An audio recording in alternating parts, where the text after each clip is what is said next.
let their guard down. He's got more to collect. Double kill.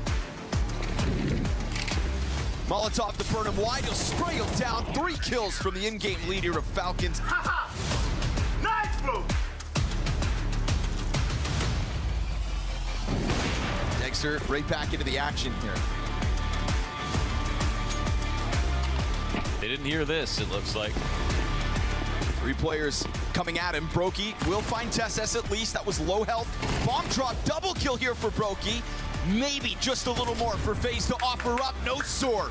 Dexter to the headshot.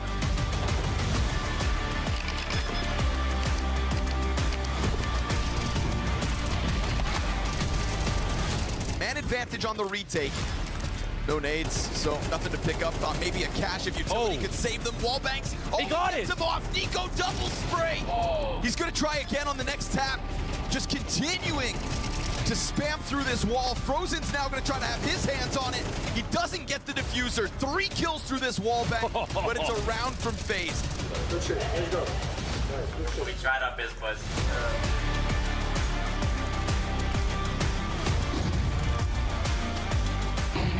Frozen's gone unnoticed for the time being, so he'll find his headshots. Oh, there he is. nice.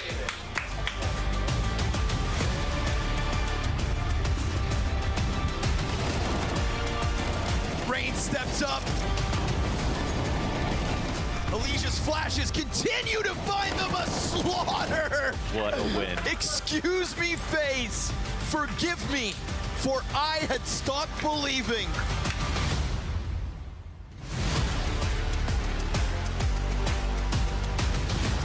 Nice reaction out of Dexter.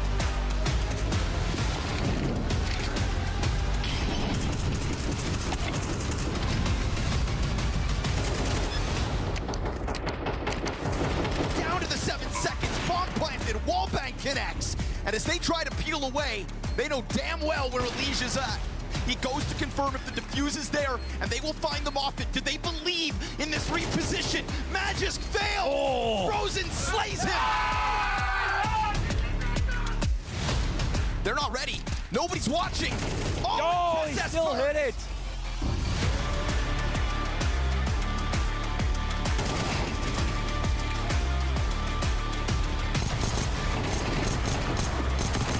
Dexter's P250 connects to the next one. Somebody's got to get the plant off. Up shot connects. Oh! Grand finals.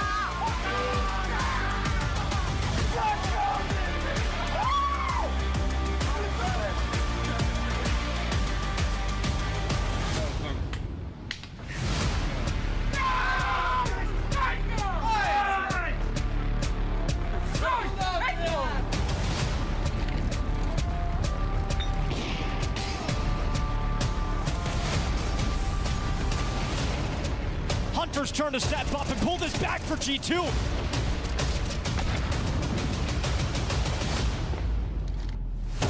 They're all coming around again. Footsteps, there's MongolZ, takes an AK away.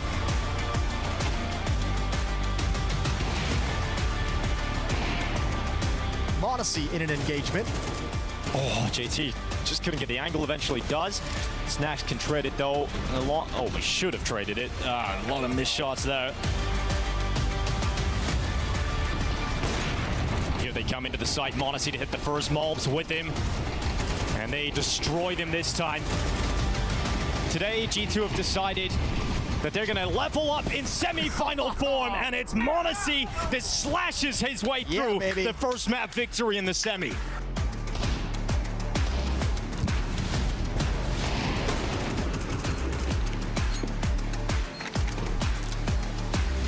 Holzer's got a double kill. MongolZ trying to keep him preoccupied, but he could also go down here. Holzer, another shot on the scout. And he goes in. Surely the swing from short will come up next. MongolZ realizes that. Aggressive play, and he pins 60 on the wall. MongolZ's just destroying them.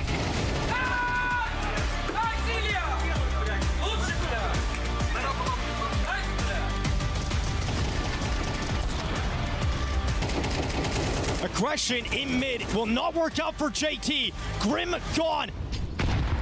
shot from Odyssey, and 1 kill away from grand finals. Look how it all collapses so quickly.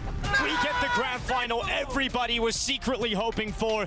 In more than one way, Complexity have shed their star, and they show they can still perform, but it's only semi-finals that they will see.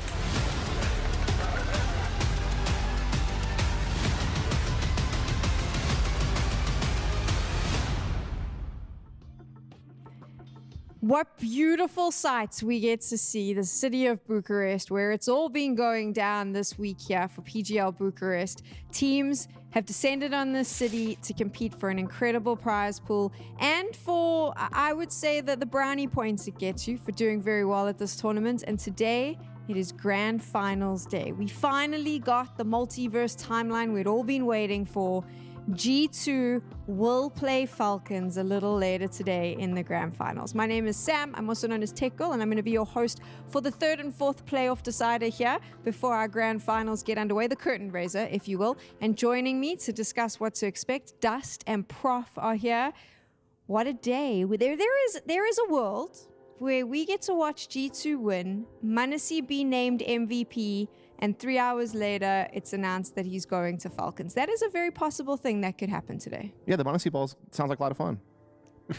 I mean, it's just what a world we live in, right? It just had to be. It had to be. They didn't meet in the group stage like we were thinking. Oh, maybe they meet in the group stage. They don't meet in the group stage. We're waiting for the playoff draw. Maybe it's gonna be the first game, you know, in the quarterfinals. Not. They're on the other side of the bracket. It's not happening, right? It's never gonna happen.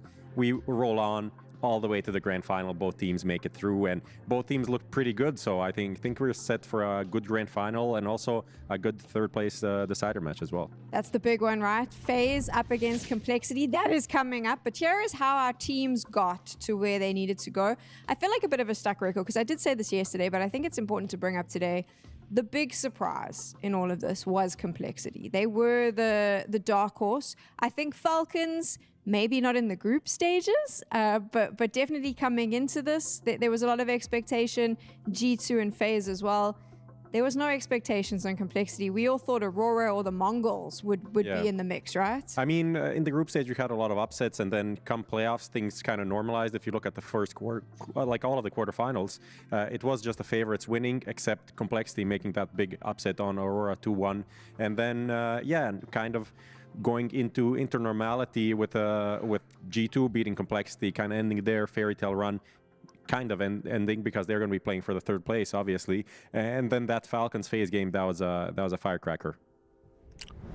Yeah, I mean, it's one of those things where, like, this tournament has been a pedestal for some people to rise up to new heights, and it's also been a very damning tournament for other teams, like particularly Aurora and MongolZ. Those are two teams that were, like, ranked in the top 5 and should have been winning this tournament. Neither one of them even made it past the quarterfinals. Hell, MongolZ didn't even make the playoffs. Like, this has been a very spicy tournament in that regard. Very spicy, and lots of like fun comebacks as well, because there was all those upsets in the group stages, and then we had these amazing moments from the likes of FaZe and Falcons, who suddenly just arrived in playoffs and did not disappoint with the results that they put on the board until yesterday, FaZe, but we'll get to that.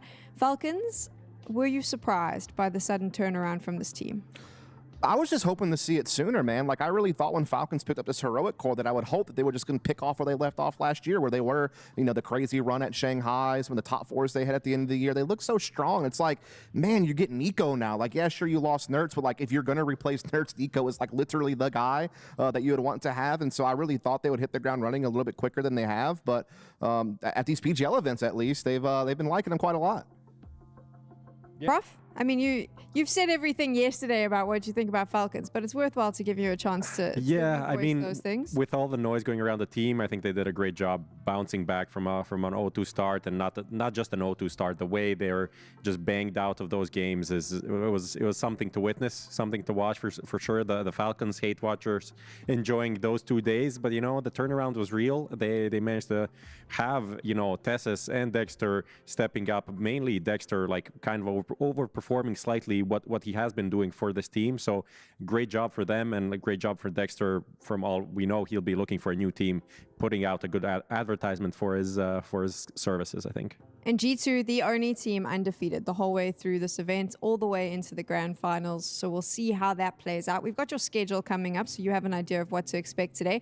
We are kickstarting the day with a best of 3, of course, FaZe versus Complexity for that 3rd spot. And then it is a best of 5 later on, Falcons versus G2. Richard will be here to take you through that one. We're going to jump in now. And before we get into this specific matchup, the 3rd, 4th playoff, I want to talk a little bit about the narrative surrounding these two teams. Because FaZe versus Complexity, obviously on the surface, we immediately jump to the Elige conversation. But it goes a little bit deeper than that, doesn't it, Dust? It does go a little bit deeper than that. I mean, these two teams are kind of intertwined in a way, kind of when you look at the landscape of how we got here. I mean, you have a situation where at one point both of these teams were owned by the same ownership group. It was Game Square, and there was that big decision that had to be made when that merger kind of happened, you know, in kind of the 2021 timeframe when they picked up, you know, FaZe kind of in 2023, where it's like, look, you both can't compete in Counter-Strike. One of you has to go. And so for the second time in Jason Lake's life, he had to find a way to buy his own team back, just like he did after the CGS in 2007. And it put them in the situation they're in now. They didn't really have the budget to build up a big name team. That's why they had to go and try to find North American talent like Nyx and Sixy to see if they could kind of like moneyball their way into still being in a decent position to attend a major on their home soil and to do something. And so what I mean by all this is look, like for the players on Complexity, this match is very important. They want to prove themselves as players. Some of them are having career high performances at this event. And after the lows this year and their results, to win now would be fantastic. But for Jason Lake and that Complexity organization, this win over FaZe means more than that. It means, hey, like we made the right call. We were the ones that can still represent North America and still compete at a high level.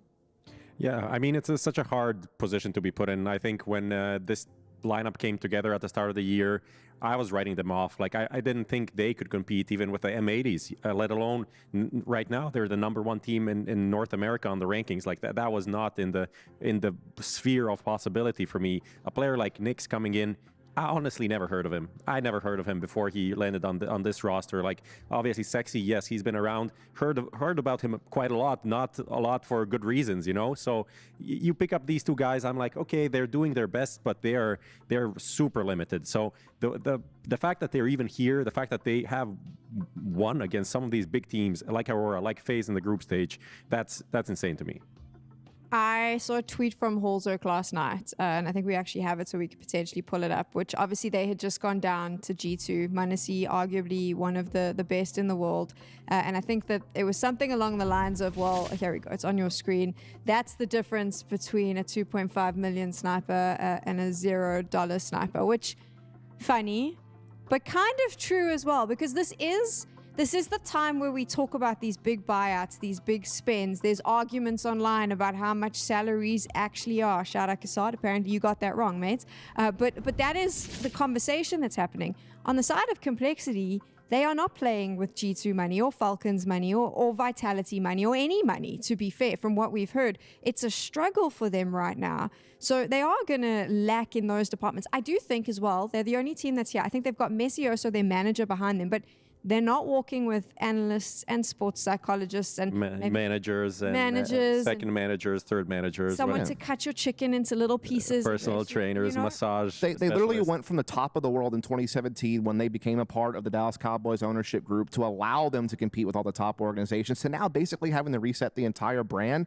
and kind of go back to home roots. And it's so to see them have this success is quite special for sure. Yeah, I just wanted to give a shout out to Kassad. I know you said he got that one wrong, but I'll just say, you know, you can't always trust team management when they're trying to deny rumors, especially if they don't say what is true. You know, I'll give him a bit of credit over there. They said that he got it wrong, but I was like, maybe it was higher than that. Yeah, it could be. Why am I defending Kassad? Mate, you owe me some money for that one. But there we go. Like that is the situation we're in. Complexity. This is a far bigger game for them than FaZe. The money is important. I think there's a big jump between 4th and 3rd. That's really good for the organization, great for the players. And also the VRS points are really important. I mean, I know it's after the major, but that's a big plus for them as well. Yeah, I tend to agree with you, but I would also say this. I think Complexity have already kind of done enough. Like, even if they finish in 4th place, the fact that they were able to go from barely thinking they were even going to make the playoffs. I mean, Grim was asked about this kind of interview before the tournament. The goal was just to make playoffs, but even he didn't sound very confident in that stated goal that it would be something that they could actually achieve. Obviously, they came into some tournament, some momentum from online and stuff like that, but we didn't really know it was going to translate to on lane considering what had happened to them at Cluj, and now they're facing essentially the same level of opposition. In some cases, even higher level of opposition they faced in Cluj, and yet they have broken through and been able to put themselves in a minimum top 4 position here, which is going to do wonders for them going forward this year. So it's already been a great run for them no matter what, in my opinion. Yeah, we have to be real. Like, this is a 3rd place decider match, right? This is not the semifinal or quarterfinal or grand final. You are out of the running for the title, which means you're not going to be 100%. I was kind of thinking about it. I see Complexity maybe at 80%, FaZe at 60, 65. That's kind of where I see it, because still, yeah, Complexity has more to play for. But, you know, when the trophy is out of the picture, it's kind of a different game, right? You need to go back to the hotel and reset and be like, okay, we still have something to play for here. And the prize pool, the difference between 3rd and 4th is like $70,000, right? That is winning a completely different tournament, right? I'll push back on you. I think this is 100% for Complexity. I think so. I think that they have something to prove, you know, continue to prove, I guess you could say. Again, we talk about they've already done so much, but I think getting a win here, getting 3rd, showing, hey, we beat FaZe not once but twice. The first one wasn't a fluke. We can beat them anytime. I think you're right, though, about FaZe. Like, maybe it's a little bit less. But I'll tell you what, if you are FaZe, you probably should be taking this a little bit more seriously, because the up and down year that they have had has been really ugly. And remember, they were in the 3rd place decider game in Cluj. They lost to Astralis. That was a very damning result against them. You don't want to have that happen again as you're trying to build your way up to the major. I'm with Dust. I think Complexity's in 100%, but here is the difference maybe in the team mentalities. Hear me out. Coming into this, Complexity was surprised to make the playoffs. Sure. They themselves were surprised.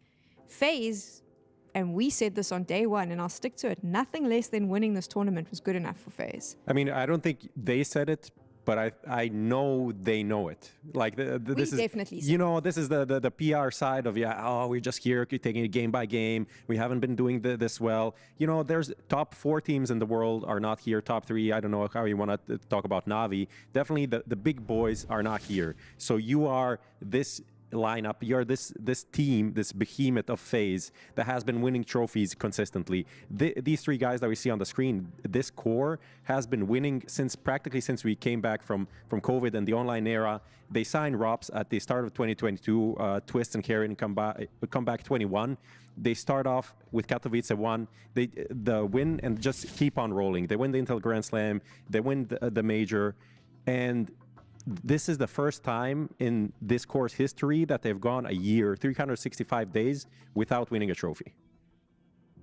That's insane.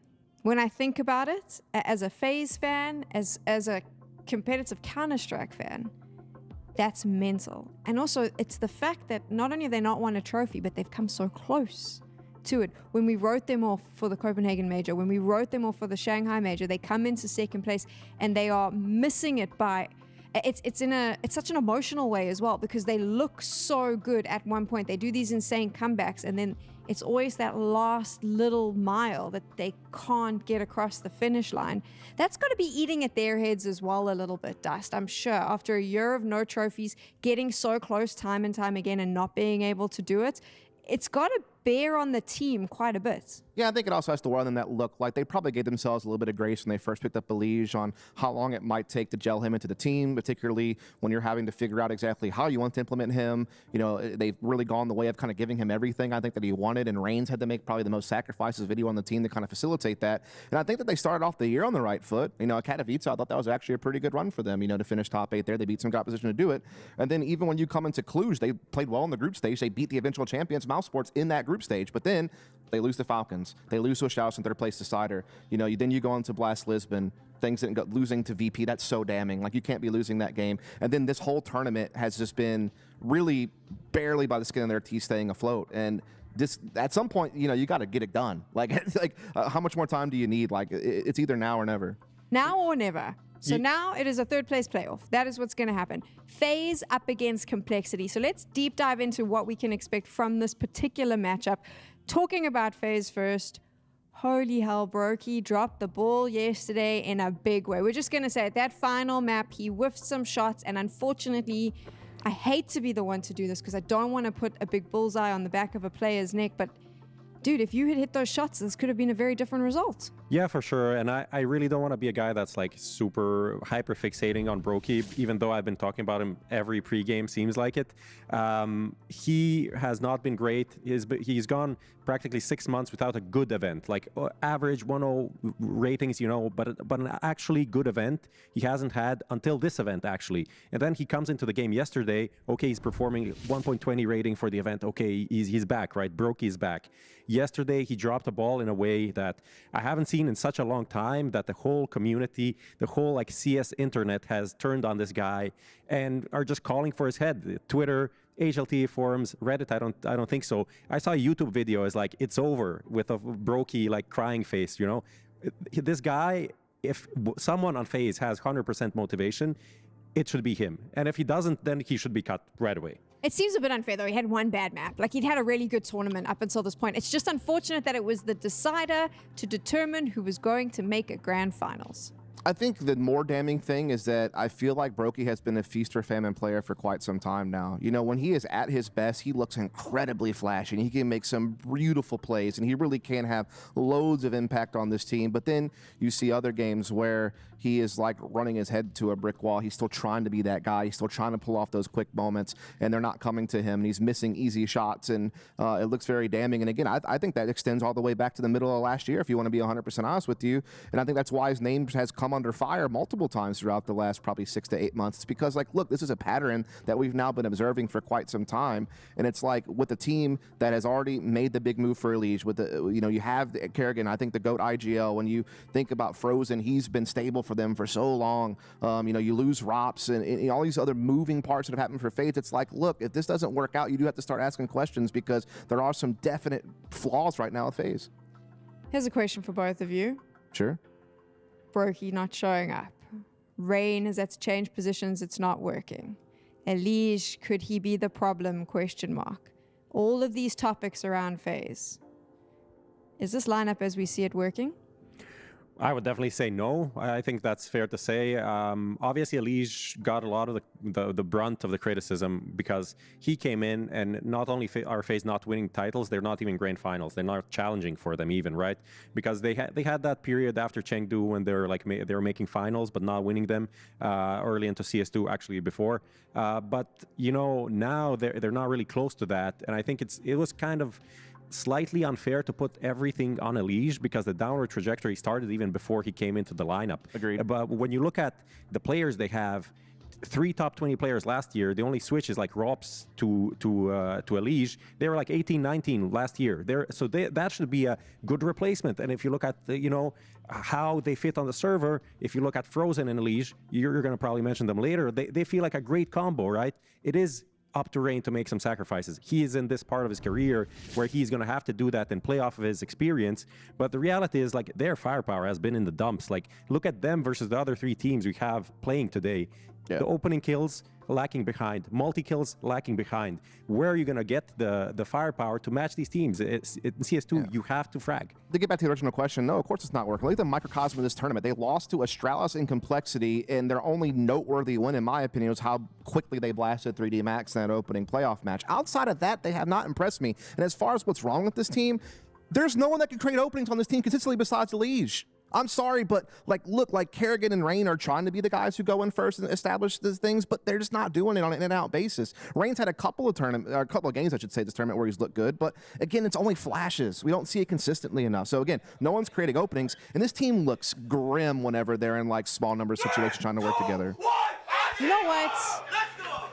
I listened to both of you, and my brain knows you're right, but my heart is going to say, no. I saw the comeback yesterday on that second map against the Falcons. I know that it's there. The Kerrigan magic exists. The FaZe magic exists. The firepower is there.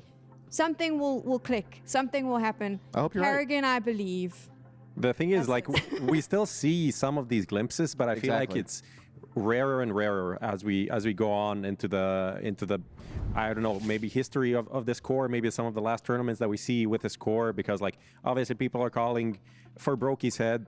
people are always calling for Rain's head, you know, up and down from time to time, depending if they can't find someone else to be the scapegoat. Kerrigan, like, he's pretty late into his career. I don't want to call for his retirement. I find that super annoying. I think he can play quite a bit, but just in terms of the raw individual strength that they have, it's not really matching up to what we all have in our heads as FaZe as this like firepower monster. And you're talking about openings. Brokey's a player that everyone calls him an aggressive player because in the mid rounds he does crazy shit, but he goes for the least openings of any opera, and he has been like this in his career from start to finish. I need to go find some FaZe copium because I can't accept this. I know you're right, but maybe find Eddie. That's one. Eddie and Robin are here with them. They need these guys on the outskirts of the team to like lift these spirits. Robin has been great for this forever. You know, maybe we can go have a chat. And I'm not giving up. I'm not giving up on FaZe just yet. I hope something happens. Anyway, let's focus on Complexity, though, who's on the screen. Because on the other side, we've been quite harsh on FaZe. On the side of Complexity, though, we can only hype them up. The man on your screen, Grim, they've had such incredible performances, Dust, throughout this event. Yeah, I mean, they're having career high performances. I think this is quite literally Halzerk's best international LAN ever, as far as just like looking at his rating and just looking at his overall performance. For Grim, the only other time that he's done this well in international LAN was when he played a season of EPL with Complexity back in, I think that was 2022. So it has been quite some time since Grim has performed at this high of a level.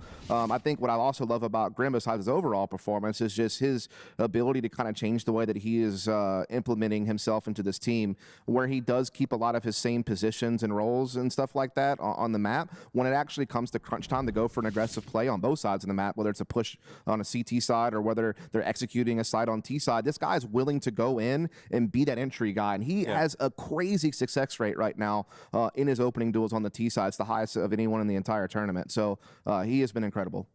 Not bad for Grim and the $0 AWPer, if you're Halzerk, is how we're going to refer to him. Obviously, we're getting ready for the veto. We can see the map performance here. How much of the veto do you think is going to play into what we see today in this matchup in the server? I have a rule. I never try to guess a Kerrigan veto. Like, it's just impossible for the most part. But I think it should be the Train ban. The Mirage ban will come out from Complexity. I think FaZe can either go Dust 2 or Ancient. I think Cole will probably stick with Anubis, but they could go Nuke if they want to throw a curveball.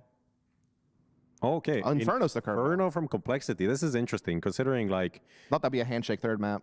Yeah, I was thinking. Yeah, more likely for FaZe would be happier with Inferno than Complexity, but Complexity went for it, and they're not picking into the Anubis that they won pretty comfortably, I feel like, last time around, because obviously we didn't necessarily mention it. It's a rematch from the group stage that went 2-0 for Complexity. That time it was Dust 2 and Anubis. The third map was supposed to be Inferno, didn't really get there, and this time Decider is Nuke. So actually change up from the Complexity side. That's something I didn't expect at all.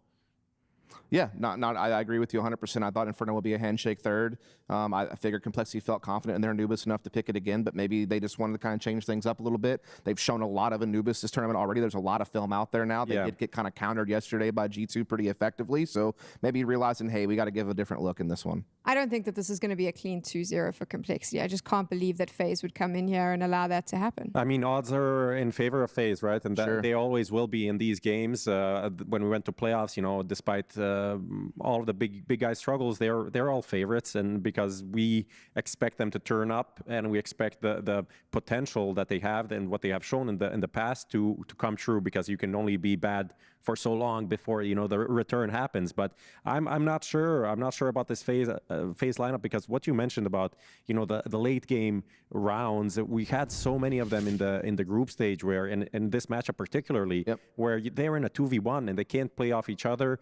They're in a 5v3. They can't play off each other. They lose these rounds to a Complexity. They're the rookies. They should be doing this. They shouldn't be doing this to you. I mean, here's the thing with FaZe. Like, I think they are still very sharp tactically, particularly in the early to mid round stages. Like, I think that they have the roles as defined as they can have them. I think that they've, you know, compromised as best as they possibly could with how they're positioning their players. I think that they show a lot of grit and tactics. But I think you're 100% right. What really causes FaZe to struggle, and particularly when they lost the Dust 2 game against Complexity earlier in the tournament, is because they couldn't get their CT side going. And the big reason for that was, one, their retakes did not look coordinated well at all. The whole Rain being a B anchor thing seemingly is not working out, in my opinion. And I swear, any time that Elysian and Brokey are together in like a 2v2, it's over. Like Like the lack of being able to facilitate those tight moments, like in post plants and retakes, is what's killing FaZe right now. Like they don't have the finishing touch. That's what they're missing. I just want one last thought, and that is Complexity yesterday really struggled against MongolZ, who is the best player at this event and the best, really good opper. He shut them down. I don't think Brokey will be doing the same. I think that's going to be the difference. Complexity likes to have little set openings, little plays here and there that put them into position. MongolZ was really shutting that. He was ready for everything. And FaZe need to be ready as well. Okay, so you know what? I'm not very happy with either of you. We haven't had any FaZe highlights. There was a highlight from that game yesterday, and it was Scrawny doing the dwarf core dance. That was my absolute favorite thing that happened yesterday, friends. Well, I'm glad I could brighten up your day, Sam. That's what I'm here for. I can darken the day again. It's going to be a 2-0 for Complexity, Sam. Clean as well. Why are you all being like this? It's a bully gang, man. I think Complexity are just genuinely really good, and they're having a great event overall. I think Falcons showed why they're in grand finals. They played some good CS, but here we are in the game. Thank you guys for the desk. We've got a third, fourth place decider. It's something that we've only got with PGL, which is really cool because the last time this happened, FaZe were also in it at Cluj, and it was a 28-24 Mirage game versus Astralis. That was truly a moment to remember. So I think Dusk brought it up really eloquently on the desk about how important this win can still be for Complexity, especially. There's still VRS on the line. A lot to be won, actually, in fact, for Complexity, and very little to lose. And yeah, I mean, this would be a nice finishing touch for them in this event. Kerrigan will kick us off with a little bit of defense here on A site. Fast charge from Complexity. Up into the site. No kills just yet. That's all right. Bomb down in a moment. 60 gonna put it in. It's an Elige headshot onto Hulzerk that gets the kills kicked off. First one found, then this jumbled up kind of attempt on the cat retake already cost them a few bodies. It's the newcomers, the rookies, as the desk put them, to clean up the kills, to thrust this back into the realm of possibility where the anchors will close out. Complexity to take a T-side pistol to kick off this third, fourth decider. Jokes aside, though, of course, in the game where FaZe played against Falcons, like a lot of that was Brokey's Mirage, and unfortunately, like, Brokey had a good event up until that moment, actually. He was just really struggled in that game. But all the things that we were looking to see if they were firing off were firing off for FaZe. They did actually have a lot of things going well. And I think as you don't want to have Elige alive late into the round, like Dust mentioned, he should be going out and getting 2 kills and dying. That's actually what he was doing a lot of versus Falcons, and that worked pretty well. Well, Rain won't be destined long for this one. Neither will any of these pistols. If Elige is successful yet again in getting those openings, then maybe it boils down to yet once again the closes. And I can remember the flashiest, most exhilarating Brokey moments in a clutch for a FaZe clan that always seemed to pull rounds out of the hat. Same for Rops when he was back on this roster. And if that's the department of FaZe that is now going to come up short, I don't know if it's really Elige's fault at all. Whew. And if he can kick it off with good form, yeah, on paper, he gets the kills so early that the late round's easier, right? Like, it kind of, it's a zero-sum game with the amount of players, but the impact can be transformed. And I think in terms of the way he's been integrated, I was much more concerned the last couple of events. And this one, I think we've seen some improvements. We didn't really see Elige take too many fights where he was over-facing. I mean, there were some games that FaZe have played in the last couple months where it was Elige's fault, right? The Eternal Fire game at Cato, there was like, very early on, there were moments where Elige was swinging too wide. He was taking an extra fight when he didn't need to. I don't think we really saw that versus Falcons yesterday. It was really just about Brokey's for him, I think. No, I definitely co-sign that one. It's been a more refined version of Elige. One that doesn't offer openings back to his opposition. Any given day, any given map, any given half, in fact, with FaZe, you just want to believe, but I don't know, it kind of stuck with me. You just said it. We get very few 34 decider games. FaZe now features in both of them. Isn't that just a testament to kind of their ability to remain towards the top, but just still be one step behind? We talk about sometimes the way that Kerrigan and his story has set up other teams to get their, biggest peaks. You've got to topple FaZe, and so many do nowadays. I don't want to see FaZe in these deciders. I want to see them in a grand finals again. But it's elusive. Maybe if they win this, we could put them in. Yeah, okay, yeah, well, maybe not. Not with Frozen lining up bodies. This one not as inspiring from Complexity. Khalil shots off of the catwalk for further damage, but, I mean, they jumble up on the exit of the tunnel, and it is just far too easy. A little lineup from Frozen. It's going to take a little more from that. Or a little more, excuse me, for that.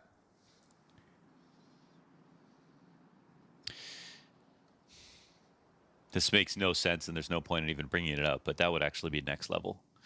The winner of this game plays the loser of the grand finals to decide who is actually second place. Okay, sure. And then the winner of that gets to try to take the grand finals again. They're in a rematch. Yeah, there we go. And we just play Counter-Strike every day for the rest of our lives forever. And nobody gets to leave Bucharest. What's one more week of CS? And we just keep going. Astralis still come last. You mean third, fourth? Oh, right, yeah. They did that at Cluj. They did. And they almost secured a spot at the major. Swing off of the corner.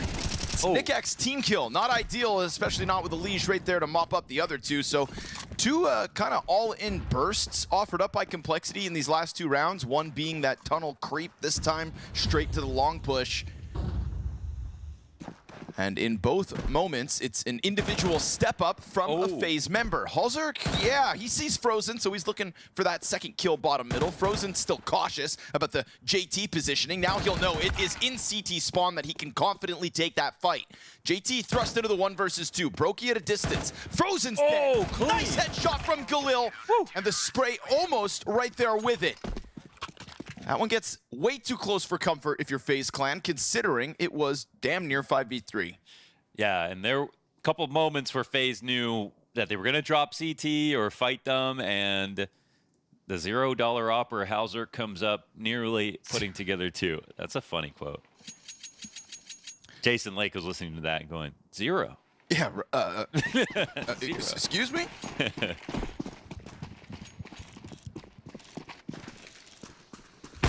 There we go. Oh, that feels good. Yeah, I think that's nice. You say that because it was shots like that Brokey missed. A lot. Yeah, a lot of them. It's not like it was the wrong peak. It's not that he was in the wrong position or the wrong timing. In fact, there were a number of moments. Remember that connector to top that was mid? The egregious one. It was like, you made a good play here. Like, this is a big correct risk to make, and then you miss the shot. That's what we were missing. And then Brokey gets deked from downtown. Frozen's on cleanup duty, and Halzerk's Desert Eagle going to show us that it's also got something to say this evening. Bombs still with them here, so they go back up into upper tunnels, which looks like there's a walkout opportunity. Rain, new B anchor here on Dust 2 for FaZe. Gets dinked in the process, makes it a little more uncomfortable. But Halzerk already players breathing down his neck. He's looking to fake it.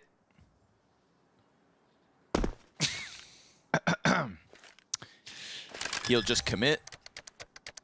And they let him. So money offered over to Halzerk. Now the Deagle's back in hand. Forget about what you just saw. Now the clutch is on. Third player in position, so they want to come at this all three strong. Okay, Halzerk, we're watching.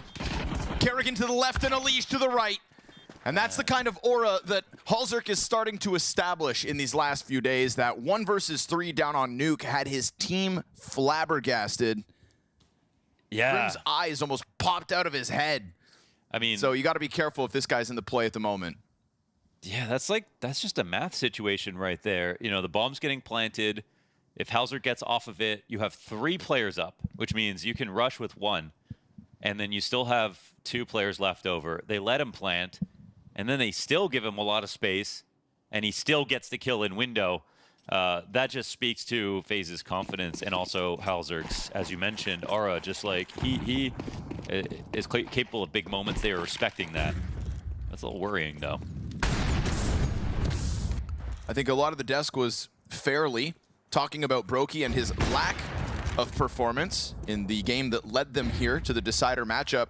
I think also there needs to be a conversation around the continuation of some players' performance. You know, Grim shocked us with how well he's been going at it, and there will be a question around whether all of that continues forward. Same with Sixy.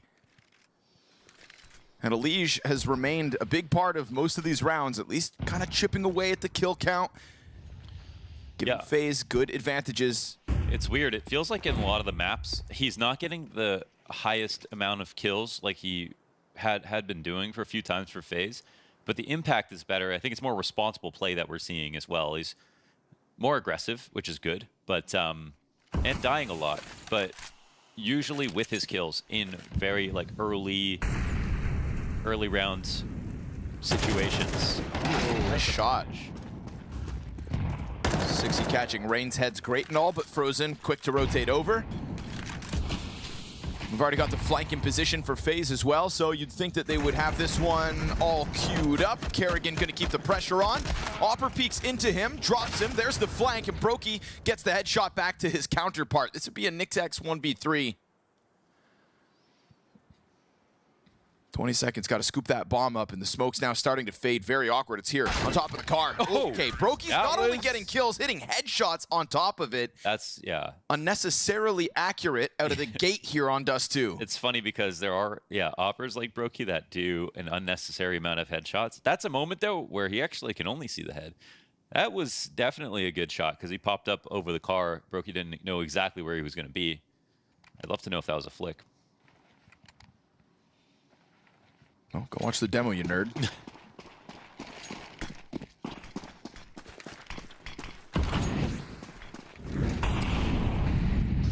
I'm starting to see a win condition for FaZe being pieced together in that Alige is finding his opening fights. Frozen's got strongholds. Brokey's ops connecting. That is the core right there of FaZe Clan. The complexity we're hoping wouldn't be able to piece things together today. You know, they were looking for that, like, FaZe on Nuke versus Falcons version. Yeah, this is a revenge match. You know, I don't think FaZe came into their game last time and expected to lose. But nobody expected complexity to be this good.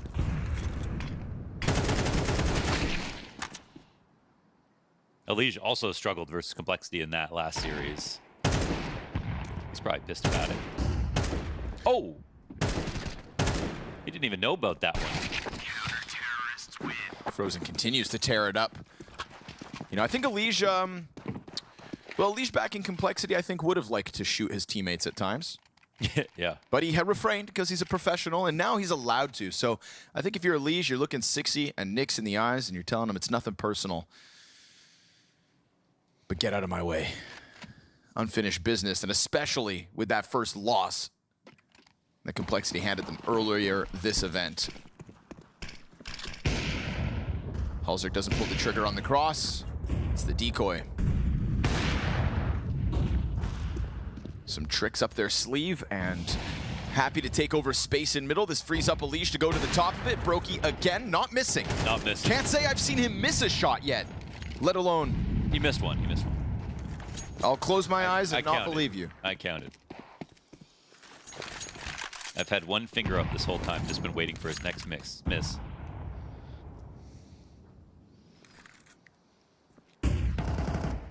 That's what they wanted. A response out of the players in the door. So now Kerrigan's going to be on high alert. Teammates flirting over with the idea of coming to help him. Brokey rings out with the op shot. Grim going to go tunnel visioned on it. Sixy, the trade's there, but he's losing bodies around him. Both the front runner and Nixx behind him. Brokey, there it is. That's two. Keep your fingers up. Got 2 fingers up. It's all right, though, because the round seems all too solid, and oof, now Halzerk's on the angle. Op stuck behind the car. If he clears the wall player and then catches Brokey, but Halzerk's going to offer one up. A missed shot from him. Got a finger up for Halzerk now. Okay, well, we're going to run out of appendages. Unless they're good. Oh, that's fair. I already have my shoes off, so I can do an extra 5 each.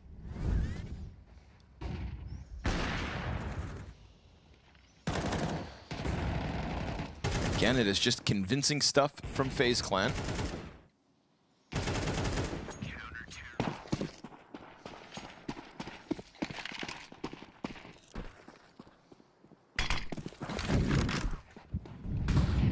Again, they're going to try this burst. Grim at the tip of it. Kerrigan scoped in. Blind, but tracks him long enough. 60 with the bomb, better be careful.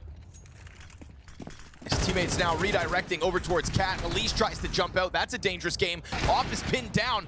Tech9's gonna connect to the head, and they already know that Elise was low. This is it. Complexity, they've tried 2 previous pops. Both of them shut down entirely. Third time looks like the charm. Rain drops the body, and the bomb goes down regardless. So now it's guns picked up off the 3 dead bodies. And a save here from Elige. There it is. Complexity find an answer with an aggressive stance. First out long and a very quick redirection to make it into the split. It's great cover from Halzerk on that duel versus Cat. I think also Dust brought up in a previous segment the opening success and the really high attempt rate from Grim, and just how fantastic of a game he's having. I mean, speaking of Elige, Grim is doing amazing work on openers, even better than him for Complexity, and that's why they're meeting each other here in the 3rd, 4th place decider. It's been a very deep run for Complexity, but he's 1-8 on this game. And like one of the most simple and important stats in Counter-Strike is the opening frag for your team. Basically, every good team is getting 75 to 80% of the rounds after they get the first kill. So when you have Grim with stats like that, you can tie round wins directly to his performance and explain how Complexity pull off upsets.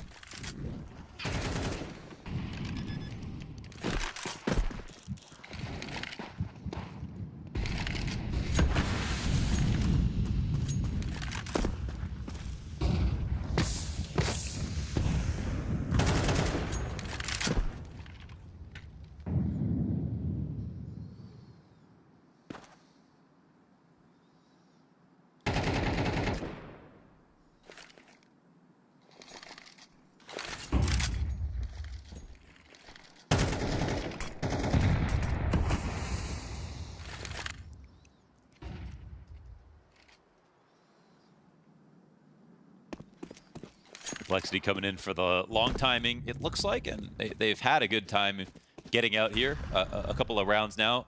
Kerrigan's got a kill, but actually I think both times that he's won his duel, he was blind.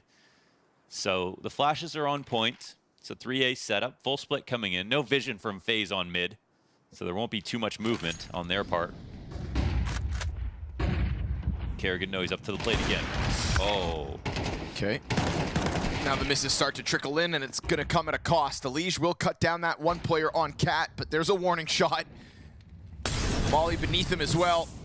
He's trying to keep himself behind this box, but its cover is temporary. You got Elige with the double he peek. hit that. JT gets traded out from the middle push. We go 1v1, low health here for Grim. His struggle's been real, but it's time to shine. And so he'll go grab bomb while he can. A Molotov, so the cross would have been made difficult, but Frozen actually gives up the angle. But look, he's got an frag HE. grenade. Yep, that 1 nade with 10 health on Grim. If he's on Cat, he chucks that. He goes for the long con. He's going to get hit by this grenade so hard, okay? But he's back on single box. HE's not coming out yet. Now Frozen's worried to pull it out because at a moment's notice, Grim's going to swing, so you better have that gun out if you're Frozen. He goes Cat, he chucks it. But the timing of all this, yeah, that's what it works out with. Frozen played off of that. Huge rotation, and you see it catch Grim completely off guard. It was a brave move because Grim knew that he moved deep into spawn. So that was like, you know, the biggest rotation he could possibly make, and he ran it really quickly. Especially with that fake plant, bought those few extra seconds, and Grim's HP meant that if he was long, how is he going to win that duel? This spray from Elige, oh my goodness.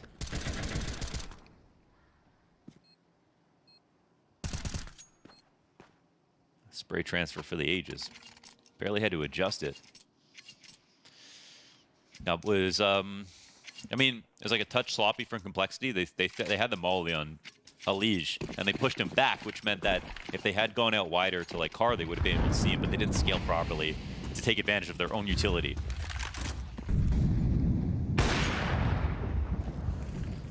And there are some more misses, so I will stop tallying them up.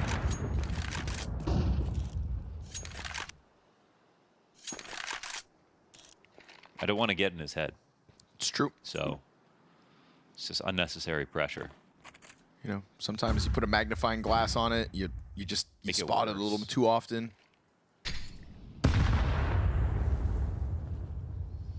No need to keep track. We'll just watch with rose-tinted glasses and assume most shots hit until all of them miss. The bomb is here. Uh-oh, that's a big issue. That's a huge issue, but they're coming forward with the split. Yeah. 2 players go back to try to scoop bomb back up. Okay, Sixy just throws caution to the wind, and Grim, it's an instant headshot. Alish gonna try to save them yet again. Player still out middle, catches him off. Sixy not only to the entry into the bomb site, but then to come back and really keep this one in Complexity's hands. When Nick X dies with bomb, you think right then and there, Kind of. round could be lost. Yeah. Well, this duel shouldn't matter, even though Kerrigan's still hanging out right here. Grim won't overface. And he's just too low. So, I mean, unfortunately, we'll just say another miss from Brokey actually matters here. Coming back into tunnels late as well, when they could have just held it in the first place, right? Not only, I think Brokey decided to go back to the door when when Rain went to car and he heard Sixy running up to the window. So I guess the idea was either I don't know why he doesn't get that trade, actually. Because he kind of either stayed in tunnels or come back to get that trade. Right. But seemed to do neither. Caught in like a weird transition. But yeah, Sixy was right there on a silver platter, stood up on top of the windowsill. Yeah. All the way in on boxes. Yeah, Fully and then, committed to a different fight. And Sixy would have died, and they would have had the site back. So, yeah. It's a mysterious moment. It's still a 7-4 half for FaZe. Still at Brokey on a positive scoreline. Still good overall for the team right now.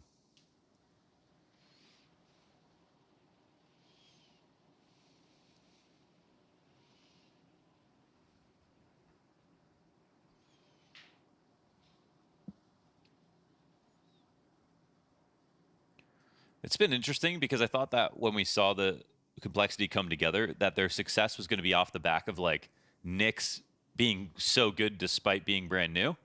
But to be honest, it's been about Grim achieving the level that he was sort of endowed to take over when Alish left the team, and then Sixy actually taking just a month or two to get comfortable playing versus the European competition, and then getting really good. But Nyx himself, I feel like he's had actually a lot of questionable maps where some have been good, but now he's taken like more risks, and I feel like trying to evolve his playstyle in a way that's wasn't as effective as how he anchored when the team first started out. Right. So yeah. There's still room to grow here for Complexity, which is a good sign for them. It's like the shape Nyx came in with was solid for him, and then now being transformed ever so slightly. The molding that's been going on as their European tenure has increased. He finds himself in a weirder spot.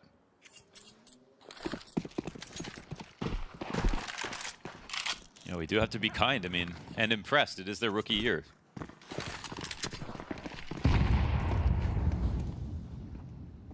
To call Sixy a rookie just feels so wrong, but I know what you mean.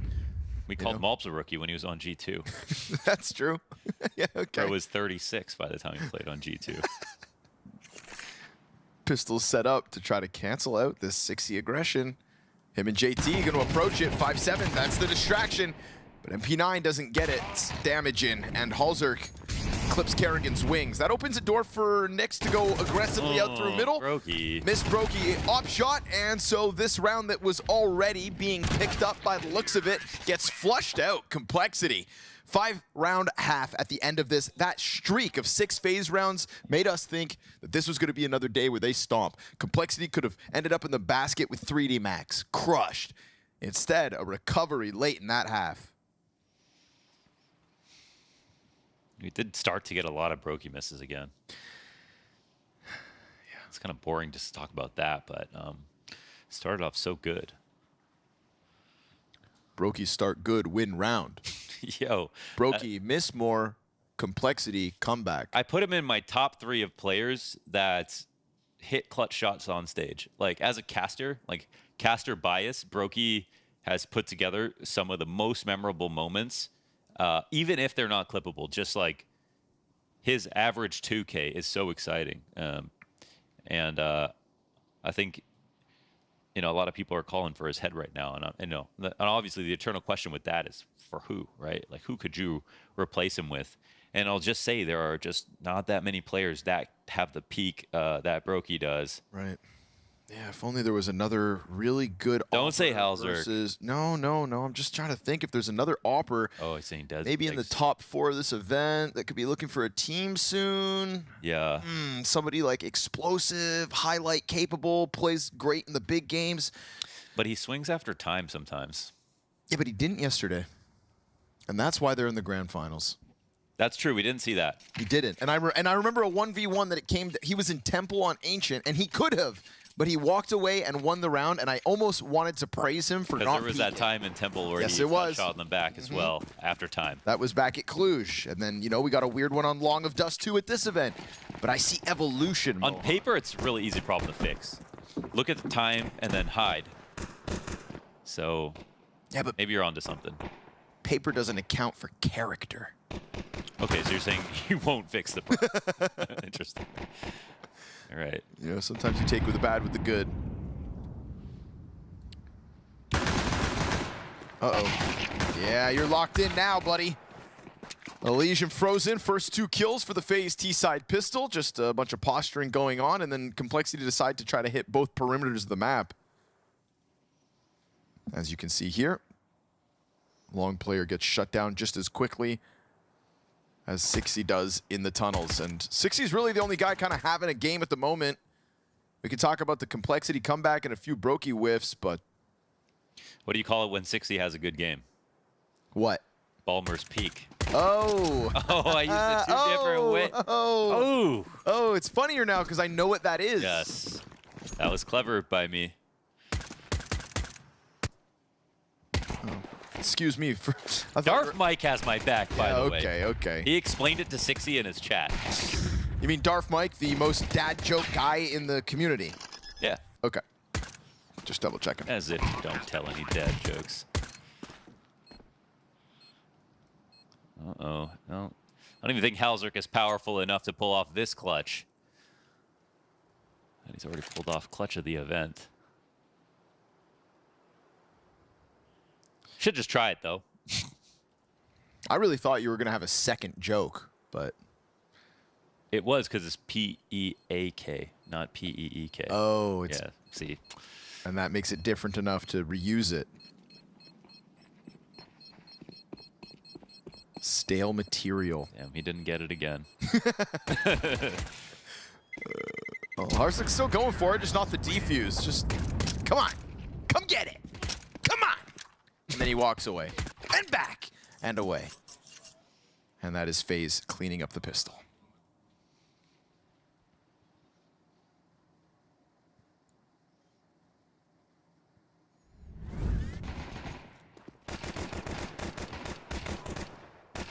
Messioso said he called his first pause at this event.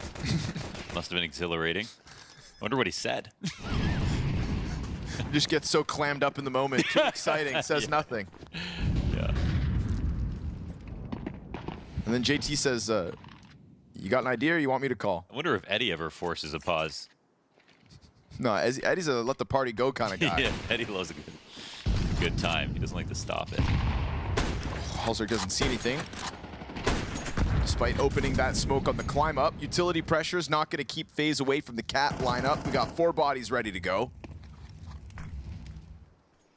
And only a Halzerk scout, but that Halzerk scout was tearing heads off just 1 day ago. Rotation still coming through the CT spawn. Mac-10 to try to scour the field first. Here comes the 5-7s. And Elige finds the first one in this. Everybody's starting to get toppled, barring Halzerk, who still managed to hang on. Elige tracks down the smoke player, and finally, the scout hits the dirt. So this is FaZe to convert fully off of another Elige multi-kill. And Elige, who has clearly taken that first loss personal and has kicked it up a notch tonight. I can understand why, you know, him versus his old team, for sure. Not only not performing well, but like, you know, FaZe getting 2 out in the process. So Elige putting some personal responsibility on himself. You know, he's the guy going up against his old roster. He should be able to be like, yeah, I know what JT's going to call. I know how Grim's going to play this situation. and he wasn't able to prove that last time. Yeah, and I mean, I remember at the Perfect World Shanghai Major, when Alish said, quote, "I'm going to do whatever it takes to make sure I'm in a position to win in 2025, end quote.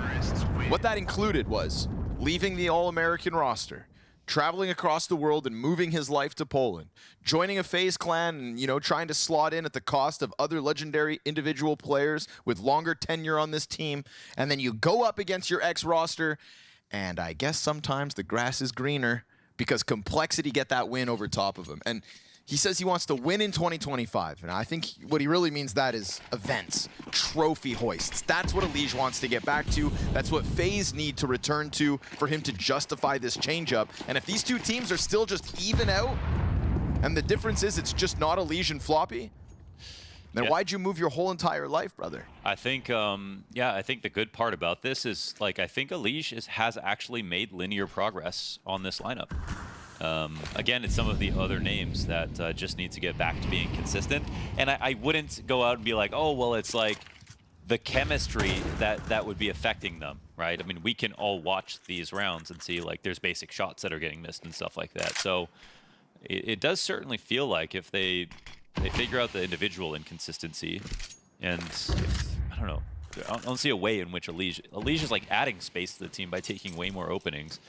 Like FaZe have like notoriously been a team that's been Kerrigan and Frozen up front, and then constantly getting into late round, you know, closers with Roki Twist and Rops or whatever it is. So yeah, I don't see him taking space here. Space taken up by pistols in this B site. FaZe Clan have just tiptoed their way close to a dangerous trap. Grim's Galil comes in with a double, and then he sprays towards the tunnels player. 3 health for Rain as he gets a second kill and shuts down the clutch opportunity. FaZe Clan better be careful as they almost tiptoed into the booby trap. But regardless, walk away with a 10th round win. And Complexity still just kind of in free fall here. 5 to their name. Yeah, it was close calls, good looking moment for Grim, but still 7-11, solid 5-round lead here for FaZe. Dust2's looking good. Alish absolutely crushing where he couldn't last time. Makes perfect sense how the scoreline's flipped.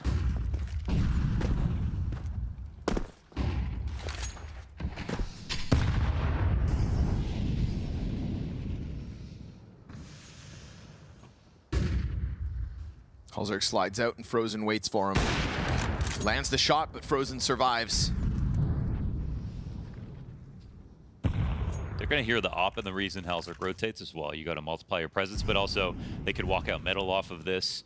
60's going to make sure they don't try to do that. And takes a second shot, this time off Cat. No kill. Okay. And the lurk in place. Uh-oh.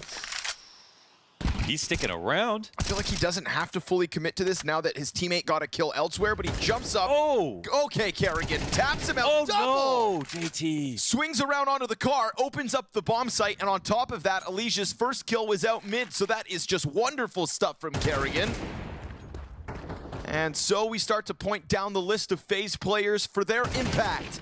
Back turn to Frozen. This one all too easy. Halzerk's op doesn't feel too long for this world. FaZe Clan now definitely putting space between them and Complexity. Yeah, big time. That's not a great look for JT. That should have been a guaranteed refrag at the minimum. Shout out to Kerrigan though. He's playing with some balls, man. That was a play. He got spotted on the left side of the smoke. You got an AUG at K-Sharp waiting for you. As soon as that smoke comes up with you, you know, him knowing you're there, surely you're dead. I don't think that. I wasn't expecting that. I think a ghost got into his nose.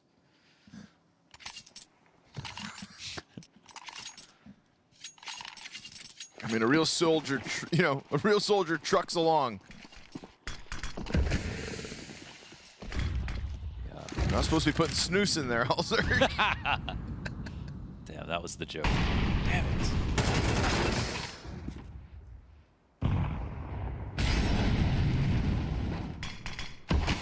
An advantage off of a Grim SMG. This damn Europeans trying to put snooze in every hole. Protect the youth. 60 ready to swing out. Again, just trying to get the SMGs into the action. Catwalk players coming down on it too. Desert Eagle goes down. Rain trying to pull back this 3v5. And Brokey will land a critical shot on the player who's going for the flank. Sixy slips in between two, but as he climbs up, it's just poor timing. He tries to chase the catwalk players to go help out JT. Rain just got hit hard, but everybody able to escape that threat now that he's on the other side of this smoke. And this 3v5 comes together here for FaZe Clan. Simply not losing in this second half. Also, we have to point out that Kerrigan individually, there's been some flirting and harassment posts with him and Cadian and Alexi B and some other IGLs because they're actually all sort of like very poor fragging. And that's just less of a conversation. But he's put up some of his better games so far this event.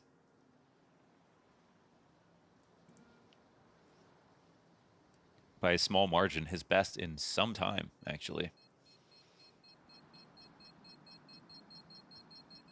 I'm not going to bring up the actual numbers because they're still not good, but they're still red, but they're better.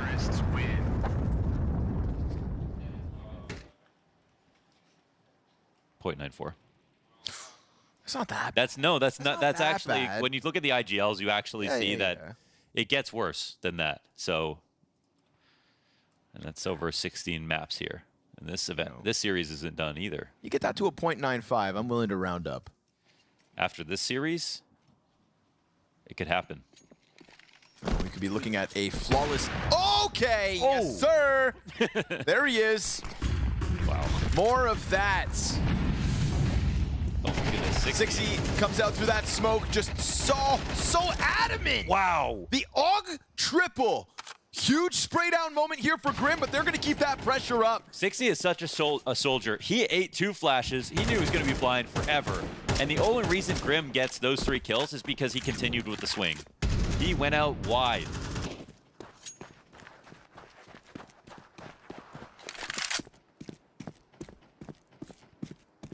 That was a selfless move from 60.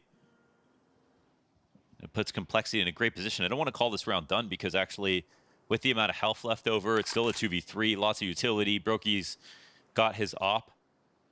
There are outs.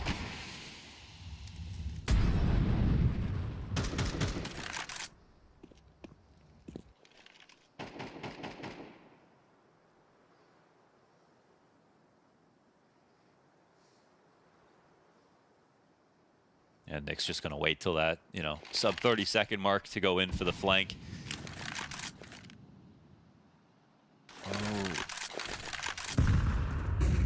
Flash to support the site. Rain kind of on his own for a second. Looking for the bomb plant. He's going to burn up quite nicely. Should have queued up Grim for a follow-through, but instead Rain survives the fire. Gets missed by all those shots. Halzerk dies close, and he taps away towards long, damn near to the clutch. A little left here for Complexity as Nyx and his flank follows through. Yes, he got the headshot insta on Brokey, who was aware, but like, it's a checkmate spot for Nyx, right? If he waits long enough, there's just too many things you have to worry about with the site plant and the 2 players who are still over on A. You can know with certainty that flank's coming in, but there's very little that you can do about it unless you get a lucky timing checking behind you. So really well played here from Nyx. And the final kill as well. I mean, that keeps the game alive for what it's worth.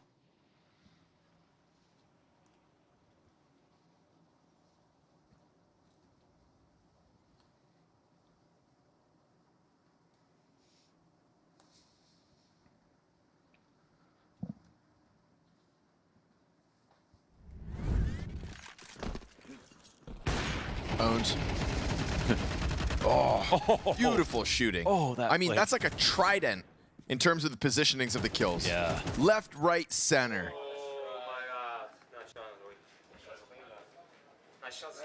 And the Rain 1v3 would have been a thing of beauty as well. It would have belonged in that round after the Brokey shot, after the triple AUG. Some big individual plays coming out of both camps. Complexity trail by so much. Awkward one here for Rain. Didn't quite see that one coming. Op top mid just kind of queuing up its chance to take a shot, but that's going to be pressure off of 60 from Catwalk to give Complexity man advantage. 60 running forward and backward right now, standing in front of a Molotov. Damn, so aggressive. Kerrigan's listening to this, but you know what? Kerrigan should die. Feels like he knows. JT comes into the hard clear. And the only thing FaZe find in this one, despite setting up early for that mid play, is long control. It comes with no contest. Ali's just gonna go for the cross, aggressively up into the site. You've already got 2 bodies nearby, and JT on the climb up. Couple Molotovs, that'll disrupt both, but he's burning inside of the fire. Alish finally gets vision, tracks him down. JT spotted off boxes, drops bomb. Frozen gonna drop a nade.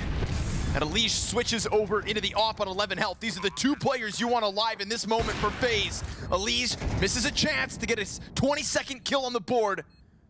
It is a sea of multi-frags at the moment between these guys. And now Alish back at it, 11 health. As said, Halzer crouches closer, and he just tiptoes his way into that sight line. Wins the round. Yeah, easy. Nicely done from Halzer. You'd expect the other opera to be able to pull that one off. There was a small chance where, you know, FaZe closed this. But great kills from Complexity. I love that 60 actually stood in front of the molly. He had his teammates outside of the doors who are ready. This, you know, we saw a round where 60 was very selfless on his swing. Here's a situation where he calls on his teammates to come and help them finish off this clear. FaZe, all they wanted was to make sure that mid control could not get taken back. And they thought with the utility there and Kerrigan and lower, they would have actually pushed him off. But this shows us, you know, how Complexity have stood up to the big dogs. They know when to disrespect the situation, to take map control back. And that's what keeps them alive. Elige is the 1 AK here for FaZe. Ouch. 1 AK, and it's already down to half health. Nobody else with Kevlar to even take over the burden.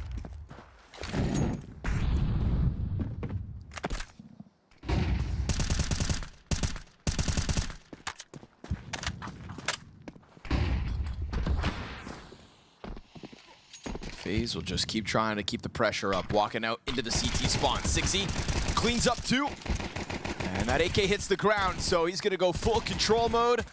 Fast flank from top middle. Brokey just looking to escape with the bomb, and unfortunately for Brokey, his teammates smoked off towards tunnels, so these desperate pistols aren't gonna be able to find any footing on a bomb site. Grim puts that bomb right back where he wants it, on the ground, in full display. You know, Connor, if it was FaZe at 8 rounds, like, we would start talking about this comeback being real. Yeah, we would. But it's Complexity. Yeah, that's true. I guess that matters. You see, Launders, what you've failed to realize is that we're talking about FaZe on 12 rounds. Yeah. Regardless of opponent. It's going to overtime? It goes both ways. It goes both ways, right. Yeah, all roads lead to overtime. That's the one guarantee with FaZe Clan.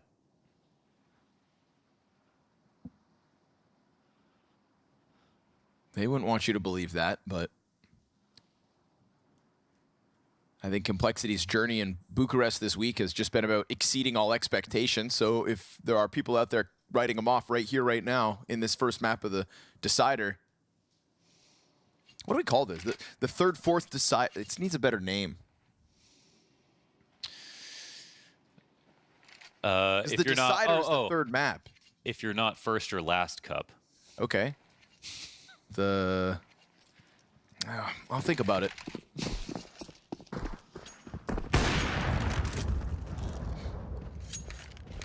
The show match.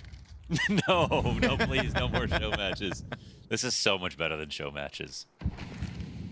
Oh, you mean you just want to watch actual, real competitive Counter-Strike? Yes, for VRS.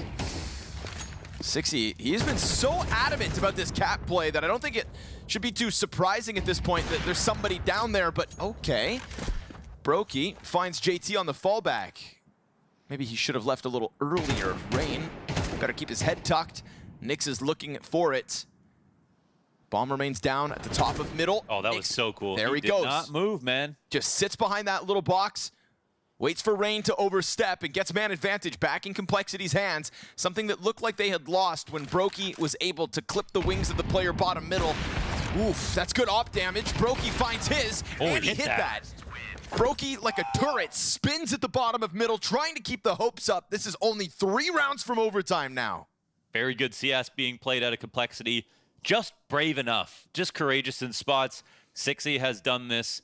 They set up Grim to actually get back into this game on CT side with some good support. I like how Sixy's playing off of Cat. The fact that Nyx doesn't fall back from this position totally catches Rain off guard. He thought he dueled enough. No one's going to want to go for this one-tap battle versus me. They're probably going to fall back into the site. Wrong. Sixy's actually not scared.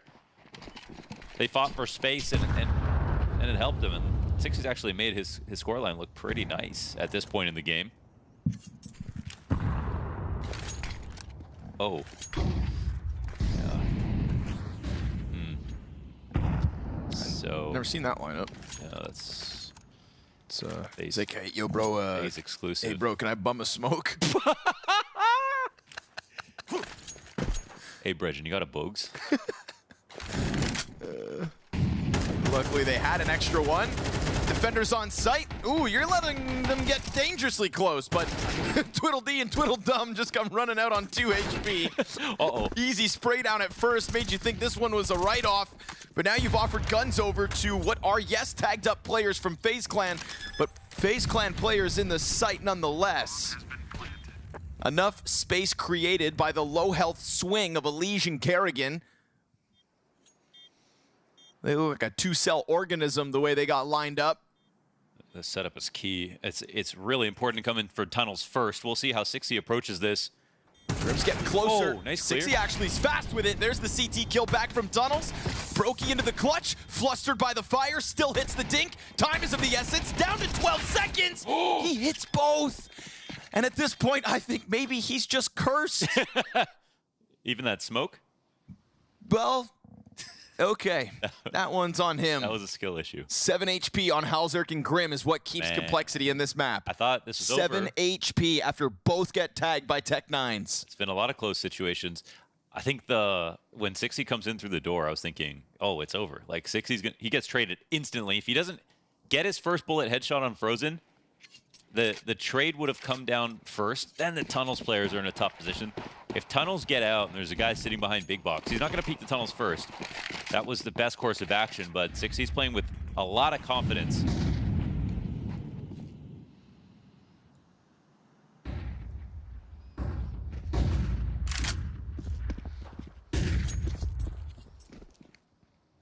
He didn't overthink that spot. There could have been someone at car. Close game gets closer.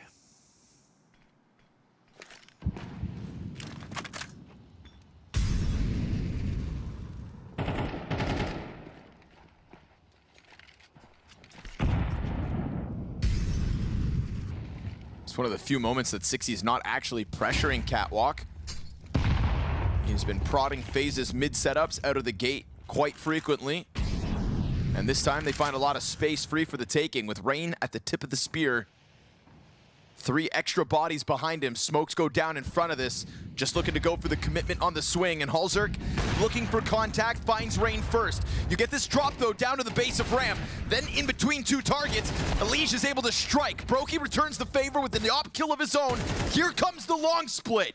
We go back to the 2v2, bomb planted. And that'll be on display for Frozen. Brokey scours the field for a second. Sixy's nade comes out. It's gonna find a bit more damage, but so be it. Clutch attempt from Brokey yet again. And that first op shot's good. He knows the route of the second. He's gotta consider boxes, but he locks this one in.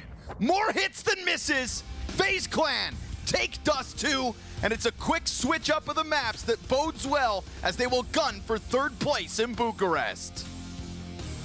See, Counter-Strike fans, Brokey can hit his shots sometimes. He did hit some, indeed. That was much better. That was much better for You guys FaZe. didn't laugh at my joke, man. I'm only here for serious analysis and no funny, silly business. He has a joke. website's reputation to uphold. That is true. There's definitely nothing funny there. Honestly, again, back to the point, which is this game. FaZe playing pretty good Counter-Strike. They started off quite well. They looked determined and they looked not okay. The individuals, yeah, Elige and Frozen, we know they were pretty good, but I think they played off each other much better. They had some nice setups. It wasn't just like sitting in defaults and waiting for 1v1s to come your way. It was more active, proactive, and they gave Complexity a really good game from the start. Is it easy to basically... I mean, for me, this was just FaZe doing the job the way FaZe needed to do it. No questions asked, right? Yeah, I mean, last time around, they were barely ever to put up any type of defense against Complexity and Undusted in the previous matchup. And this time around, again, they did a fantastic job, I think, with some of their long A setups of like really shutting that area down. They had Rain push B tunnels a couple times.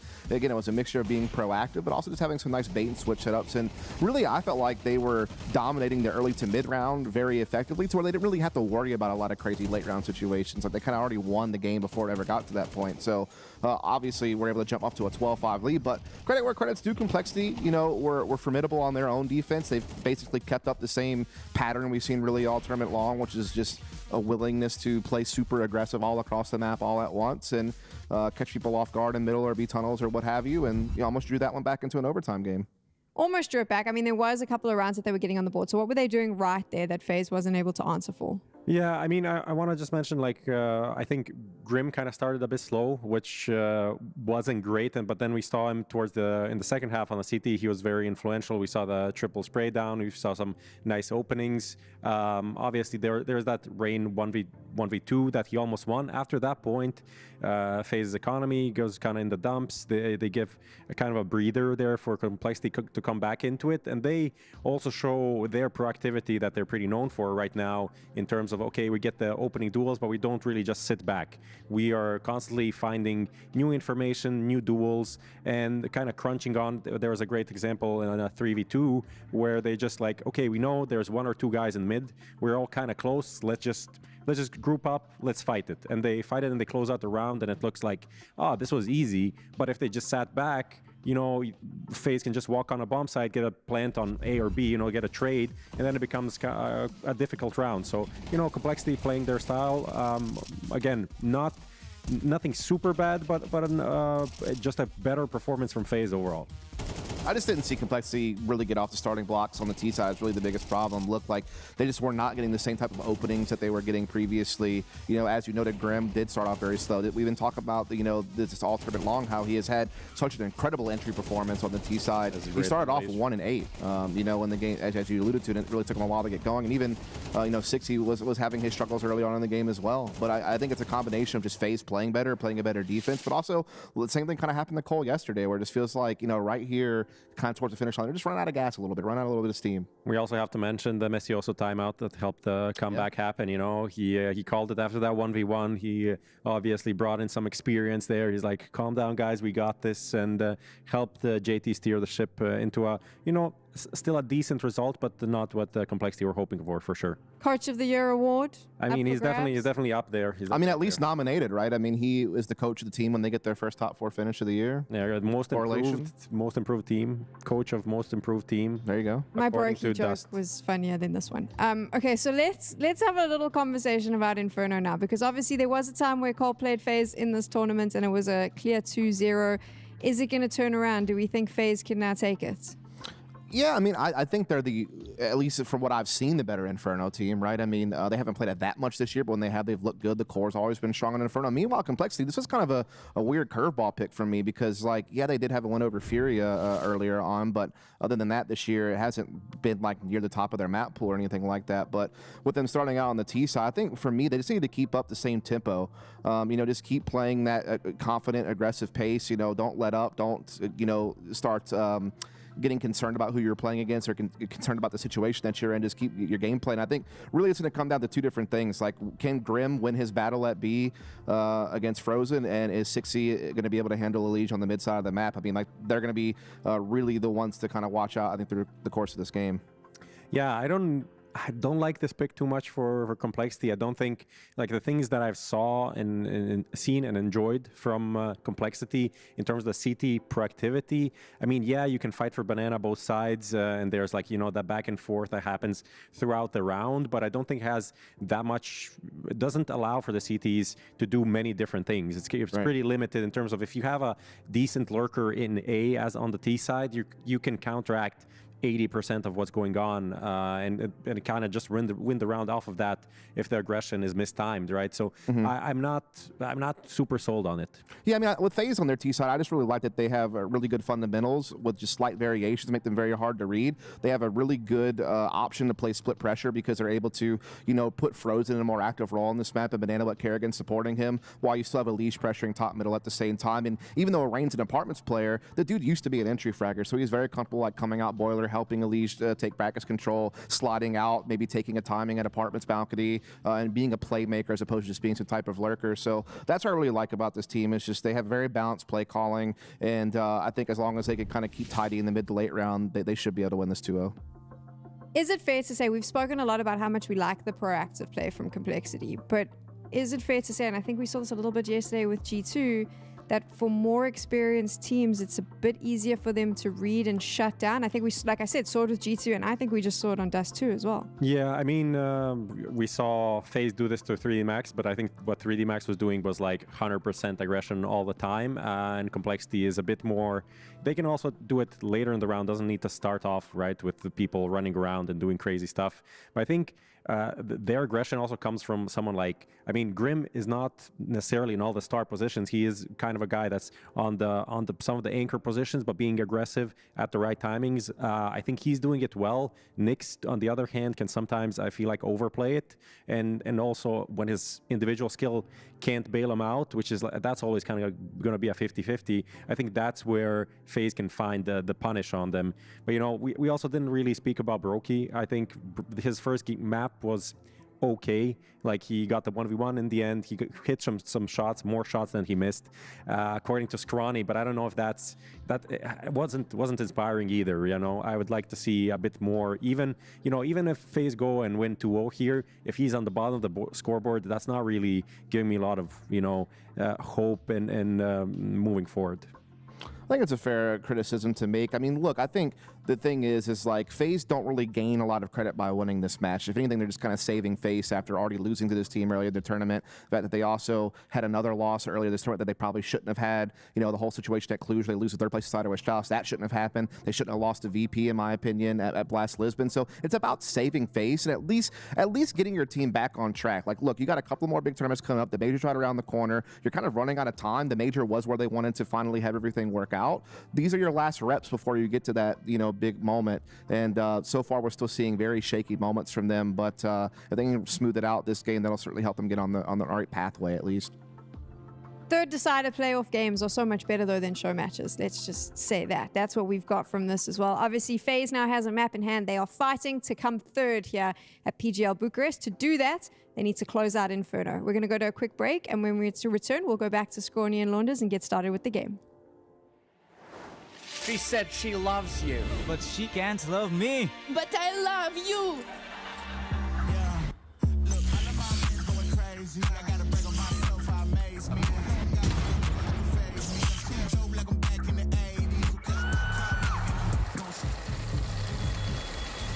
I won't play window anymore. What's going on? Play your role. 1xBet. The human body was built to move. Not trapped at a desk in one singular posture for 12 hours a day. It's time your chair evolved. This is Secret Lab Titan Evo. Ergonomically engineered for you. Gamers, hybrid workers, artists. Backing your every move.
There may be no trophy on the line, but our third place decider match is about a whole chunk of change and a little bit of respect. Alige having departed this Complexity roster and looking for revenge after a loss to this team just earlier this week.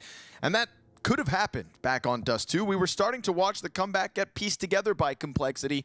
Unfortunately for them, Mohan, I think they were missing one of the pieces that had them succeeding earlier this week. Grim's opening attempts and opening success was nowhere to be found, in stark contrast to the rest of this event. To be honest, they had to throw bodies in front of him for him to really succeed in that last map. And to be honest, that was a great adaptation. It actually almost netted Complexity a comeback into overtime. But unfortunately, yeah, a lot of the reason that Complexity have won and so strongly in their matches because of Grim's openers, they're going to need him here on Inferno 100%. Sixy tried to fill the role. There it is. And it'll be Grim to kick it off here on map 2. So an A site that comes with it, as we've got the defensive pieces that are still standing behind the smoke over towards Moto. JT with clean vision on a leash, puts him down for now. And Vrozen's got the trade kill back, but it's Rain, 1 point of health. Strong post-plant positions for Complexity with 2 on site and 2 towards pit. How the hell would they ever unravel this one? Odds are they won't. And they've got quite a bit to save here. That kit, double flashbangs. Don't say quite a bit. I know. It sounded. I said it out loud, and I felt disgusting. Because like that's what they're thinking. But like, let's be real, man. What is that? A few $100? Huh? Couple schmeckles. Like, saving on pistols. Just. I don't care if you got no chance. You'll see who's laughing when Kerrigan defuses the bomb next round with that kit there, Launders. All right, you bite your tongue. Fair enough. Yeah. Starts off convincingly. And just to reiterate, you know, the absence of Grim back on Dust 2, one of the nice things about it, at least, was that Sixy was in there. Of the 10 successful opening kills that Complexity got as a whole, Sixy collected 6 of them. Dude, he was great. He was actually the strongest player on both sides. Yeah. Grim was really good on the second half, so let's see if it continues. He was a real nuisance, kind of playing his own thing off the catwalk from CT side. Tried to get it back going. Little rotisserie chicken here for Rain to stand on top of, and nade comes through. Nice damage. Actually was able to walk away though the entire time. And Rain, he could have ran right there, and I think they would have chased him. He's just so composed. Stays close on the doorway. Easy pickup on Nyx, but the return frags come out for Complexity. Open A site yet again. And it's a successful outing on the attack, back to back. Again, this is the fun part of the veto, because Complexity won 2-0 and then decided not to go for Anubis again. They wanted to take it somewhere new. And as Dust put it, Kerrigan, master of the veto, usually it's him, you know, that you'd have to be like, well, what's he going to go for this time? And as a team that lost the last match, you thought FaZe would change something up. No, it was Complexity.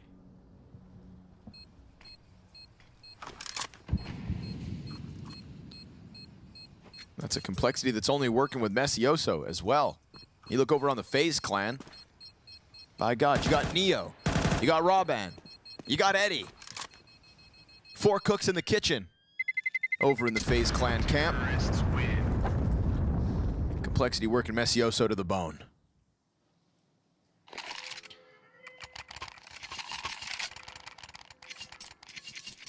They grow up so fast. Now he's taking timeouts. Not here, though. No need. Cold to the 2-0 starts. And FaZe never got a chance to use that kit. Yeah, like looking at some of the numbers on Anubis, it was a 13-10 game, so, you know, maybe they felt like some situations were a little lucky, so they couldn't do it again. Maybe they just got bored. Said, let's raise some hell. And Dante's Inferno. Well, so far so good, even despite that frag damage last round. That would have shaken up lesser men. But Complexity followed through with it. Rain again successful at getting his first kill, and Sixy again successful at trading. Kerrigan connects with the USP. Alicia's Desert Eagle looking for a victim, but neither of those pistols are going to wrap up another body. And so FaZe lose this A site 3 rounds in a row. Complexity setting a bit of a precedent on this half of the map. I swear Rain's best skill. Rain's best skill, wait, yeah. The bomb's not even planted. I mean, everyone's going to watch Halls in this position. All right, let's give it a second. Let's give it a chance. I think Second Rain's is over. best skill is finding angles, because he's newly anchoring here on Pit as well in place of Rops, is finding like angles where you don't even have to jiggle. You notice that about him? He's like one of the only top pros that will sit on an angle, not even jiggle, and the crosshair placement or where the person's going to be aiming when they walk out, they're never clearing him. He gets that. He's kind of like the Alex Pereira of CS2. Okay. Right? There's Feet an MMA planted. reference. Feet planted. Yes, sir. I didn't notice it, but I will keep an eye out on it. And that last round was a prime example of it. Rain doesn't jiggle.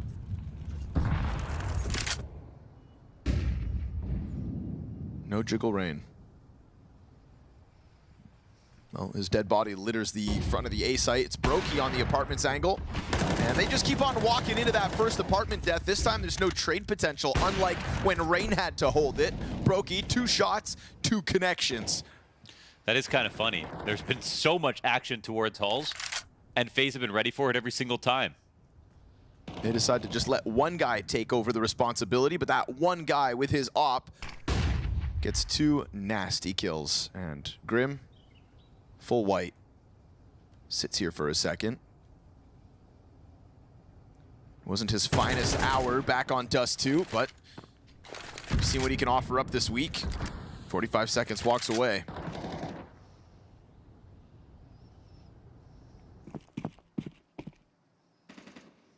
Nice strong statement here in the first real gun round of FaZe Clan.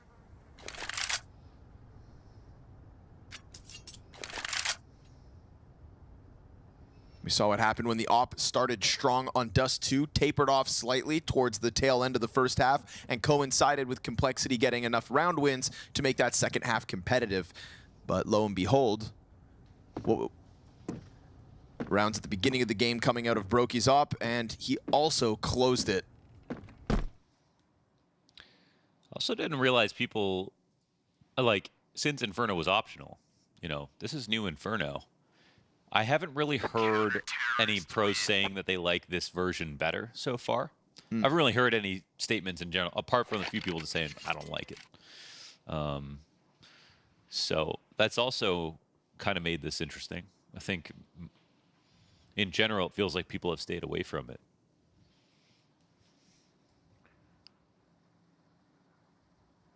Some small changes, the biggest one just being the widening of Banana. The regirthicizing. The increased widthedness. The radius maximus. Oh, there it is. That's what they call me.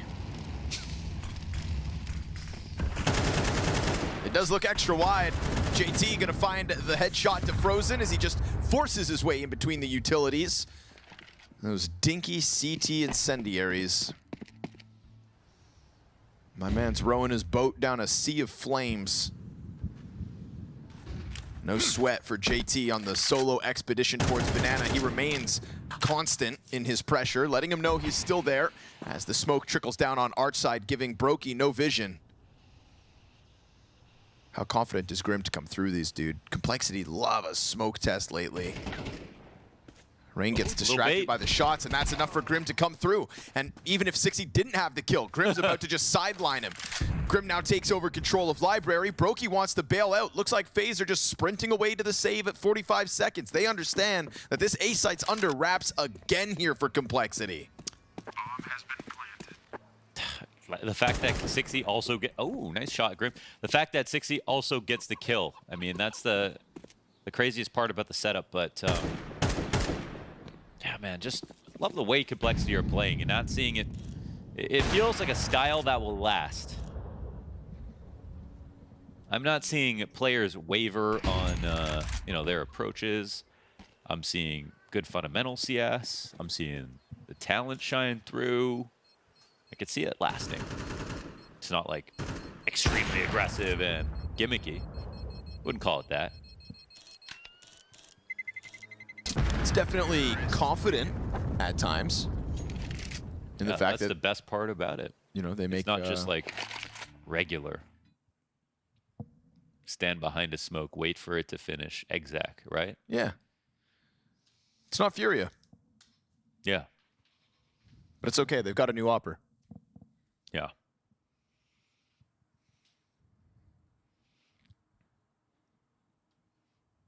What was the game that Prof made us play to guess who it was? Three guesses. 3 guesses. Yeah. And we had to guess what opera FURIA picked up. It made no sense. It made no sense. We were all drinking. Friday night in the club. In the club, literally. He says, guys, breaking news. Don't look at your phones. Let's play a game. And we're like, all right, what's fun. up? He said, FURIA made roster changes. No way. Yeah. And he said, you each get 3 guesses. Me, Launders, Dinko. And he even helped us out. He said, think outside the box. Yep. Okay. And he said, hot and cold. If you guess, I'll tell you how close. So we start guessing Brazilian players. And it's oddly 20%, he said. We say, oh, it must be European. Martinez. Yes. Oh, Sampaio. Sampaio, he says, 40%. Like, what? Prof takes up 10 minutes of our lives in the club to go, guys, MongolZ. Said, I want my fucking 10 minutes back. I said Stewie 2K gave me 10%, I think. I don't know what kind of games Prof is playing, but they're not as entertaining as this. JT back at it again for the banana action. Yet again, kind of working on his own. He's got support behind him, but it's just him on the tip of Alicia's tongue. He's got to bite it for now. Sit behind those boxes and wait out as Brokey looks to support him.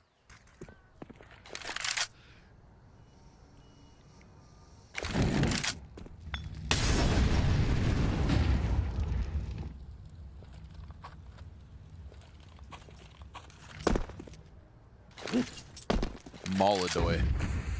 I said, bless you. Who joined FURIA? Robitussin. Good shot, Frozen, nice. off the flash. Ooh. And Halzerk's gonna bring it back with one on Banana. This time an A-side defense holds strong. Real strong. Damn. Frozen off of the flashbang. It's an easy cleanup for the first 2, but that last kill sharp as hell. And so FaZe finally, successfully, used their weapons to hold off an A attack. That was very good awareness across the board here for FaZe. The shots come in, but I mean, like, look at the flash on the perfect timing. They are holding B at the same time, making sure just in case it's a fake, and that's even seeing 2 players die on Arch, so they were ready to go here.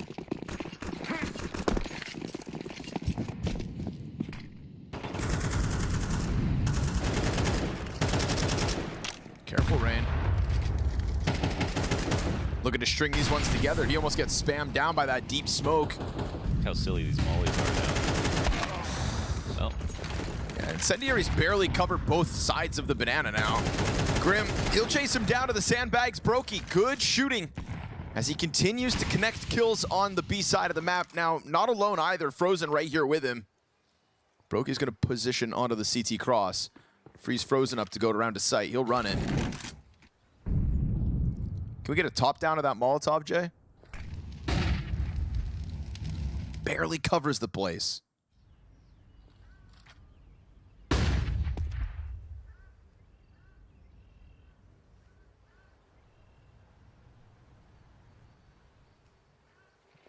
Overpriced ass.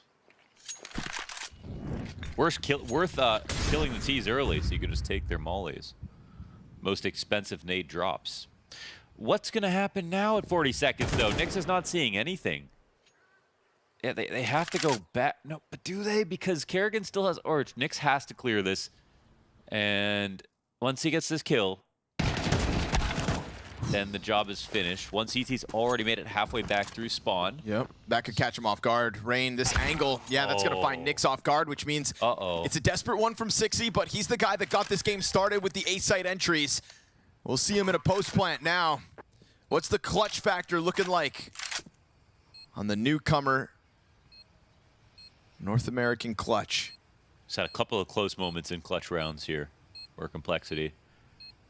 He sits in the pit. They give him a little bit of space here. The timing, as it will force Frozen to wrap around the apartments. He's maybe starting to consider this. We've got a kit on Frozen. That's the kit in the apartments. Now bodies on the bomb site. Frozen just walks out and hits the instant headshot because honestly, he's been clean with it across both maps.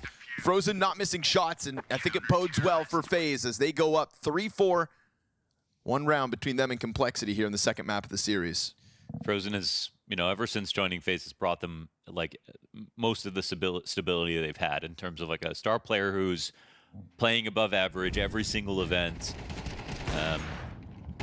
He's got a couple highlights, that ancient 4K hold on A-site versus Falcons yesterday. He's had some big moments. This round, though, largely you could thank Rain for it. Nix went a little too far after that play.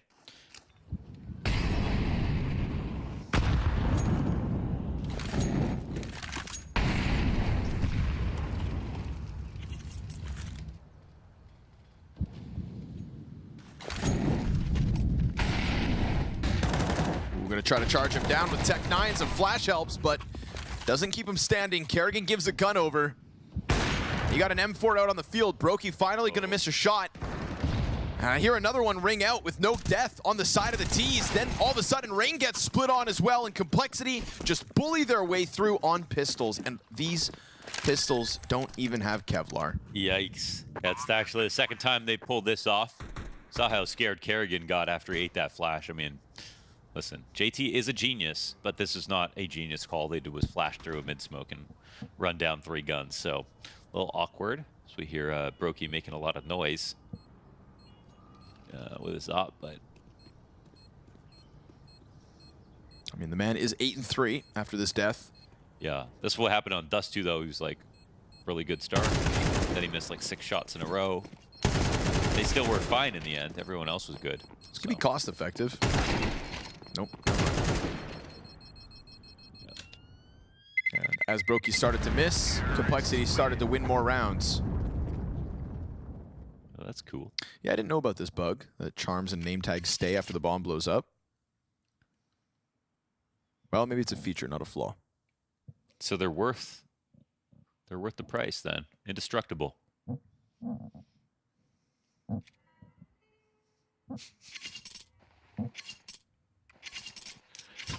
This guy. Every time you hear a squeak, it's Connor turning his head. Can you hear that? Yeah, I think so.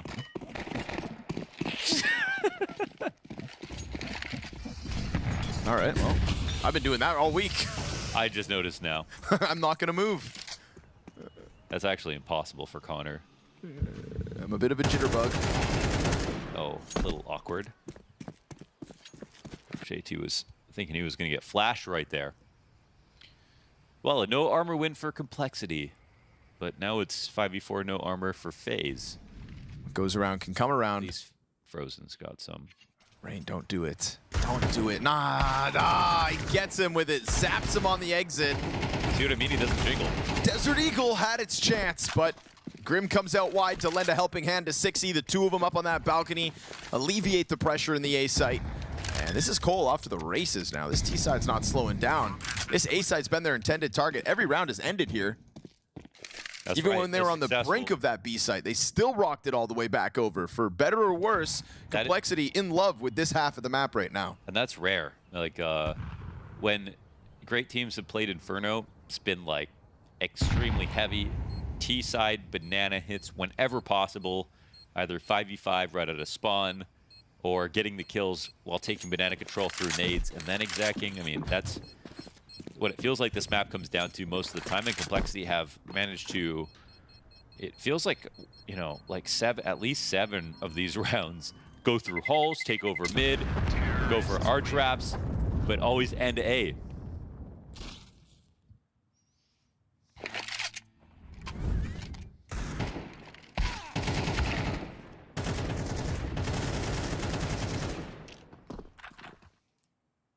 Grim starting to get his play back under wraps. It was a bit of a sore sight over on Dust 2 to see him struggle after having the event that he has. Yes, he is reawoken. Our Lord and Savior, North American Grim.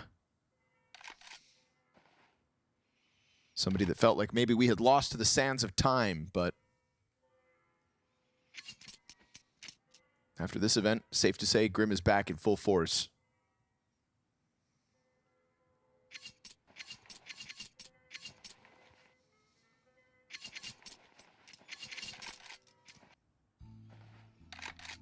Yeah, he's pretty much every bit as good as Triumph Grim. Triumph Grim was a phenom. That was like pre-COVID, wasn't it? Yeah, I think it was. Like, literally, might have been right in it, honestly. I'm not sure. Ooh, JT almost picks up that frag. Frozen hangs on with 9 health. tries to change up the position. Brokey lands the shot, does damage. Won't fall back. Nice shooting here from Nyx. Just bends the bullet into sight. But then he gets kind of distracted by the player in pit, steps up, and Kerrigan slices him off the hit. Grim slides out through smoke on Arch side. Elige. Ooh. Did he get spotted, though? No, they just missed the timing. Now Elige is going to give him his back. They just changed positions. Sixy, you'd think, gets caught out middle, but he also gets around the corner. Elige has been a second behind, catching 2 separate players this round. And so, no surprise, he just runs right into Grim, who's almost able to get a second one. But Kerrigan is close enough to trade out. And his bomb goes down. It's a chance at the reposition here for Hulzerk on the op. Nice. Takes the deep angle, catches Rain in the backdrop. Kerrigan ahead of all that. And Hulzerk seems, well, now fully aware. Gets popped by Kerrigan, and still this round comes up Complexity. Nice shot out of Finn, but it's a close from Sixy and a 7th to Cole. And it's a B finish, a very rare sight here, but it started with an A play, and it was all about Grim after the early banana control. Nyx getting out of Halls. Grim lurking through the archway, finding this perfect timing, and like, you know, even a moment where who knows if he waited a little longer what happens, but couldn't let Elige just run by.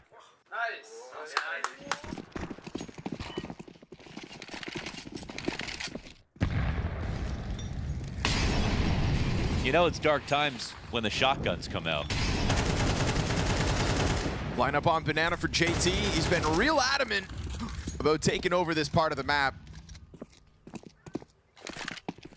They may not end here, but JT sure as hell starts here. And he's going to send himself in the full commitment with just the Glock. Make sure that he doesn't give a better gun over to Brokey. Here's the Mag 7. Pumps one into Nyx.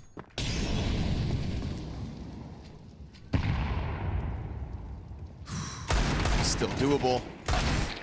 Too many shots off the head, and so Hulzerk plants bomb with ease. All that's left now, that Rain upgrade into the AK-47. I'd love to play back that clip from Dust's segment where he talked about how much this would mean to Jason Lake and the organization of Complexity. Here we are in the rematch of Sydney. You know, the moment where it felt like Complexity were going to be the first team to be extremely good at CS2. FaZe beat them out in the grand finals. And now somehow Alicia's on FaZe. Complexity are keeping up with them.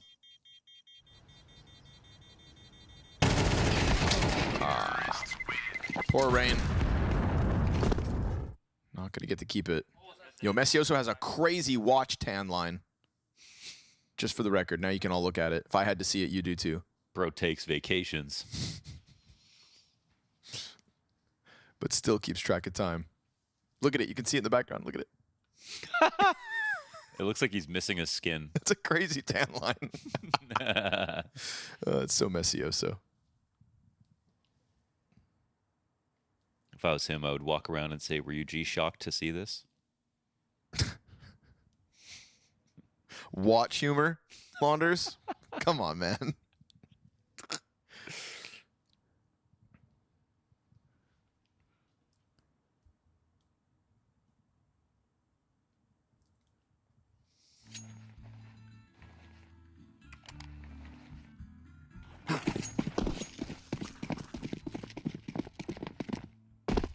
Where'd Elige go? He'll be here in a sec. Oh, yeah? All right, I'm waiting. It looks to me like Complexity are more than content to show us why Inferno was the pick and that they opted not to swing on Anubis again. And Rain here, here's them coming. Nothing you can do to stop it. Sixy just right in with the entry. Brokey to the pit. Frozen tethers off him nicely, and they cut off one half of this A split. So there's no follow through from Complexity. A potential 1v1 duel down on Banana. Hulzerk waits long enough to catch Frozen off guard. And now this op for FaZe floats in sight. Smoke fades. That'll make you nervous, but Brokey clears out Arch in the meantime, and there is no point of contact just yet. This is Nyx just locking into that corner, eventually waiting for Halzerk, but it looks like they still want to see if somebody else from FaZe oversteps. Thing is, Brokey is actively trying to be that person, just not in the direction that Complexity wait at the moment. They can just wait until the little end of the rounds here. Nyx doesn't want to make a mistake, but they have everything in position to hit the site really quickly, so it's just scarier for FaZe. They want to keep on to that. But Brokey is deciding to play active. He could play a passive spot and take, you know, one option, but I think this version of a gamble is exactly what they want to do, and there he'll get the information. But with the missed shot, still worried about the flank, but there's nobody home. It's two up in the apartments, one on short side. His teammate in Elige is coming over. Better late than never, Elige, but this is the final hurdle. Last round of the half. Nice quick scope out of Brokey. Goes in for seconds. He does his job damn well. Halzerk turns back around looking for his ex-teammate in the clutch. And Elige can just walk this one in. He takes the top rope, and Halzerk tries to dodge it, but Elige hunts him down slowly but surely. Only his third kill of the map. It will net FaZe a 4th round. Complexity, dominant stuff on this T side, but unable to secure that last. I want to say, did they take too much extra time? I don't know if that's fair to say. They were in a spot. Brokey, I think, just played for information. When he got it, picked the spot he wanted to, and then hit 2 great shots as well. Could have just died after the first one. And those 2 guys, Brokey and Elige, I think have been the talk of the match so far. Elige much stronger over on Dust too, but pulls out the clutch here in the end.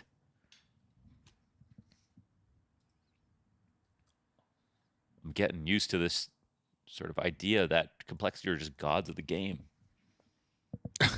Okay. They've just been no, I'm not buying that snake oil, dude.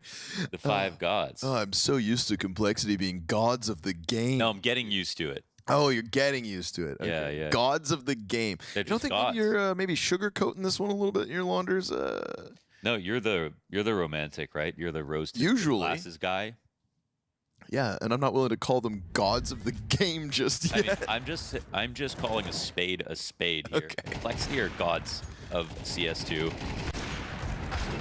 This event is just, it's amazing. I mean, JT is a genius. Halzerk is a legend. 60's drunk. On success. That's right. It's the god of, was it Sisyphus? No. Wait. What? No. Who's got syphilis? No. Damn it. Who's the wine god? Greek one. Shoot. I should know this. I played Hades. Elige, the front runner on the half wall here. Pistol for FaZe and Dionysus. Okay. He was a drunk god.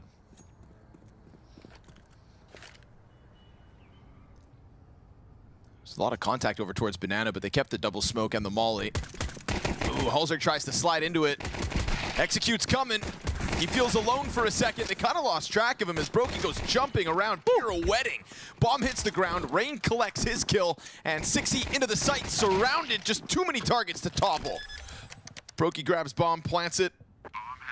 FaZe give themselves a fantastic chance to close out Pistol as JT's met by a smoke. Molly on the other side if needed.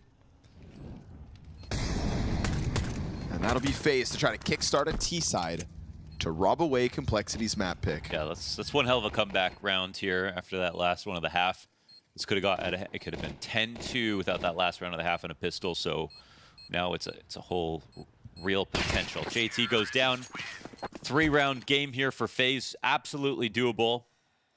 And I just want to say, like, I'm just actually over the moon at Complexity's performance, and it feels like even if they lose this game and lose this map, I'm still insanely impressed by like what they've done here in Bucharest. I remember at the start of the event when there was a sit-down interview content with Grim, and this was before we were going to really see how good they would become this week. And Grim said, like, yeah, we're just like kind of shooting for playoffs.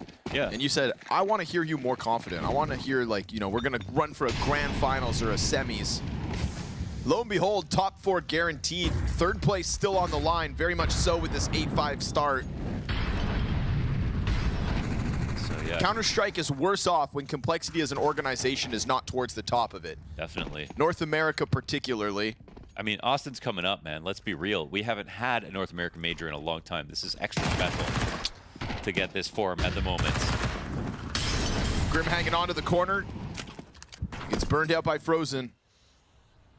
You know, it's just such a scary state for North American Counter-Strike this season when it was M80 and Wildcard who became the talk of the town. We were discussing who would get that 5th slot, and nobody was even thinking of Complexity. Yeah. Dropped out of the slots. Dude, will find themselves at the MRQ, so their attendance in Austin is no guarantee, but this performance certainly bodes well for the roster. So I want to keep it real in 1 sec, but we actually might have some action. And Nyx is also actually someone that's been really important to talk about because his performance somehow has not been near the top. Only 3 kills this map. It's a stark contrast to Sixy. Continues to try to keep it towards the top. Rain trades out on the boilerplate, and that's going to leave 2 MP9s stranded shoulder to shoulder inside sight. They're trying to set up Halzerk with the element of surprise. 2 backs turn. Oh, it gets away from him. Frozen survives the first burst. 8 seconds to the clock. JT might want to run this one down. Could try to clutch it, but now that he's been dinked, his chances just go up in smoke. Oh, what could have been right then and right there. Yeah, it's very close. I think the other part, though, and again, just to keep it real, you know, as casters, there are teams sometimes, you know, it's like we saw Virtus.pro and FURIA have struggles and run out of time and everything like that. Complexity last year was one of the hardest teams to cast because of the amount of tragedies that would happen in a single game. They're literally already better than that. There it is. It's been a while. It's been Okay. It's been a damn while. It's been a while. And that deserved it. Yeah, that was you earned that one, Halzerk.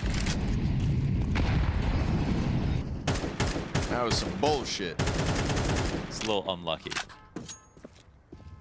He missed too, but the one headshot wasn't enough.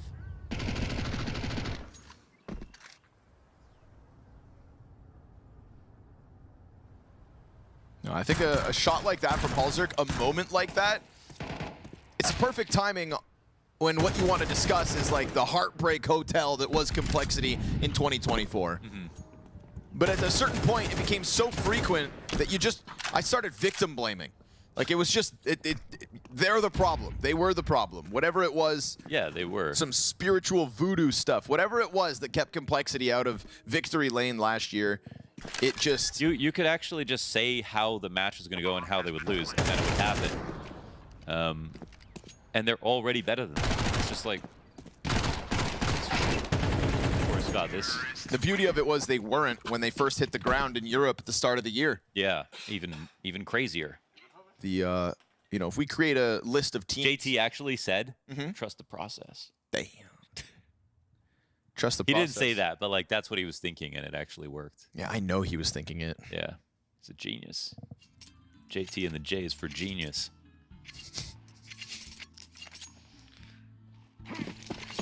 The T is tremendous. Genius tremendous. Oh shit, you're the snorter, not me. The shot from Halzerk. Just gotta say it because I keep calling it every time Brokey whiffs. Yeah. All right, now time to take the game seriously again. Complexity was 8-3.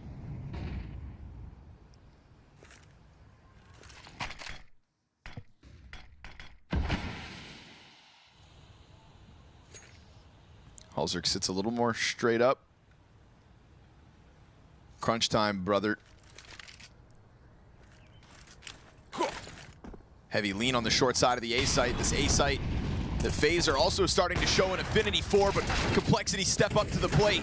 Sixy locks down the balcony push. We go 4 versus 2. Frozen emerges. Out of Just nowhere. A weird timing as well, right? I didn't even see him. Yeah, I didn't even realize there was another player just coming out at a different moment. You'd think they would swing at the same time, but it's perfectly played. Frozen hits 15 off of that. Oh, Complexity thought This would be a stressful round to lose. As did I. That they had that site held, their pieces in the right position. Everybody stepped up accordingly, and then Frozen just kind of stutter steps it on his own accord.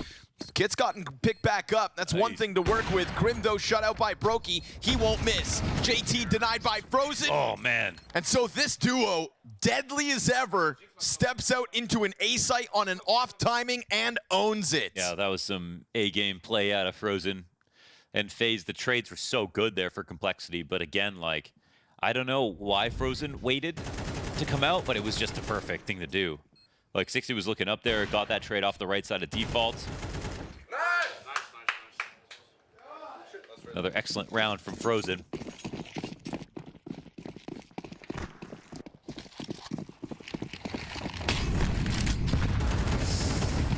Trying to charge it down. 60 sidearm with a double. Interesting. Elish just distracted as JT comes out with one.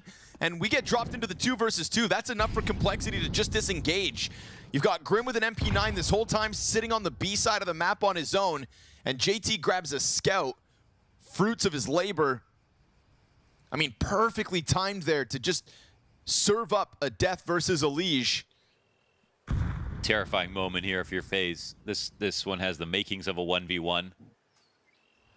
Grim and JT both in a solid spot to get a kill, but also don't have great guns to get a multi. Rain with all the utility, Brokey with the op. Brokey stepped it up massively. And so the moment looks to fall on the shoulders of Grim. I liked Grim playing from the top of sandbags, but... First shot's a miss. Rain dies. Oh, okay! He didn't even hit the ground yet. All right. Terminal velocity. Grim hits that sweet spot, and Complexity take a lead off of it. 60's 5-7 flies to the bottom of mid. And Cole serve up a reminder to FaZe. This series is not over. This tournament not done. Dude, 60's been a constant. The aggression, the frags. And off the lip of the sandbags, Grim somehow gets that second kill. No trade, no 1v1. And back into the lead, just like that. Frozen into the cutout. You've got a lot of pressure here. Grim dead in an instant. Hero to 0. Rain right with him. JT's got the response back, but he gets pelted by the util. T-side pressure through Banana, remains adamant. Yeah, what are they going to do about this? Losing an A player, they have to respect it. FaZe can make this a long round. They can't play one on A. But if JT's going to be alone, it's a scary spot for him too. Bomb between both zones. No decisions being committed to.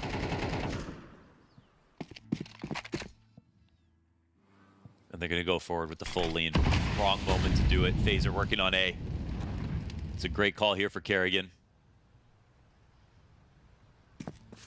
Oh, but the rotation back, and it's actually on time. JT makes the executive decision and says, leave me here. And Hauser gets into a really impactful spot for this off. Gotta trust that balcony's gonna get held, though. He actually decides to give up that closer angle. Yeah, it's a bottleneck at 35 seconds, but FaZe have got the bodies to just try to charge through.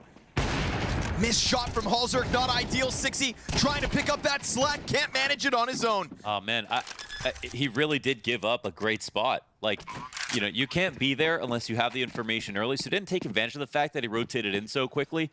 60 had his back. They had a molly up in halls. And he doubted it. And he doubted it. He actually totally doubted it. And they didn't wait the molly out either. They turned the corner on lane. So I feel like Halzerk just gave up an opportunity to be more aggressive. And he could have got a shot from there and then fallen back to the position that he just died in and had a second chance at a shot. But he didn't trust the cover from 60, and that's where it got lost. Instead, he plays his one opportunity, and it's one that slips through his hands. FaZe Clan right back to the tied game, 9-all. Yeah, you can't play your one opportunity position when you are down on numbers. If it was 2v1, you win the round. If it's 3v2, it's fine, you have a teammate to trade. But in that spot, even if he got a kill, there would still be 2 players coming in, him having to reload his op, and 60 having to do the rest. Just winds up being so easy for Rain. sits out on the balcony. He's got 3 players down beneath him. Minions to send forward as he reigns supreme from the tower.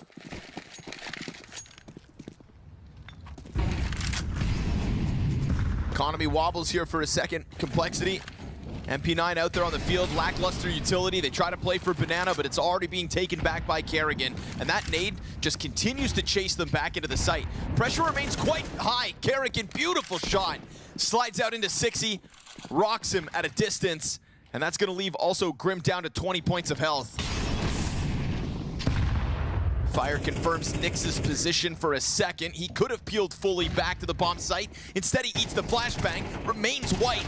Oh, it's damage again here for Cole, but the pressure just constant. Kerrigan comes through, Rain reopens the other side of this bomb site, and it'll be FaZe to touch double digits first. Yeah, Nyx desperate to get back into the game. I mean, they did only have 2 players here, 5 were oncoming. They needed to win some opening trades. They couldn't just go into a full passive setup, but neither come up with one. Grim tagged down early on. No chance for these 2 to rotate in. This one goes a little bit deeper. Scary now for Complexity.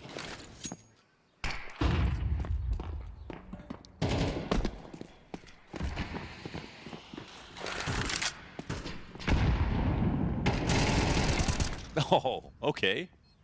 Fight for it, trying to keep Grim alive, who's hiding back in dark. Grim decides to take a swing on his terms. JT, the 1 M4 hiding in the smoke. You want it? Come get it. Brokey thinking about it. M Cowboy Beretta sing.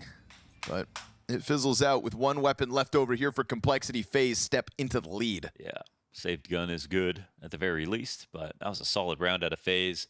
That attack. And unfortunately, Nyx not getting back into this game.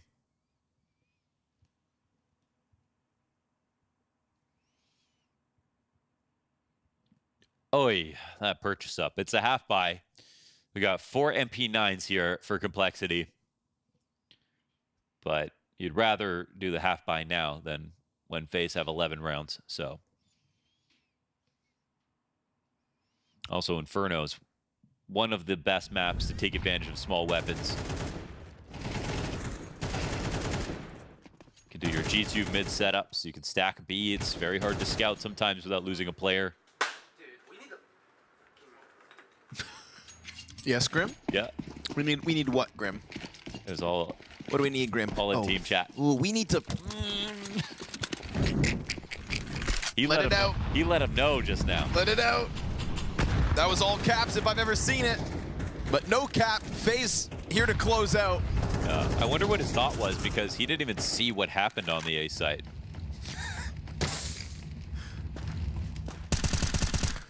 That's true. What perspective does he have to consider? I bet he was right, whatever he said, but he actually had no idea how they lost. I don't know what you guys are doing over there, but it sucks. Here are the roster moves I think can save this team. No, Grim would never do that. He's not that tight. In fact, he has spoken about the work environment that this Complexity team has. And it seems like a sunnier place nowadays, we'll say.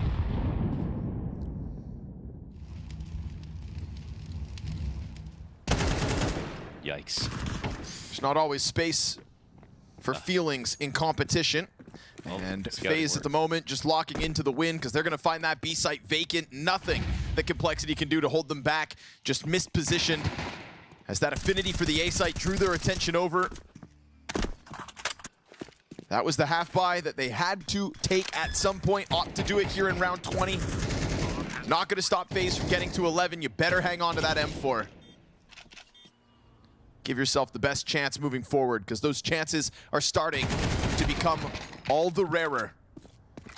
Nice upgrade here for Sixy. He's been holding up his end of the bargain. Yeah, he very much has. It's a close situation. It's good to get frustrated. You want to see that they still can see the victory. Again, they also want to prove that it made sense to take it to Inferno when they won Anubis last time.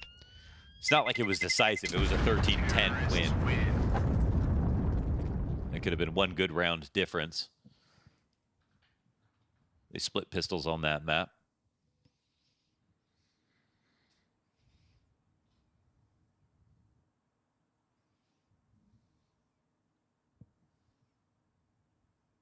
And the special part again about third, fourth places is that VRS is still on the line. There's still a lot actually to be gained. I think Complexity lose 3 if they lose this match. So losing is not a big deal. Correct. But they can gain like 22 or something. 77. They can gain 77. 23 is what FaZe gained. Oh, yeah, so those are huge points. Yes, sir. You want to capture them when your form's on. You know, you never know when you're going to slump. They're going to have a month off later on the season. Yeah, especially Games for like a this team can like add up. Complexity that we're just on the brink of, you know, not even. And for they're viewers, outside of 5. It's not VRS for the major. That cutoff has happened, but VRS for the rest of the year. And all the opportunities that come with it, like a sudden Australia invitation. That they've got in the bag. Hulzerk never heard the op even shoot there. Yeah. That Frag grenade, though? No. Just misses. The corner keeps Rain standing. Dude, yeah, throwing nades down this hall is so much harder now because of the way the balcony is and all these little divots and corners. So Rain, let's see if he causes some further chaos. Hulzerk steps out into the bomb site instead. FaZe, they've got no presence towards that B site, and yet Complexity remain a little bit nervous about it. 2 players inside B, and even starting to lean that direction. Again, no nades, no util. That's just a hunch that they're operating on. And it's a hunch that could cost them a 12th round on the FaZe scoreboard. Hulzerk goes for the wider angle, the one we wanted to see him on prior. He's willing to do it now with nobody watching balcony. Yeah, it is still the right thing to do, but now what are FaZe doing? They're just threatening that they could wrap, but they're going to leave Moto open, but they've actually got to go. Oh. Missed chance from Hulzerk, fast reposition, he'll lock down balcony, gives himself another shot, but Frozen just jiggles on it, and his offbeat timings. Yes, always catching everyone off guard. God, it just must be so frustrating to be on the receiving end of all that. We see him not only crack open a bomb site previously when the hold was going well, but even just in that 1v1 to keep a man advantage in hand here for FaZe. Retake utility comes out. 3v3. Kerrigan waiting for the point of the retake. Here it comes. Frozen pops up. Can't do anything else. Proki in between them. And you've got Complexity to take it back. All right, we're talking now. Just sliding forward on that bomb site. Everything Hulzerk got was worth it. Enough pieces in position to just follow through with a smooth, easy retake. Nice tethering between the players there for Complexity to keep this game within 1. I thought the round was over when Frozen got his kill, so very good of them to be able to pull this off. And it was definitely a must-win situation. Lucky for us, both teams have enough money to buy here. So, yeah, again, I thought when Hulzerk doesn't get Frozen, because Frozen has been picking all his fights in such a way that it's just impossible to read if he's going to come high or low, what timing he's going to pick. But Hulzerk was alone on the site, you know? Him only getting 1 kill, it should have been the round done. It's that, though. 60 getting a glimpse of the graveyard play. Yeah, they moved up quickly, man. I like that about this retake as well. One of the hardest sites on any map to retake. They just know the secrets to A. Complexity had a great time taking it in the first half.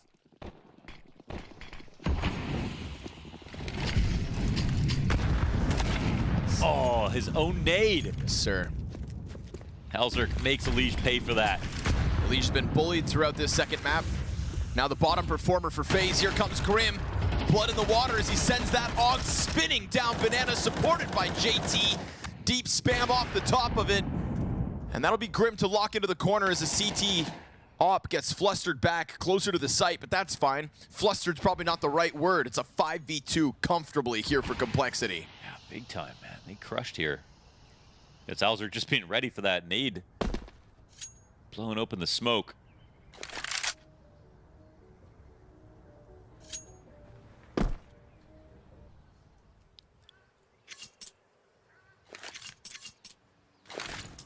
Well, we'll see. If they save these guns, I think we've got the best possible outcome because both teams will be able to buy. It'll be 11-11. The most intense route to match point you could ask for.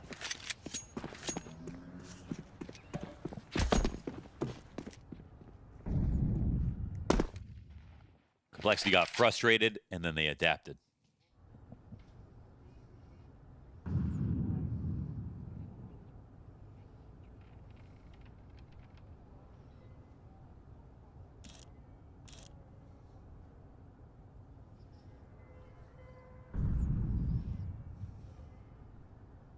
It's good on Cole to hang on to some of the character that we've seen them playing with in Bucharest. These early swings. Ready for the smoke to get popped, but really the pressure down Banana gets the better of him. Counter-terrorists win. Can't let the frustrations hold you back. Can't let yourself clam up.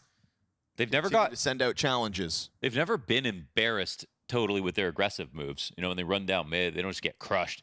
They actually have had like a lot of success with them. There's, you know, good calculations. Again, I think my favorite part about JT is just the flashes are always so effective. If he's throwing the flash, I'm swinging, but it looks like a smoke got missed here. It's an 8-4 lead for Complexity. And off of this one, somebody takes 12. Oh, down goes Grim. That's 20 for Brokey. We just said that like their aggressive stances haven't looked embarrassed when they do fail them. And this is another instance of that. It is still very much recoverable. You're going to position an op on a side of the map that it has not been frequently.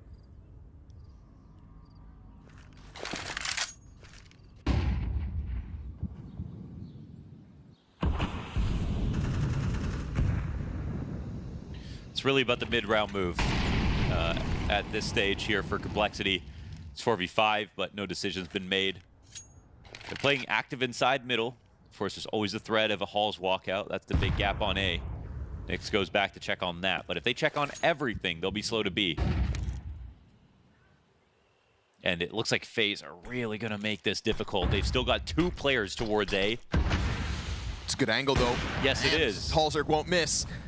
That smoke just left him a little pocket to operate within 30 seconds. Did he hit it, or it didn't seem He did try to. I'm not sure. Yeah. He put himself in a tough spot to put the op back on the angle. Elise just opened up the other side. Halzerk gets off of the site. It's going to be pressure here for Nyx, and he has been underperforming on this map.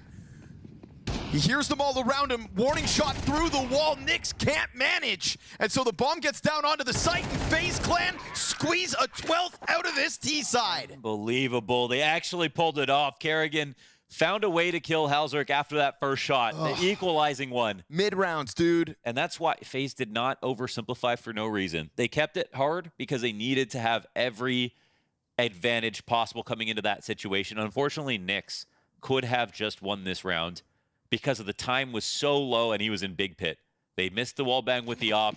If he got one kill, he could have swapped the cross onto the site. That would have been very difficult for FaZe to figure out. They might have had to plant with him still alive, but he's just not had a game.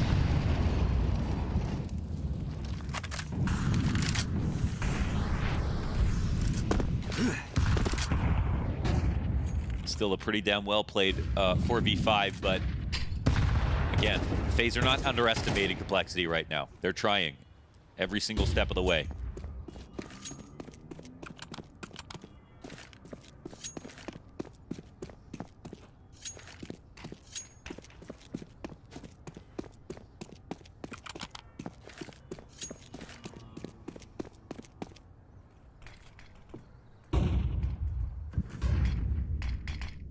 Setting up 1,000 window flashes right now. Kerrigan, the drug mule of round 24 here. Checks those flashes out, just gets frozen a little further. The thing is, he grabs that grenades that many times, still leaving bomb back there, so you have to do one more trip eventually. Yeah, and that's actually so much time off the clock. But it's just about throwing more flashes. If he's got more nades, he does. Another flash, another frag. Kerrigan up to like 10 grenades in this round at this point. This is a circus. This is a crazy round. They have now time to just do their final idea. That's it. And there's still plenty of util for him to chuck out. It's all he's been doing here in the 24th round, just throwing grenades. Kerrigan's up to 10,000 steps this round. Down to 20 seconds. They're going to try to hit this site. You've got Nyx up on the balcony.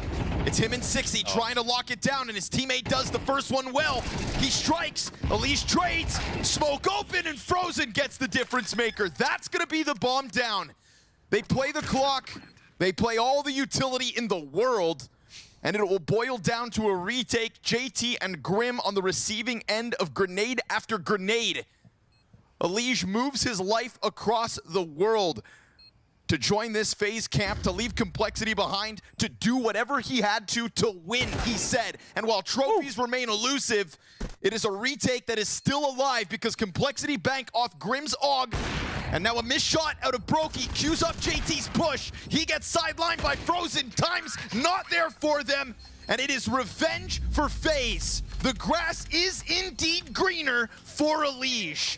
Can't afford to lose to Complexity twice. And so third place and an extra $30,000 belongs to FaZe Clan. And 3.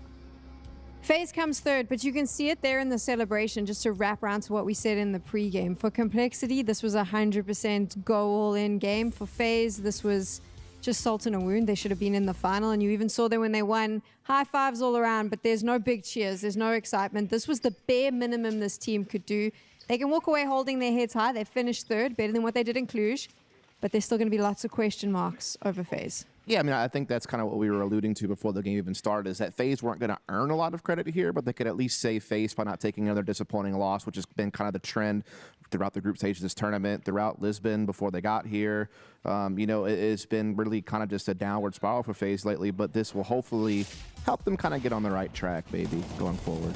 Yeah, I want to say that FaZe really came locked in this game, starting with Dust2, just individually as a team. Less of these messy rounds. There are still some that they let slip, but, you know, they came in, they did the job, and they can move on to the next tournament without us criticizing them even more than we did, right? Like, you guys are going to stop being mean to Brokey now. Come on. He had a great Inferno. Had a great Inferno. Dust2 so, right? But on Inferno, definitely had some impactful late rounds. He had great openings 2 times in a row. Not in a row, but 2 times he opened Banana up single-handedly with that nade combo, just peeking into Grim, I think, both times, finding the entry there. And frustration coming out from Complexity camp because Halzork and Grim didn't live up to the billing of this tournament and how they have been playing. And Nyx, yeah, real struggle city for him, anchoring down the A-bomb site and like lurking on the A-bomb site on both sides of the map.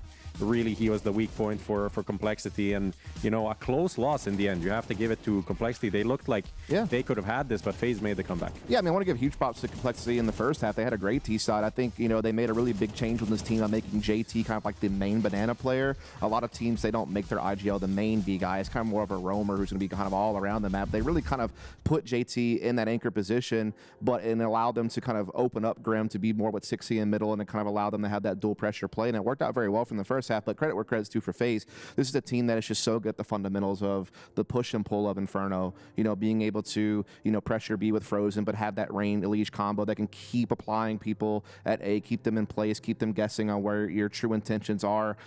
Sometimes you get a little bit scared about them milking the clock, but they're getting value out of every second by making, you know, Complexity second guess how they should be rotating in those final moments. And to their credit, I mean, coming from behind and just executing a really solid Please look at Frozen's T side. Look at the kills on the T side.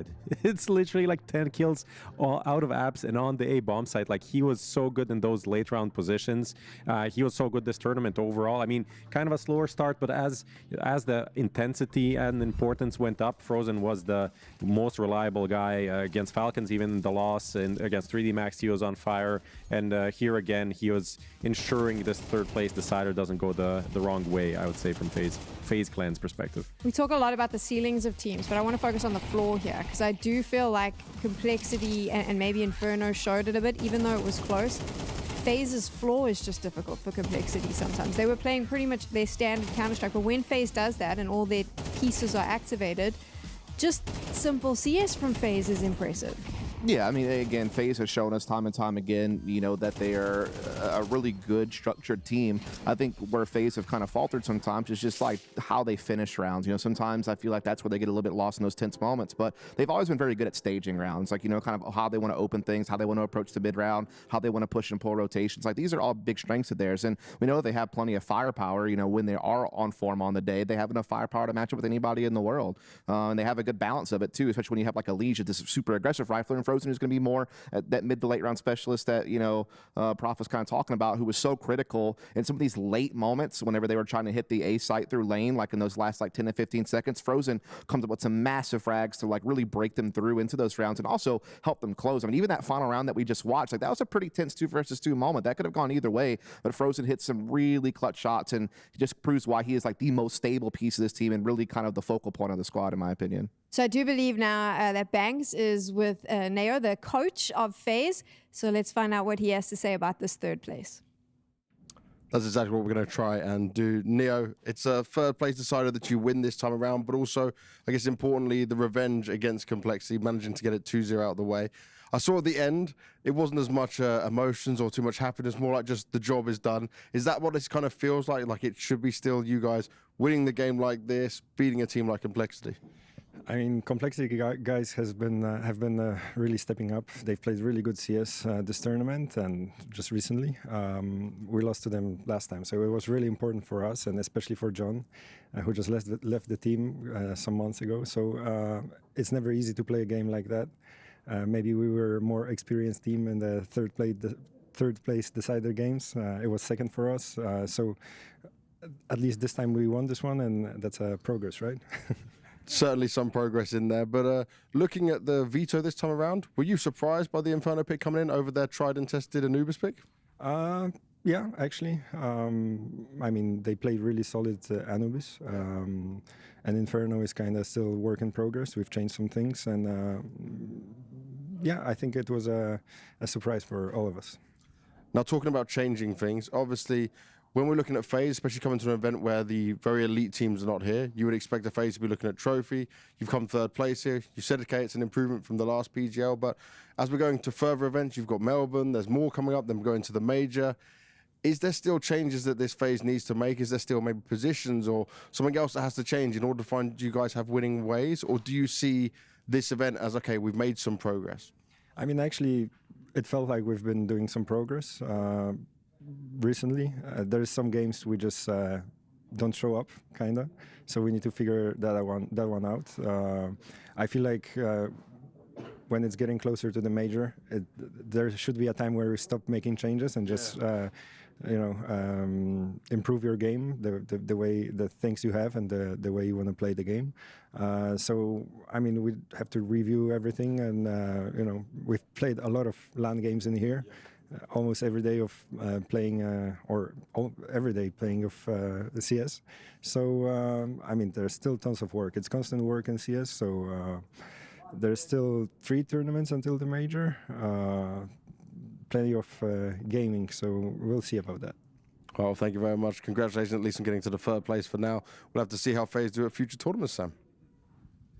I believe in FaZe Magic. I believe there's lots of gaming to be done. Plenty of gaming. Plenty of gaming to be done. It'll all be, I mean, it's a bit of copium from my side. He mentioned they haven't showed up for certain games. They know what the problems are. Sure. They're not going to make any changes. They need to now work on their games. I think that's a really important point. Like right now, you're a little bit too far removed from the beginnings of this team and a little too close to the major to be making drastic changes at this point. You know, that's a really big dice roll.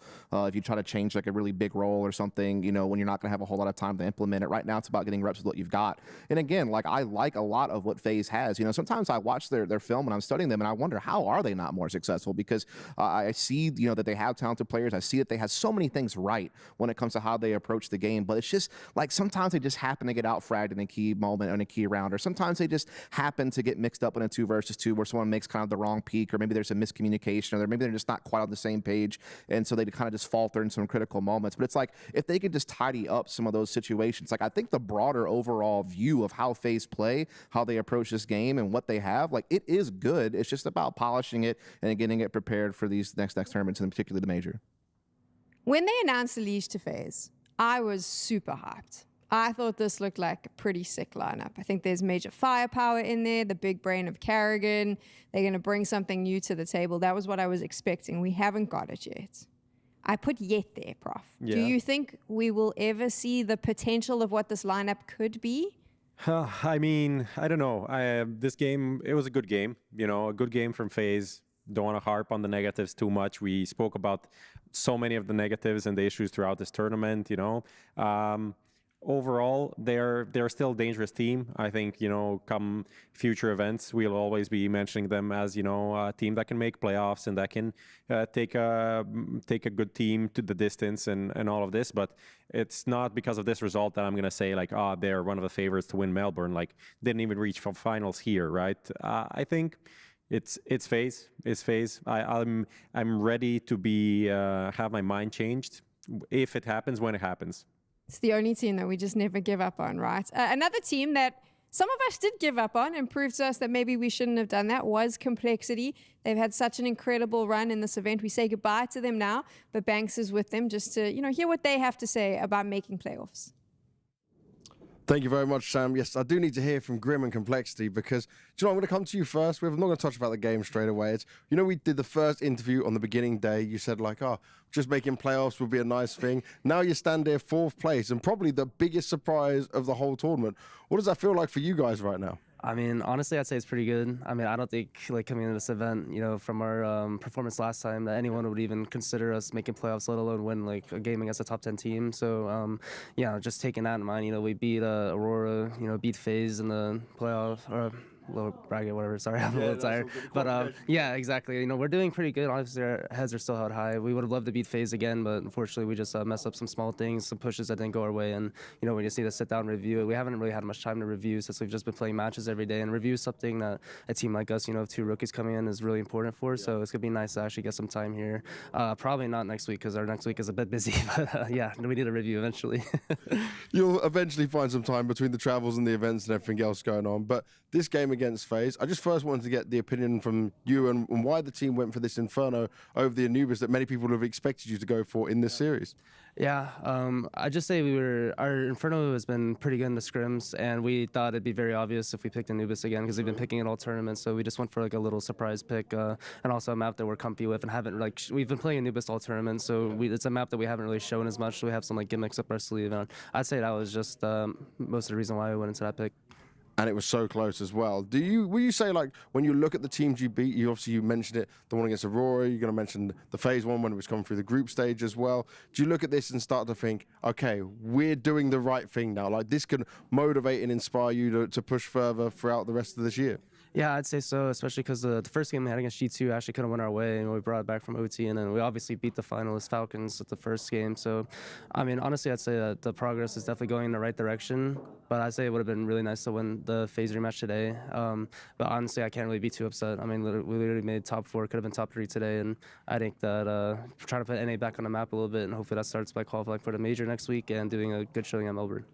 Well, with the performance you've shown here, surely your confidence must be sky high for qualifying for that, though, right? It starts, what, just a couple of days? Yeah, it starts Tuesday, so hopefully no flights get missed. You know, everyone gets their nice 7 hours of sleep, and we'll show up banging for the match. I wish you the best of luck, Grim. They got a wild ride ahead of them. It's not just a major qualification for them, Melbourne as well, but Complexity, they're looking a lot better. I'm excited to see what they can do. It's a lot of jet lag coming their way, let me tell you. There's going to be a lot of flights all across the world for that team. MRQ, I remembered that now. They've got to still qualify for the major. This was a fantastic way, though, to get yourselves ready for that. Lots of confidence. I'm sure lots of positive stuff they can take away from this. Absolutely. I mean, look, you have to understand like where they came from was about as low as they can get, right? You know, you have an organization that was a marquee brand in the North American space. You lose your star player, Elise. You have to work with limited resources due to the complexity, having to rebuy that brand, and Jason Lake trying to construct something and still keep them relevant and kind of understand that this is going to be a long process. I think success has actually probably come a little quicker than they anticipated with this event, which is always nice. It means you're a little bit ahead of schedule and also shows that there is promise there. You know, we saw Grim have nearly a career high performance at this tournament tournament, and a guy who's been around the scene for a very long time. You have 60 finally starting to show some flashes of what he's capable of. You know, JT calling out of his mind and fragging pretty well. Halzerk, this is probably one of his best career events as well in international land, and Nix is getting his experience too, right? And so I think that this is certainly a positive step in the right direction. Beating Aurora, I thought, was probably the highlight of them for this tournament. I mean, that's a top 5 team that you took down. That's pretty incredible. And so now it's just about building off of that. I think this is really kind of helped push them in the right direction. Yeah, I just want to add that they're definitely the team that impressed me the most this tournament. But if they don't continue and don't qualify for the major, you can just kind of flush all of the good work down the toilet. So for them, the next week is going to be as important or even more important than everything they did now. And all of these results will put them on the map. They're going to give them confidence, but they're also going to be, you know, the M80s and everyone else will be aware of what they're doing and that they are a serious opponent, right? So they better show up. I really hope they do and get that spot for the major. It's not only qualification. If they do qualify, they've got to do well. It's a home major. For American teams, I think for NACS, they desperately need a team to go far in that competition and showcase North American CS, because it's been struggling for a little bit.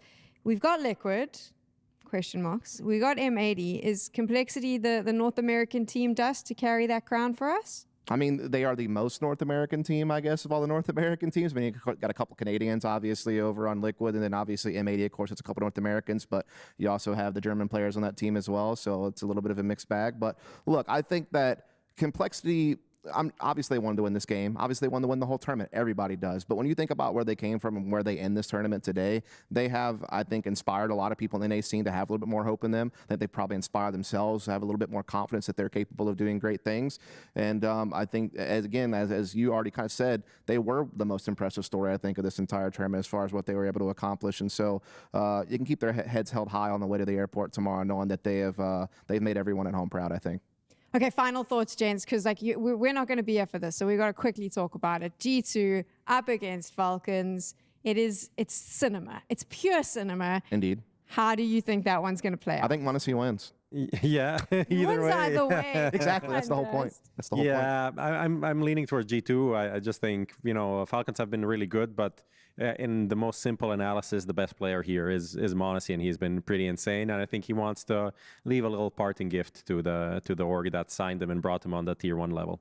He lifts the trophy. He's announced MVP, and then they announced that they got him. That's how this is potentially going to play out. Otherwise, Dex is going to take it just to make sure that someone else picks him up, right? Could be cool. It's like the bird carrying the other bird on a stick. That's basically MongolZ trying to carry both teams, actually. I'm definitely aware of this reference.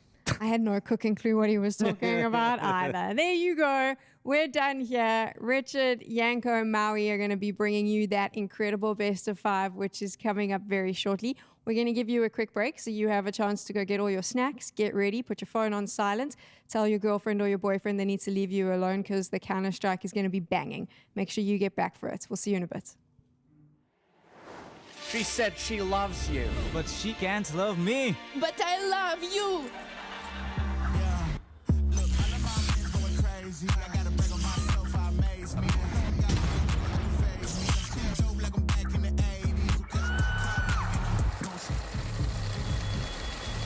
I won't play window anymore. What's going on? Play your role. 1xBet. The human body was built to move. Not trapped at a desk in one singular posture for 12 hours a day.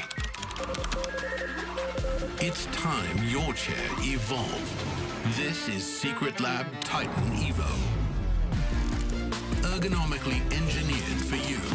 Gamers, hybrid workers, artists. Backing your every move.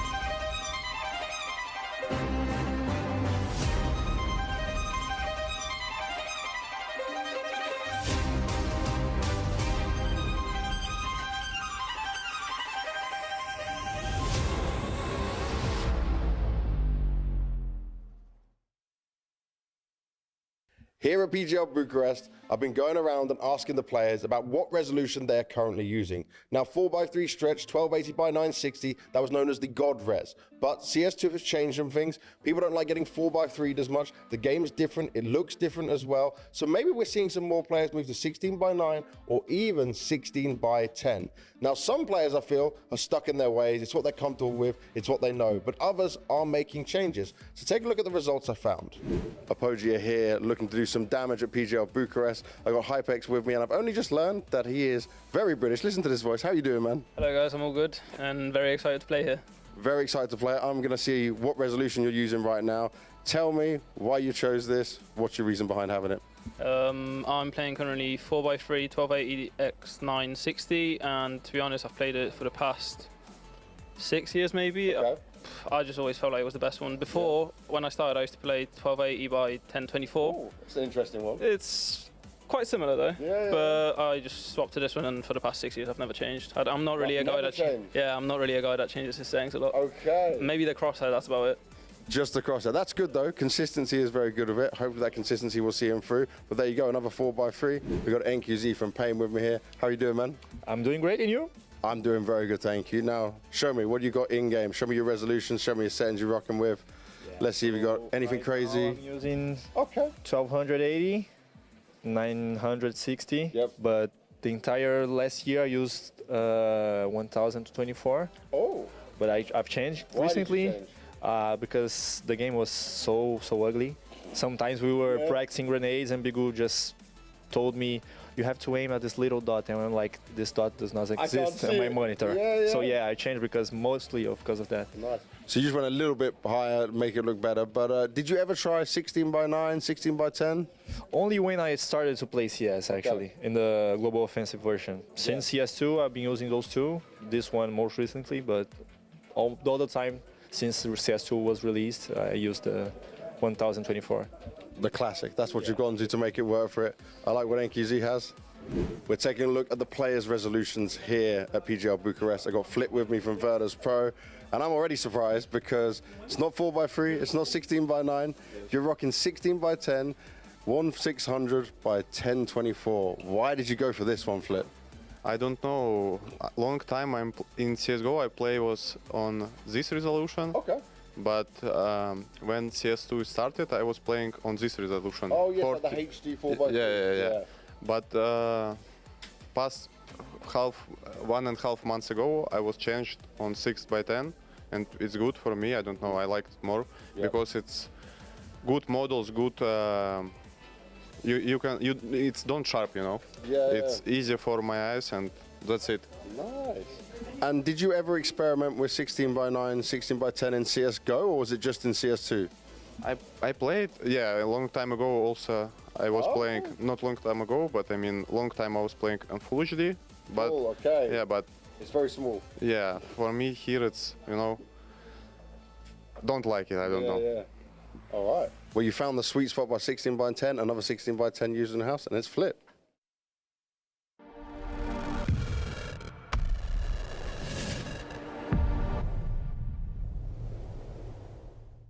It's lineup landing time as we get to test and see if our players know the lineups and where that smoke or Molotov is going to land. I've got G2's Heavy God with me here. How you doing, mate? I'm good, thank you. How are you? I'm very good. You're always in a good mood. You're always bringing positivity.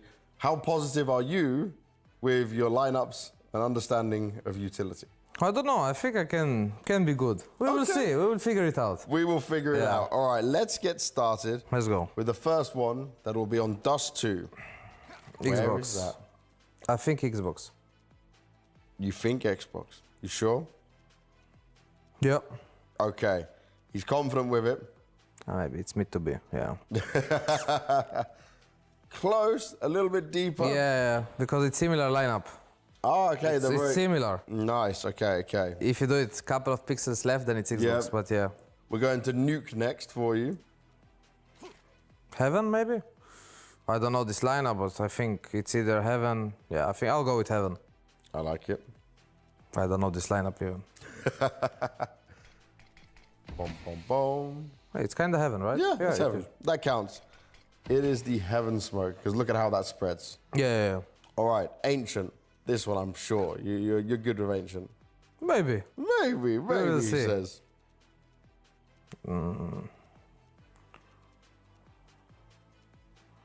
It's City or Donut, I'm not sure. I'm not sure. I'll go with City. But I think it's Donut. It's always like this. People throw random. Yeah, it's City, nice. Boom. He's a deep one, okay. We take that. Inferno, we're going to next. This is the G2 special. Is it the Heavy God special? Maybe. Maybe. Oh, it's a deep banana smoke. Nice. That one we're good with. From Inferno, we're going to Anubis. I don't know how to call it, like the connection between middle and B. I don't know how, everyone calls it differently, the position. That's fine, I'll give you that. I would call it Ruins. Okay, you call it Ruins. You described the position to me perfectly, we'll show it. It's like we call it Woxic, you know. Oh, okay, yeah. So for me, it's Woxic, but it's, I said like the connection between middle and B. Yeah, I understood you. Okay. That is correct, you can definitely have that one. Next, we're moving to Train. Lots of fun utility on Train right now. Insta, maybe. It's either Sandwich or Connector, but I'm not sure. I think it's, I don't know. I'll go with Sandwich. Let's take a look. Yeah, maybe it's Connector, actually. E-Box? Okay. That one's a tricky one, right? It's also similar with Sandwich Smoke. Is it? Yeah, I think so. Okay. I think Sandwich is more left, actually. All right, last one, Mirage. Let's go. This should be a specialist one for you. Jungle Smoke. Like Bench Smoke, I mean. It's either Bench or Stairs. I'm not sure, but I think I'll go with Bench Smoke. He took a swing, but it will be... Top Connector? I'd say like the top connector under Stairs Smoke. Yeah. You were close, you would have had it with Stairs. I thought it's Bench Smoke. I actually throw almost similar. Okay. For like this cross.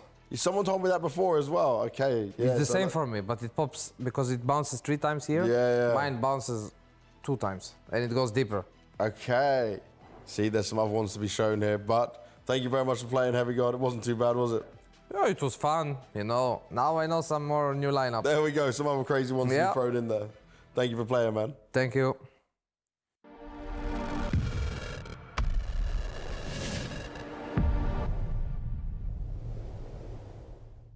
Here at PGL Bucharest, I've been going around and asking the players about what resolution they're currently using. Now, 4x3 stretch, 1280x960, that was known as the God res. But CS2 has changed some things. People don't like getting 4x3'd as much. The game's different, it looks different as well. So maybe we're seeing some more players move to 16x9 or even 16x10. Now, some players, I feel, are stuck in their ways. It's what they're comfortable with, it's what they know. But others are making changes. So take a look at the results I found. We're taking a look at different players' resolutions. I've got the Turkish Terminators on Taras from Aurora. I've got to get used to saying that this whole time. You don't use maybe the normal resolution that a lot of players use. We see you on the same one here. It's 1024x768. Why do you like this one compared to going a little bit up, Zantaras? Yeah, like since beginning to CSGO, I just play all the time same resolution. Back then I try with 1280, like 1 month or something, and then I didn't adapt well and I didn't like so much, so that's why I just play all the time same resolution. I'm just happy to play with it all the time, like, you know, like it's very good. What made you go for this one when you first chose this? Like, why was this the one you decided on? Why? Because like models is like a little bit bigger than 1000. Yeah. Oh wow. 1280. So I just feel myself very comfortable and all the time like confident. So that's why I just never changed the resolution and anything. I like it because it's a lot about mentality with you as well. And also your crosshair is quite big compared to players. Why have you always used a big crosshair? It kind of reminds me a bit like a 1.6 style.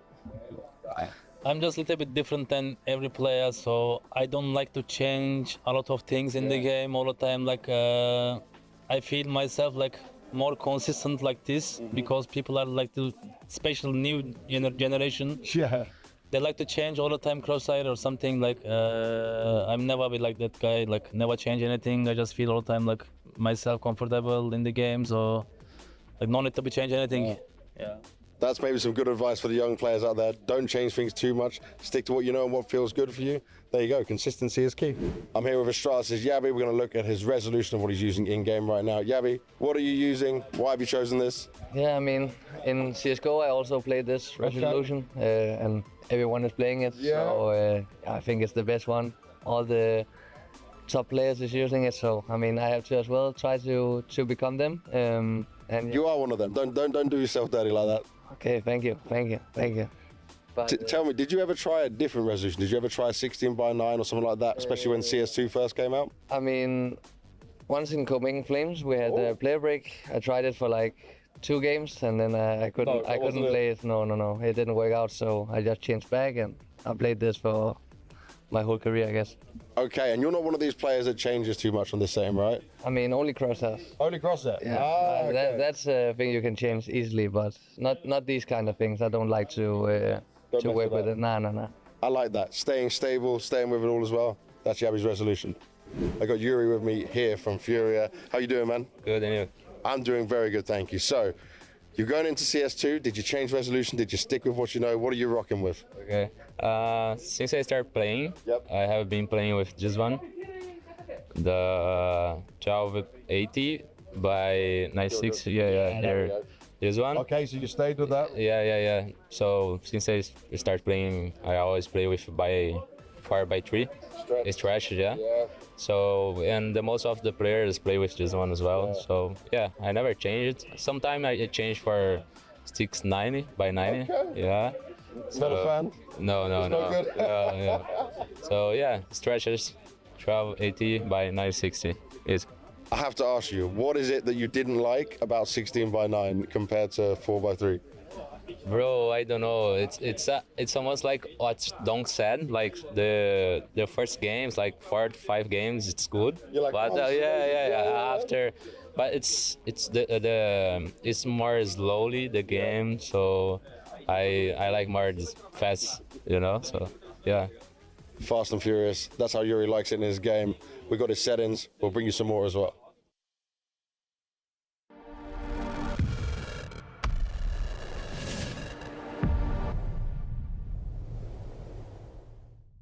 It's lineup landing time, and I've got Nico from Falcons with me here. And I chose Nico because last time we had a fun game, you got very competitive, you weren't happy with the result, but this one I think will fit you very well. Am I right? This is good for you? The last time definitely didn't go my way, didn't go as expected, and this time around I should do better. Yeah. I should do better, but again, let's see what you cooked here. All right, so let's start this, and the first one is Dust 2. This one, I would say B-split smoke. Where's the smoke? Like B-split smoke, yes. Where's it landing? I think it's on the ground. Let's have a look at it. This is not how we throw it, at least. Don't go on the box, don't go on the box, don't go. Yeah, nice. There we go. I was right. Accurate, even to not being on the box as well. Just don't use this smoke, guys. It's not good enough in CS2. All right, we're moving to Nuke next. Actually, this smoke I have never seen, but I would assume that it goes for Heaven. Okay, I like it. And I would say that it's going outside Heaven to cover, so you cannot peek tier it. Even though you haven't seen it, you gave very good, accurate analysis on it. Let's go. Boom. Perfect of what you said. Ancient.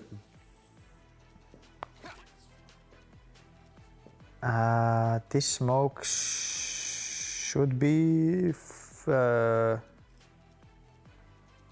CT smoke on A side. Yep, let's play it out. And we just keep ringing the wins in for Nico on this one. Let's go, 3 out of 3. All right, next one we're moving to Inferno. Okay. I know this is a map you love, but do you know the utility for it? You're normally the one fighting. Yeah, this should be the deep banana smoke that covers both pit and banana entrance. Let's have a look at it. Was he perfecting it further? But again, I don't use this smoke. Someone usually throws this smoke for you? Yeah. But yeah, that's the smoke. Very good so far. Okay, next we're going to Anubis. Oi. I would say that it should go and cover the small platform outside B. So when you go out B lobby, it should be covered, or it's right side mid. Fuck, I'll go with the B stairs, the platform. You are correct. I am correct? Okay. Yes, you are correct. This bit down here. Yeah. Now this might be the one to throw you off. We're going on to train next. This smoke should be landing, I think, for connector or something like this, or right side. Oh wait, is it maybe electric? Oh. I'll go with electric. He's going with electric, okay. Now, it crossed my mind because we used this smoke at the start of the train. We thought it, to bring the old meta, but it's just useless. All right, you got a chance to go 7 for 7. The last one is a historically great map for you. It's Mirage. But this is my smoke. This should be for top connector. Oh, this is the yes. one I use, yeah. Then I started using it very recently, so. So this is the smoke that Nico approves. He uses it. It's a good one. Just a bit slow to pop, but you need to time your molly correctly for connector. Okay. Well, there you have it. Look at this. We bring you back. Let's 7 go. for 7. I knew you'd be good at this one. Good stuff. Thank you very much. The next event, something in the middle, not too hard, not too. Thank you very much for playing, Nico, and good luck in the tournament. Thank you.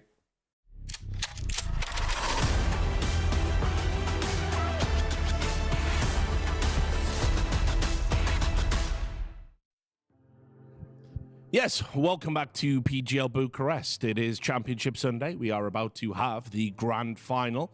I'm going to be hosting it. I'm called Richard Lewis, and joining me in the studio, of course, we've got Maui Snake. We've got Yanko. This is it. We Counter-Strike rarely delivers things you want. It can be a cruel mistress sometimes, but we got what we wanted today. Richard Lewis, also known as Falcons' Lucky Charm. I know, Seems actually. Like second event, second grand final for them. Yeah, I mean, cursed in that way, of course. But listen, maybe they can give me a big slice of all that money they're handing out, and I'll take it.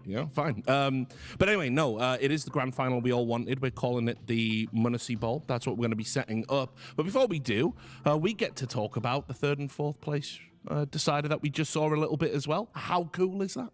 FaZe writing the script there. I feel like they probably took that first loss to Complexity pretty personally. I know Elige probably took it personally. When they're saying in post-game interviews, Complexity that is, that, hey, that meant a lot to us to beat Elige, to beat FaZe Clan, you know that FaZe is just going to come back tenfold in terms of the force they bring. And it would be pretty...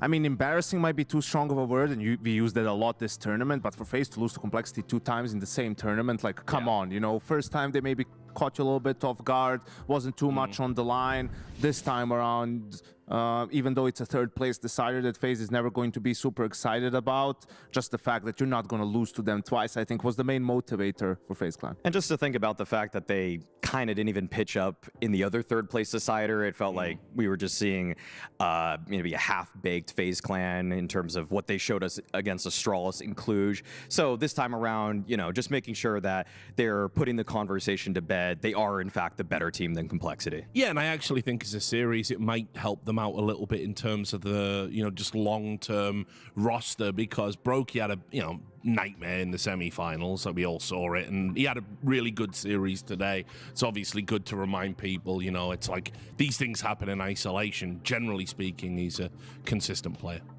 Well, yeah, Prof has been talking about he actually hasn't had that great tournament for a while now and seemed to have a little bit of a resurgence. Here, unfortunately, that Mirage game against Falcons sort of mars that performance, but we'll have to see for FaZe Clan, right? We were talking about finals would be the minimum. They ended up in 3rd place. We know their goal is to peak at the major, but things have been pretty shaky, so let's see what their approach is for the remainder of the season. It would just be nice to have a little bit of a buffer or some kind of trophy in the cabinet that even if their goal is the major, you could look back and say, hey, at least we were top 2 at Bucharest, but to go into this far into the season and not even have a grand final finish, I feel like that's already pretty disappointing for the caliber and esteem of the players on FaZe. Yeah, it's been so long since they lifted a trophy. It's one of those things where, you know, you wonder when it's going to end and if they're going to be able to fix it. Meanwhile, for Complexity, they're in a very different situation. I know they're going to be a little bit disappointed with kind of how the story has ended, but they had a very legitimate run here. They really showed that they belong in this company. They can beat some of the bigger teams, and lots of positives to take from this. It's an all-around redemption arc that is occurring right now for Complexity. Grim's on the come-up from kind of a flat tenure that he had with when Elige was on the roster. He looks renewed in terms of his own ability. Sixy is showing that he's got some great capabilities that JT is now harnessing as a fragging in-game leader somehow in this tournament. I don't know where that really came from. And then I think for the other people, I guess Nyx, you know, some growing pains. I can't really get too high on him just yet. Feels like it's kind of a hot or cold sort of thing for him. But Halzark actually showed some really nice form too himself. Nothing but success for Complexity in this tournament, right? They even rose up in the Americas ranking. They're ahead of Team Liquid. They're the #1 ranked team at the moment in the VRS. So big question for me is, Halzark and Grim, are we going to see more of this, or was this a one-off in terms of their individual performance, because that was what propelled them to this top 4 finish? And interestingly enough, because we did talk a little bit about the business aspects of this, Dust did a great job of setting up the story about, you know, how for the second time Jason Lake had to kind of buy back the team, and he's been very forthright publicly about, look, we don't have the same budgets, that we need sponsors, we need investors, we need partners, and Jason does a great job of going all around the world trying to meet suitable people to come in. I think when you show that, look, we've got a very good staff set up here, we've got a very good scouting set up here, it might encourage 1 or 2 people to go, you know what, those Complexity guys, they're all right. Maybe that's a good place to, you know, put our chips. I mean, one time I was working a Blast World Finals, I think when he was doing the whole Complexity reacquisition in his own name, and he flew to Abu Dhabi. Yeah, Abu Dhabi, and he right before it, he was in Dallas, and then he had to go back to Abu Dhabi. It's like he had to go around the world twice in the span of 5 days or something absurd like that, and he made it work in terms of just getting the whole company back. Yeah, that's just who Jason is. So I hope moving forward, Complexity, you know, they've turned a corner now and they can actually start delivering it for NACS, which has been starved of late. But what we're not going to be starved of is a great final. Let's start setting the table. We'll start with the narrative. Everyone's probably sick of hearing about it, but we're going to run it back. We'll do it one more time. Obviously, just before Bucharest, the news story broke that MongolZ was going to leave G2. Now, a lot of people had speculated about this after Nico went. Obviously, MongolZ and Nico have this kind of great, you know, mentor kind of relationship there, almost, you know, fraternal. A bromance. A bromance. You can say it. Yeah, okay, it's we fine, can say Richard.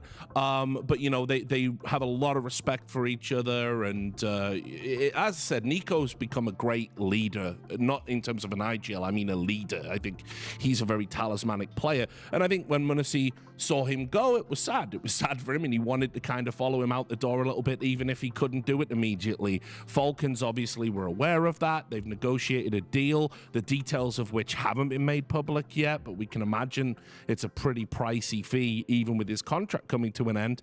And MongolZ has come to this tournament knowing it's his last for G2, and now has to beat the team that's going to be his employers. It's pretty awkward for the parties that are involved, because you kind of have these weird caveats for how you would want to win. For example, if you're G2, you probably just want to win, but for everybody else on the team to do very well in that kind of victory. If you're Falcons, you want everybody to do well, and you want to see MongolZ performing well individually himself. And if you're Dexter, you actually just want to frag out, and you want to see nobody else on the server succeed. Yeah, and I think also those are the two names that are the most impacted by this, you know, at least on paper, is MongolZ and obviously Dexter on Falcons. And both of them have had a great tournament so far. I mean, Dexter, you could see even in some of the wins and on the player cameras how much it means to him. Like, he's got his heart in it as well. MongolZ, I think his game this tournament speaks for itself, right? He's been the driving factor in this G2 undefeated run to get into the grand final. And I think, you know, this whole situation you'd probably think this has never happened before in the history of the game. Well, you'd be pretty wrong, right? Yeah. Actually, there's another player on the server who was in this exact same situation, and that was Nico in 2017, DreamHack Las Vegas, right? He's on Mousesports making the move for FaZe post that tournament, and they're playing each other in the winner's game, and Nico is the top performer and Mouse beats FaZe Clan. So, you know, perhaps some advice to be given in that situation too, but I think Falcons too are just praying that MongolZ doesn't have a bad game. I know it sounds counterintuitive, but if MongolZ after a great tournament somehow goes missing in the grand final, then all the speculation is gonna show up again, right? So I think that's what everyone involved wants to avoid. I think he feels a kind of pressure to give G2 a much needed trophy on the way out the door. I think Nico felt the same in Shanghai, you know, and so far, if he hasn't been distracted, he's been the best player at the tournament. And conversely, you know, Dexter over at Falcons, I think, has handled himself really well. So, you know, well done to all parties, even though probably, should they be playing? I don't know. I'm not going to ignore it. But, I mean, this is just where we're at, and, you know, so far everyone's done a great job. Let's talk about G2 just in general. I think kind of let's do a temperature check on where they are. Obviously, you lose a player like Nico, and you have to shuffle the pieces. It's such a huge loss that they've struggled a little bit to fill those shoes. It's like Moneyball, right? You can't replace him. You have to replace him in aggregate, right? It's different guys doing different things on the team to sort of make up for it, right? And I think one of the problems for Malbs was in the drop in his performance, he felt the pressure to sort of do what Nico did for the team, right? Not just take over his positions and his roles, but in terms of micromanaging other players, trying to read the game, you know, and trying to read what the opponents were going to do. It took Nico years to be able to do this. You know, when Nico joined FaZe initially, he was just a fragger. He wasn't doing any of this. And I think you can sort of see, you know, how difficult that has been for Malbs. Just statistically this year compared to last year, yes, you had some of the position changes. And I also think he put too much pressure on himself to do what Nico did, right? And even though the team was telling him, hey, don't worry about it, you know, just focus on your own game. It's fine. Someone like Hunter is going to pick up some of the responsibilities in terms of calling the CT side, but it has been a struggle for him to find this form this year. And sometimes the weight that you have to bear as the star rifler is just a pressure that not many can withstand. Malbs himself in the post-game interview yesterday touched on the fact that the social media pressure was getting to him because in many ways he was an America's heartthrob, and then to be thrown right into the grinder of being G2's supposedly best or second best player, he had to take some time off from social media, had to improve his mental health, and now he's a more vocal aspect to their T sides, and it's actually shown in this tournament and his play at this tournament. And those stats for Malbs were against top 5 opponents, right? Yes. So only against the best teams in the world is where you see that significant drop-off. And I think when we look at the team's respective runs in this tournament, I think G2 hasn't been properly tested yet, right? I mean, they played Complexity a couple of times, Virtus.pro, who has been struggling this tournament for some reason compared to Blast, and you have the likes of Rareat and the likes of GamerLegion, so it didn't really, even watching some of those games, right, against Complexity, okay, the Anubis loss, they kind of had a big lead on Dust 2 that went all the way into overtime, but they didn't really play a team of Falcons' caliber. I know that sounds a little bit ridiculous to say, but you'll also look at the individuals on the Falcons lineup, and G2 didn't have to go up against a team with that caliber of players yet. This is just easily their toughest test yet, and that's why even though things have gone swimmingly, you can look at all the numbers for just how they're playing their T sides, their CT sides. Everything changes once you play teams that are in the top 5, in the top 10. That's why we usually filter those kinds of things out. I'm not going to really look at a G2 versus a Rare Atom where they just batter them and say, oh yeah, these stats are going to really influence the form of a player and how I really perceive them. Yeah, so switching it over to the side of Falcons, you know, kind of lost in the noise around MongolZ, people are overlooking just how good Dexter has been and how well he's dealt with the situation. There was another story that was just out there, like, you know, it was a 1-2 punch. Suddenly, people are talking about Tezes getting replaced after the major. Well, for me, Tezes has been one of the most impactful players they've had here at this event. I think the way he's been running around and doing hard entries, I think it's been revelatory. The best I've seen him play in playoffs, you know, maybe ever in the Falcons lineup. So talk me through this. Well, Tessis has been a guy that I feel like has also been kind of thrust into a role where he wasn't really ready to fill the shoes, okay? Because when he was on the heroic lineups, he was really the 4th, maybe 3rd best rifler at all times there. Now he's supposed to be the 2nd guy to Nico. It's not the same jump as being like the 2nd to the 1st, but it's still one where you have to change your mentality. And at this tournament, I have liked what he's done in the mid-rounds to try to recover things. If Nico dies, if Dexter dies, he's going to actually be that 2nd layer of a defense where he's going to look for a little bit of information, and he's had some pretty clutch rounds. In the game yesterday that they played, I saw him making some good aggresses on Nuke, actually, where he was just finding timings to catch people like Kerrigan and Frozen off. Like, he was actually making a statement in that game, as opposed to sometimes when you see him in playoffs or higher pressure situations where he really has just crumbled. Well, speaking of those rounds, I think we've actually got some examples of good T-side play from Falcons that Yanko wants to highlight. Yeah, I think they played really well on T-side. This is a game against FaZe, right? You can see that they're up, and this is what worked really well for them in that game. Just mid control and doing it at different pace, right? This is a little bit delayed. You can see how Elige comes up close. They're going to break the smoke, catch him alone. His teammate got blinded. That's going to be a double entry, and even in Cave, you know, a 2v1, they get the trade. 4v2 situation, they just win the round based off of that little move, right? Going to an empty bomb site, and that's going to be the round done and dusted. But that's not all they can do, right? You're going to see soon in the following round for Falcons how FaZe makes the adjustment. Okay, we've been losing some of these mid fights, right? We're not going to just sit and die in mid. We're going to give him mid control, right, and try to do something else in the mid round.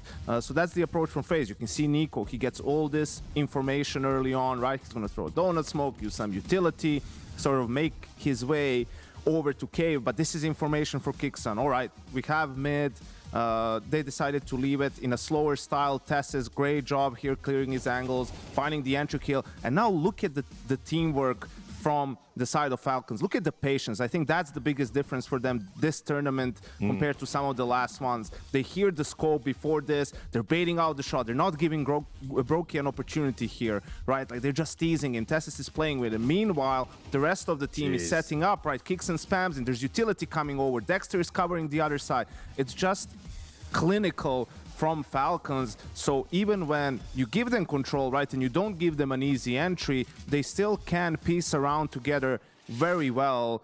And yeah, I think just that poise that we see from them, that we saw yesterday, especially even on Mirage when they had to close out the game, is something that we haven't seen that much from them this season. I mean, that was like telepathy between the connection between Tessis and the wallbang spam and the way that Dexter wanted to approach. Everybody in Falcons at this tournament looks so much more synchronized than you would say about a dead team. Like, the thing is that nobody on Falcons internally is thinking dead team. They're playing like this is a project that's supposed to last, even if we know about all the external factors, which is what's made their run so interesting. Just the fact that the level of CS that they're showing when dead teams are known, usually you just see more individual efforts. You end up seeing people just kind of go for individual peaks. But Tessis, the patience that he had there, the way that Dexter just kind of slotted into the system too, the way that Kicksan's playing off of Tessis' information, that's a well-oiled machine. Well, that team is also just not the correct term. I mean, it's not a dead team. It's a dead lineup in terms of the 5 players, but, you know, 4 guys are still on this team next week, right? And they're still trying to get better. They're still gaining experience for some of the guys, you know, Kicksan and Tessis with some of the other players, Kicksan and Zonic as an IGL coach duo. How do they approach these games? And we talked about G2's run. I mean, Falcons' run has been a lot more challenging simply because of the fact they had to face juggernaut like FaZe Clan in the semifinal yesterday, but also the MongolZ in the 2-2 game, right? They were one of the main favorites to lift the trophy. It was a 3-map series. It was overtime on the 3rd map on Ancient. They were coming from behind on the T side, and Kixsa did another great job in terms of just calling and was playing well individually, really, in this tournament too. So I think they were tested a lot more than G2 have been in this tournament. Oh, definitely. And of course, I mean, just by virtue of coming back from 0-2, you know, every game is a grand final from that point onwards when you're fighting for your tournament life. But for me, I think the switch was flipped after the GamerLegion match because they came in, they were really despondent. You could see the communication wasn't high. They were absolutely humiliated in that game. Make no mistake about it. They were humiliated on the server. They were humiliated out of the server. And look, Falcons is a team. We all, there's lots of people hate watch them because they've got money, because they can buy players like MongolZ on a whim. And it just seemed in that moment, we saw a little bit backstage. They were so dejected. And I think it was just like, that's the line in the sand. Like, let's just actually play with a bit of pride, dead lineup in air quotes or not. And like I say, for me, the catalyst has been the two players that were in the headlines. It's been the Dexter, it's been the Teza show. These guys have absolutely galvanized this team. And I've also just loved Dexter's play tremendously at this one too, because at times for this Falcons lineup in the beginning, he was what I would call just the pilot light. He would start some fire for the team, but sometimes he would just get out of control. It would just burn everything down, and he would become kind of a problem for them. But this is a tournament where he's really just reeled it in a lot more. Just not really. He's picked his spots a lot more carefully, and it's clear that he's using this as an audition to other people in the future, where he's saying like, I'm going to play the actual best version of myself in terms of CS, and not just go for those wild plays that can lead to a highlight. And it feels just a lot more calculated, like kill, pause, kill, instead of just trying to swing for the fences every time. Yeah, it's rare to see a player that amped up playing on a lineup where he's getting cut from, and he knows it. And, like you say, I've got nothing but respect for the way he's handled his business here. I think it's been very important. Just while they're in the huddle, we'll talk a little bit more about G2 and kind of their approach. I agree with you, Yanko. I don't think they've necessarily been tested here with the run that they've had. But, one thing they have done well is they've just been very business-like in their games. They've never really struggled too much as they've moved into the finals. Yeah, absolutely. And I think also this is a grand final now. First one for Heavy God, right? The rest have had a couple last year that they managed to come out on top, though. But I think compared to just looking at the details a little bit more, some of the stuff that's worked really well for them because of the fact that they weren't really tested is like these first timing plays, right? I think we have even an example of that from their game against Virtus.pro, right? Where this has worked a lot for them so far in this tournament, and you can't blame them for it. I mean, it's the simple plays, and if that works, you're just gonna keep going with it, right? Like you have them just at the start of the round, right? Sort of watching the cross with the boost. They're gonna creep down mid. MongolZ is gonna throw this smoke actually that blocks the vision from slope for a B split, and they are already inside mid at this point, and they're just gonna go. It's 1:30 left in the round. VP has the two-man mid setup. They get the trades 3v3. That's two B defenders gone. They're gonna go to B, and they're going to be able to sort of just clutch out the round. You can see Hunter just checking if a third player was maybe in the smoke. And this is the 3v3 post planting B, where they're just going to take care of business, right? And it's very, very simple, and this is what's worked best for the Euro map like Dust 2, whether it's some of the early peaks towards long, right? But I think if you're Falcons, this is your main focus. Your main focus is not to give G2 an opening kill in the first 30 seconds, right? And I think Falcons across all maps are probably going to play a little bit of spread out defense just to see where that initial contact from G2 is going to be, block them there and make them adjust in the mid round. G2's just shorthand style is pretty characteristic of how they've been going ever since Snacks has really joined the lineup. So to see what maps we get in terms of how he's going to be able to employ that strat book is going to be pretty interesting. I don't really see this going anywhere crazy with the vetoes though, Yanko. These are the two perma bans from both these teams. The question for me is almost who brings out Dust 2 first, because both of these teams simply love to pick it. And they actually are not going in the first round here. We got Mirage and Nuke, G2 going with Ancient as well. And actually it takes until the fourth one for it to come out. I could have easily had the picks be switched. Yeah, right? yeah, there's so much overlap. If you told me that Falcons picked Mirage and Ancient and G2 picked Nuke and Dust, I would say, yeah, that makes sense. I mean, yeah, there's a ton of overlap. I think Dust 2, one of those maps where G2 threw an 11-2 lead against the Mongols, and outside of that, the only other loss was to Falcons in Katowice. And they almost threw it to Complexity up 10-2. So, I mean, they are privy to sometimes get a little crazy on that one. But, I mean, yeah, in terms of the veto for this BO5, it's just that these team strengths are kind of the other team's strengths. They're, even in terms of percentage win percentage on both maps, it's like very across the board, pretty even. Yeah, I think for me, you talked about snacks. I think we have one last example that we can use for that. This is my early birthday gift to you, Thank you. Maui. So why did I say that it would be good for Falcons also to try to delay, try to make G2 play for the mid rounds, right? Because here's an example from the game, I believe, against GamerLegion, right? The GamerLegion is going to go for sort of delayed banana control slightly, but they want to be aggressive here. They want to try and establish control. They're going to get punished by Malbs, right, who did a great job in this round, sort of just mechanically really strong, finding a double entry. There's 1 minute 30 left on the clock, right? You can see now that the call from GamerLegion is just going to be to stack B. Number 4 on the radar is HeavyGod. He's the apps player, right? And G2 is grouping towards B, but look at HeavyGod. He has all the info. There's 35 seconds left. Just go back, guys. You don't need to go B. In a 5v3, you need to send out this scout, right?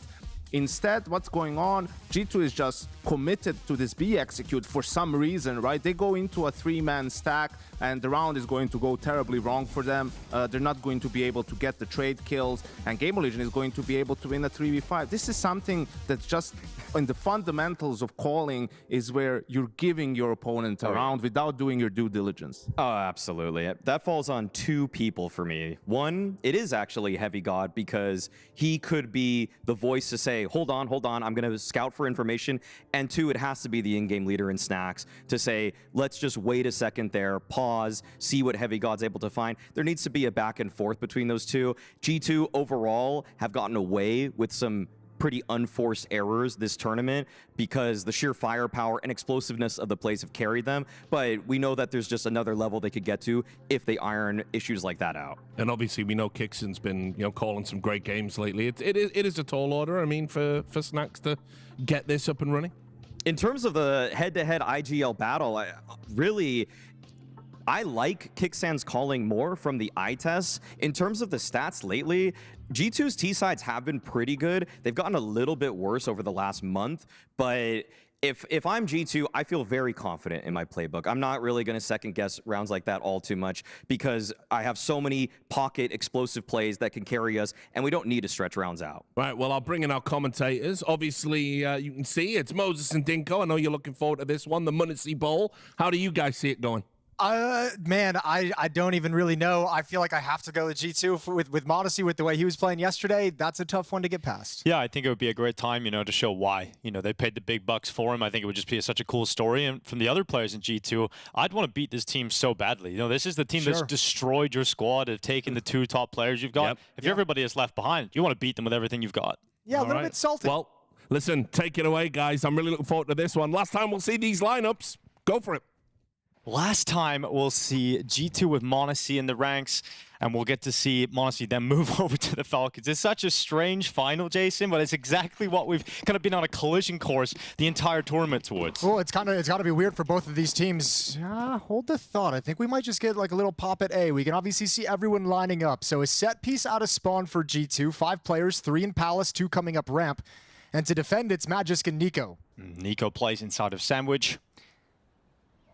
And the Falcons awaiting the eruption from G2 as they start to come out of ramp and Palace at the same time. Nico gets cleared first. No longer able to defend this A. Site plants coming in. Magisk under pressure. Monacy marches forward.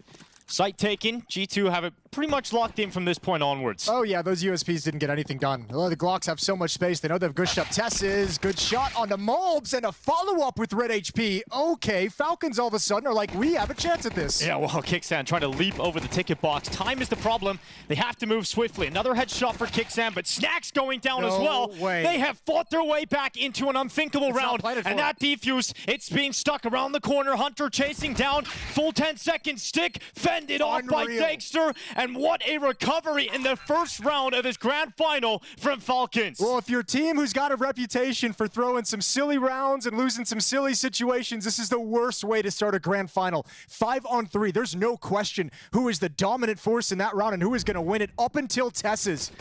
With red HP, just destroys the hunt for his life. Now, as Mulbs and Monacy, the 2 players that opened up the pistol proceedings. Yeah, you're going to laugh at that one. Yeah, Magisk can't believe it. There's no reason they should have won that round. 1-0 for Falcons. G2 buyback. 3 Galils, a Tech 9, a Deagle. A little red in the face to kick things off here for G2. Yeah, but they'd like to get it back quickly. So we'll see what they can do. A very quiet start. Utility out on the map. 3 Galils, 2 upgraded pistols for this T-side attack.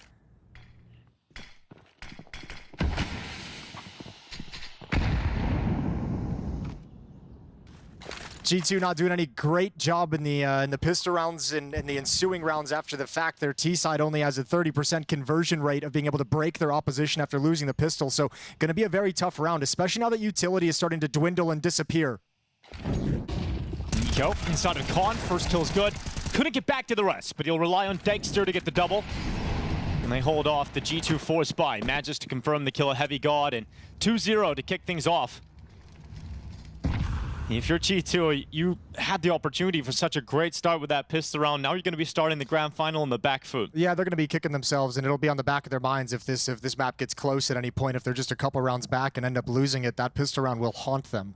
So Snack's playing it patient. He has nothing to do. I mean, obviously the big headline coming into this is, as you mentioned, MongolZ, after this event, we expect is going to be joining up with Falcons in place of Dexter, so he'll be swapping teams. And it's just kind of funny in a way for these teams who have come into this event talking so much about trying to block the outside noise, right? With Falcons, it's the fact that everyone wants them to lose, that everyone wants to see them do poorly. For G2, it's obviously the outside noise around MongolZ leaving, around the reputation of Snacks and Taz at the helm of this team. Well, now coming into this final, it's almost like those problems invert. They go internal because you are losing MongolZ, and he is going to be joining up with the player on Falcons who's currently playing right now and leaving. So all of a sudden, you have these weird interactions of players who are going to be stepping out of this roster, players that are going to be stepping into it, leaving your team. And so so much focus on the outside, but now you got to deal with the inside. Yeah, it's unique conditions for a grand final, which already has all of that pressure, but you add in all of those caveats and you've got just a strange concoction that hardly anybody has ever experienced before. Nico spots 2, happy with the information, backing away. MongolZ has been lights out still for this G2 squad. Still putting a huge shift at his last tournament with them. And Kixon's the only one here. Tessus is going to be over on Catwalk, but one nicely placed deke shot can open up this site. He's going to step up to the mark here with a deagle. Trying to fight out Tessus at short side, kicks it away inside of the bomb side at B, and with that util, it's going to force G2 away. Yeah, all 4 of them, excuse me, were in the halls. Meanwhile, Heavy got on the other side of the map, lurking over in Palace, but obviously a ton of information gathered by Falcons. They know what's happening on this map. And for G2, it's find a different location for these Deagles to try and get a look. Back towards middle. Dexter peeking in window. Nico's going to be over in con. And Nico might get lured into a fight if Dexter starts firing off shots. Trying to run boost to make it a little more difficult for Dexter, but not perfectly executed. And he takes 2 kills towards top mid. Tess has to swing on Hunter. And Heavy God's left at Palace. Nico will be aware of that, but dealing with it is a different problem. Nice shot from Heavy God. It's going to go out again. And this time be taken down by Dexter. Been loving the energy Dexter's been bringing to this tournament. I mean, he has a very unique situation himself. You know, you're going to be sitting here, you've just joined Falcons, you were starting to come back into CS2 after such a hiatus at the start. You get into the heroic team, you move with that core as you started to make progress with that team. You get into Falcons, you think, okay, I get to play with Nico now. I get to play with this big superstar player. Sure, it was a free trial. Yeah. And now you're on the bench. So it's the cursed monkey paw. He's like, I want to play with Nico. Please let me play with Nico. Yeah. Okay, but only for 3 months. Yeah, you got 3 months. Yeah, have fun. Yeah, well, he's making the most of it at the moment. 7-0 start into the finals. We're going to have to keep eyes on Dexter's performance throughout this best of 5. Here goes Hunter, straight over towards B, kicks in, jump spotting, getting the nade damage off. The Des brought this up frequently. I got good reason to keep track of it outside of everything you just listed is the fact that he's been so critical for Falcons. Nico's their highly rated player, but Dexter been providing massive impact every single match. He's done some great work with the AWP. If he goes quiet here today, they're going to struggle against Falcons, where that op difference with MongolZ on the other side of the table could be so brutal. First stop in the map is in the hands of Dexter. No money for MongolZ to pick it up quite yet. A lot of space, a lot of map gained by G2. They've taken mid, they have control of Catwalk, and they're primed up to split into this B bomb site. Tessus is here to support Kixon, but he's wheeling his attention back and forth, and the wrong timing could be really painful. Nico clearing out A ramp. He's going to see that no one is here. So lack of information in terms of spotting players, but that gives them all the info they need to rotate their forces to the correct side of the map, and that's a B at the moment. TSS spotting the gap at the window. G2 making no secret about their commitment towards this B site. Dexter's off, has rotated over, breaks open that smoke, unable to connect a shot. Kicks in hoping that he can get them distracted as they look around different angles. It's Kicks in with a double kill, and he shuts everything down. 3 from jail, locks them up, and Snacks, with 15 seconds left, does not want to go down after the time. He's going to fight his way forward, Kicks in to fall. And if he does manage to stay alive after that time runs out here, it's a disaster. He's only got $750 left. They're just going to play with him. Yeah, he has to stay alive here, and he holds on. What about Spam? Anyone gonna shoot in? Snacks just barely alive, and he'll make he made it all the way through. Keeps the AK-47, but a 4th round for Falcons. And that round felt very telegraphed. A lot of players up in B halls for G2, but they waited quite some time before pulling the trigger. Gave time for Nico to clear A ramp, allowed Dexter to shift over to the B bomb site. By the time they actually called for the attack, 3 players here defending. And Kixon has no issues holding the line. Triple kill on this anchor defense. Fine work from Falcons in-game leader.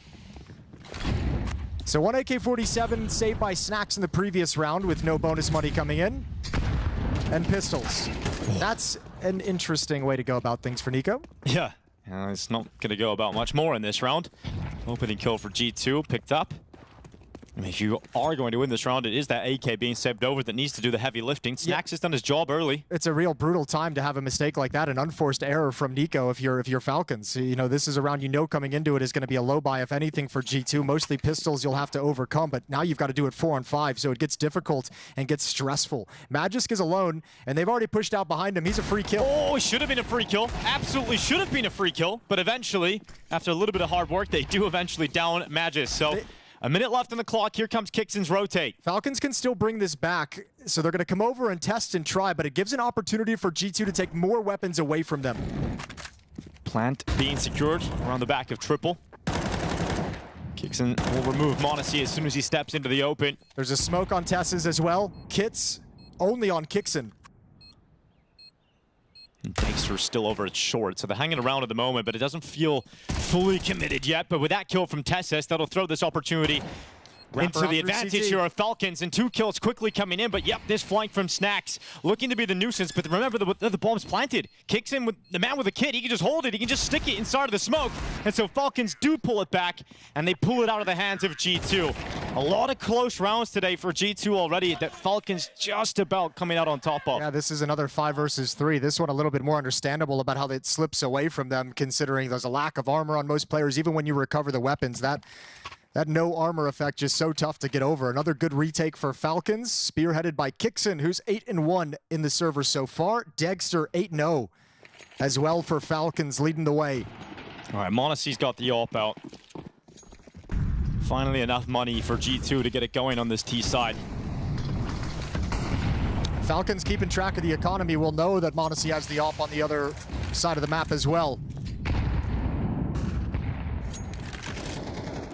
Not a whole lot of peeking in middle, not a whole lot of testing these smokes. Dexter just going to take the line, a very shallow line with an AWP. And MongolZ's posted up upon his position. Does Dexter want to go over the top of that smoke? I think he does. Oh, MongolZ might walk into him. Might walk into the waiting arms of Dexter, who's got his shot. MongolZ to fall off short.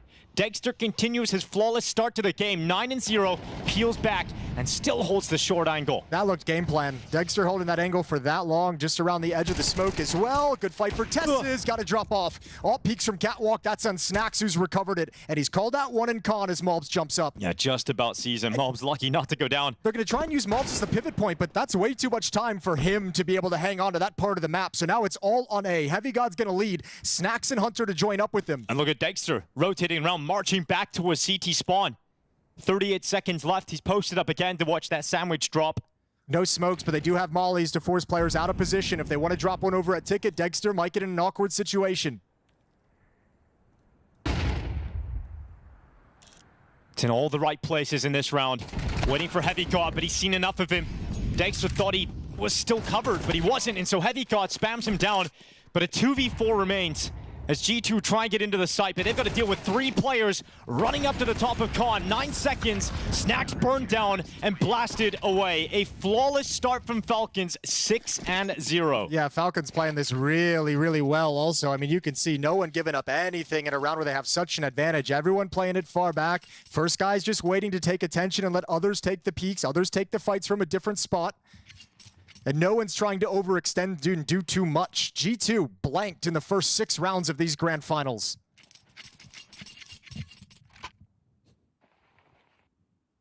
That pistol round, man.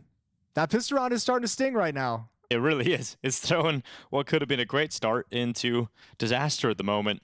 Now, who knows? It could have lost the second round straight away, Jason. But True. still sitting on that goose egg. 0 rounds. Yeah, this is that long hole from Dexter, never giving m0NESY the opportunity. I don't think m0NESY saw him over just like that little wisp of smoke at the top corner. I think that was doing so much work for Dexter, for him to get a glimpse of the body as it kind of shifts and moves. Dude, you've just got to love the attitude that Dexter's bringing, though. You know, he's got this impending doom in front of him, but it feels so, yeah, it feels so bittersweet to talk about it. Especially after seeing his joy and excitement yesterday and winning the semifinals and booking a spot here in the grand finals. Exactly, but what else can you do about that situation? That's not in your control. What you do in the server is. All right, now, fantastic performance. G2 once again, Tech9s, smokes, certainly limited. It's a they fake, sent though. through players out through the underpass. Trying to get Falcons' defensive attention towards Ramp and Palace so they can actually boost up and attack into Nico. Tech9, Snacks is going to swing and he wins it. m0NESY wins one as well on Tess's. That's Catwalk. Middle of the map cracked open. Yeah, there's a great headshot from Magisk, who maintains his position inside of Sandwich. Just over a minute left on the clock, still plenty of time. Hunter in this fight against Kixan is never going to be ready for it. Dexter wins the duel against MongolZ, and immediately from an advantage situation in numbers, it is now Falcons back in position, but Snacks, we call him sneaky. We know he loves to get in behind enemy lines, but Kixan gets the read in time. Turns back, spots Snacks, and now m0NESY with a 1v3. IGL diff, this one can call and frag. Kixan 10 in the map so far. Well, m0NESY, he's got a chance here. They're separated, but that rotate is coming over from Magisk. No longer is it an easy 1v1 inside of the site, but Kixan could have gone anywhere. m0NESY has so much to clear in this position. Drops down, instant headshot, getting tagged and body bagged. Magisk with 2 kills. Yeah, that's a nice spray from Magisk as well. Not even giving him a chance to open up the clutch. Good find for m0NESY in a 1 versus 3, but can't build upon it. 7-0. Up again in the hands of m0NESY. Full buy again for G2. But they just can't get anything going whatsoever. Not anything to be happy about in this game thus far. MongolZ struggling with entries 1 and 7. Not enough kills, not enough production to make your lurkers and Hunter and HeavyCaught have a whole lot of impact. m0NESY's had 1 round from the AWP and taken down immediately by Dexter. He'll try again here in round 8. I said the flash is in the middle. Snacks is going to start making his way down mid. This time a little bit more haste. And he's got some support as well from his teammates in underpass. Oh, back grenade. It's perfect. Lands right at the feet of MongolZ. So he's chipped down to 54. Magisk still up in the ladder room as well, biding his time. Man, they're getting players into connector pretty frequently, G2, but they're yet to be able to make anything of it. And Snacks has decided he wants to change that, so he goes through the smoke. Although now detected. Distracted by the fight with Nico. Dexter's peek out CT allows the easy kill. Yeah, but that peek, that timing on Nico just coming in for a jiggle towards Palace gave away the Snacks position. The timing of him not committing to a wider swing, he's very, very lucky to be alive. m0NESY holding for a push. Hunter going to join up with MongolZ in middle, and this is feeling like they're going to split up Con. Tessis is on Catwalk. Nico and Dexter playing together back at Ticket.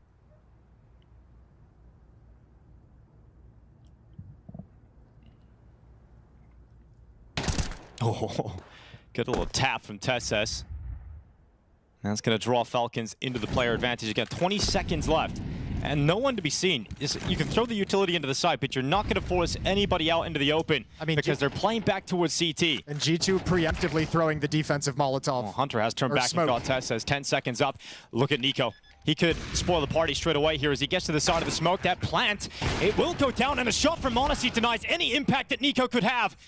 And it's flipped back on its head. G2 will have their first round win. Yeah, that smoke might have actually ruined Falcons a little bit. They threw that early when they knew the final play was going to be at that A bomb site to give space, but MongolZ's looking for that walk around the smoke the whole time.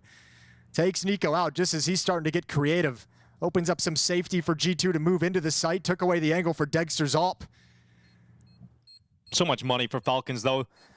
That's the difficult part here for G2. But this is going to disappear quick, especially if Kixon goes down. If Hunter finds him at the end, which he will not, that could have really depleted things, but still, everyone else is going to have to chew into this bank they've built up over 7 rounds. Terrorists win. G2 finally on the board. It took them 8.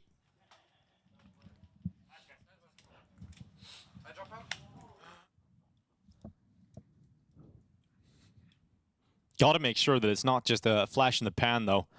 Got to start stringing rounds together in this T half. I mean, that's kind of why it's been hard. I've mentioned like not getting a whole lot of solid opening kills that give you a whole lot. You are getting some space, but Falcons isn't getting hardcore punished by any initial kills. MongolZ, he takes the most on T sides for G2. He's sitting around 35% of their opening attempts, and he's only got 2 kills in this game. So maybe not feeling super motivated to go for the similar kind of aggressive stances we've seen from him in the past, but at least been quiet to open up the map.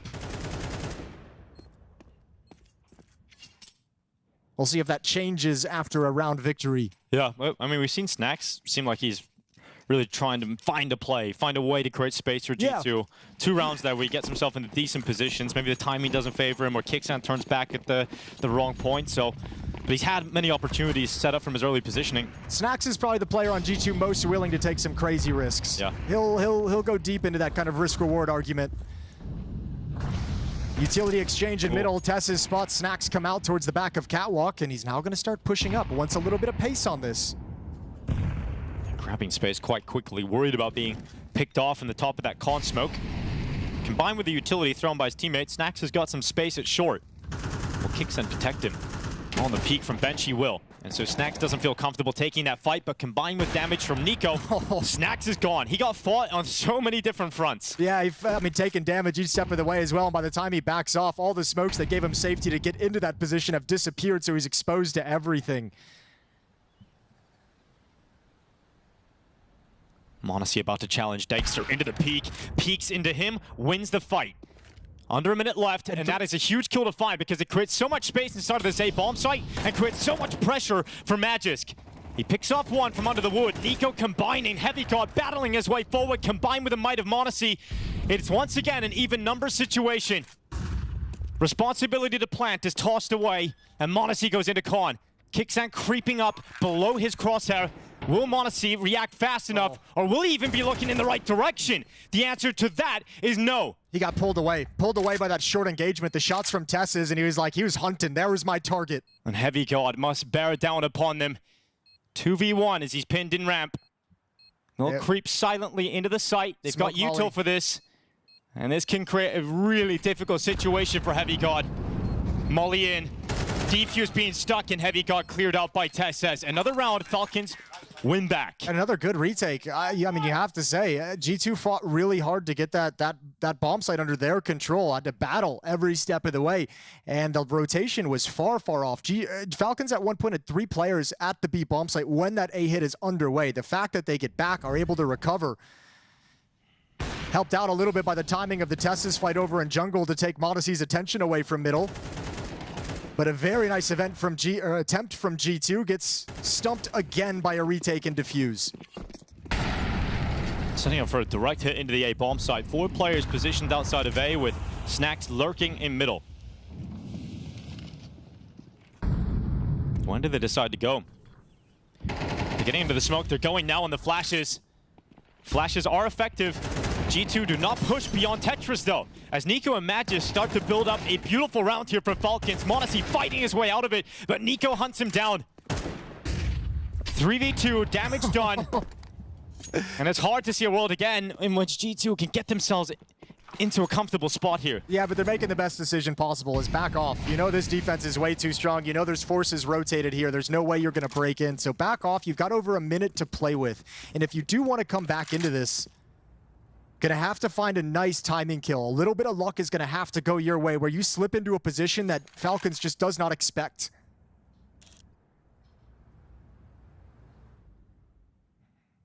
Well, that would be the B bomb side at the moment. They've got space for the time being. Yeah, the question becomes for Falcons is when does somebody's like kind of alarm bells go off inside their head? Does anyone actually move over towards B? Because what it looks like they're doing, obviously, Kixon and Dexter have just found these relatively safe positions to stay parked in. It's Tess's who's going to be looking around the map.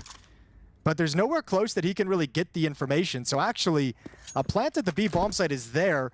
Hunter and Snacks have a lot of time to get positioned exactly where they want to. Yeah, the biggest issue, obviously, is Hunter's lack of health. Yeah. And they don't have any nades either. Falcons have plenty. Tessus has just made every wrong decision to put himself as far away as possible to this bomb plant because just at the moment, Falcons is going to confirm the A bomb site is clear. It's been planted at B. Kixon's got to be careful. He waits for his teammates to step into market. And they're going to go for an old bait and switch at the market entrance. The best form of defense of this post plant is attack. A more aggressive setup. Snacks up first, nails the headshot. Looking for a second that could set Hunter up, but it Snacks with all three. That's the beauty of having so much time after the bomb plant. You get to just gear up wherever the hell you need to, and Snacks picks a perfect off angle. Falcons can't trade it off, and that's back-to-back wins, or excuse me, 2 of the last 3 going to G2, so starting to chip away at the money. And might be a kill that can let G2 get just a couple rounds at the end of the day. Yeah, we talked about Snacks trying to make a play, taking space to get his team into this first half. Comes down to just winning fights for Snacks, and that's such an important round for G2 in the early stages of this final. This half has been dire for them.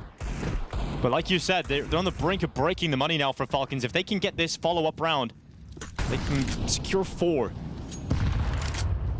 And at least put themselves in the best possible position to do so. Nico, aggressive on this top mid smoke. They had Tess's throw the nade from Con, so it looks like Nico's There's a lot of people mid, in fact. A lot of presence in middle here for Falcons, but Snacks is going to clear it. Mobs gets a second kill. And just with the sheer numbers they're spotting in middle, they have to be on high alert. MongolZ once again falls to Dexter, but Mobs was too much to handle, as Dexter couldn't flick back in time. Yeah, now they know the last player is the B anchor. Kixon still alive over on the van. Mob's attention immediately turns to that part of the map. They've got to go back and get the bomb in T-spawn because that was forgotten, so the round will get a few extra seconds to it. But, I mean, with the last round with no money across the board, I think Kixon, you're probably working out in your head if you think it's worth trying to go and pick up the AWP on Catwalk.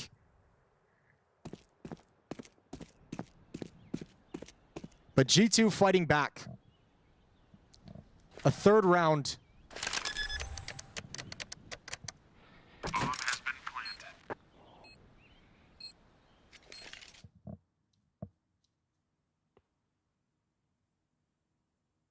G2's been excellent at this event. Well, Falcons had to grind through a rough start to the group stage going down 0-2. Polar opposite starts. Yeah, coming all the way back. G2 just ran through everyone. They've only dropped a single map at this event so far. That was, as odd enough as it is to say out loud, it was to Complexity back in the group stages in a 2-1 victory. Other than that, they've been spotless. Spotless.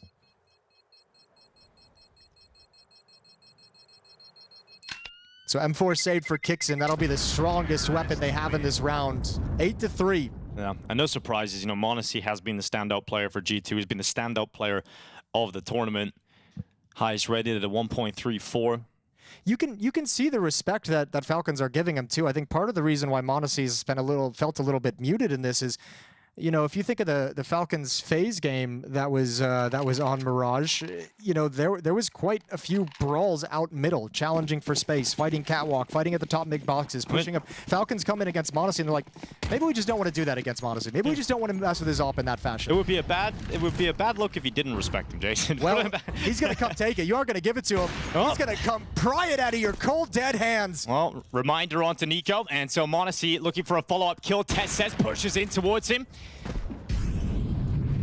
And against some of the battered and bruised weapons, G2 have got the 2-man opener. A 4th round teed up thanks to MongolZ's AWP.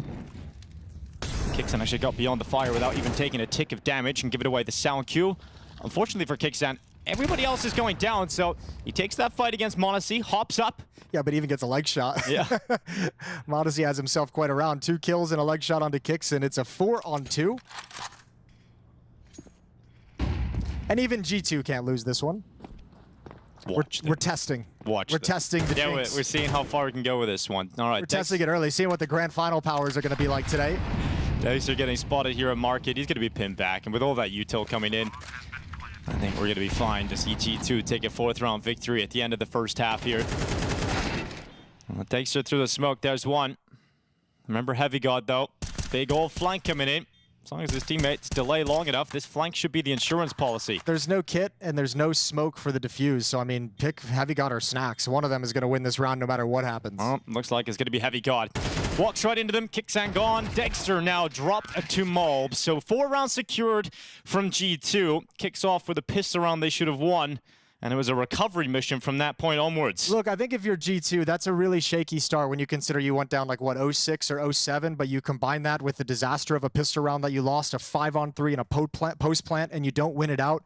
That half started just about as bad as you could have had a nightmare about last night. So for G2 to recover and scrape together 4, it isn't bad, all things considered. Let's see what the second half is going to have in store for us. Falcons switching over to the T side of Mirage. G2 going to be defending.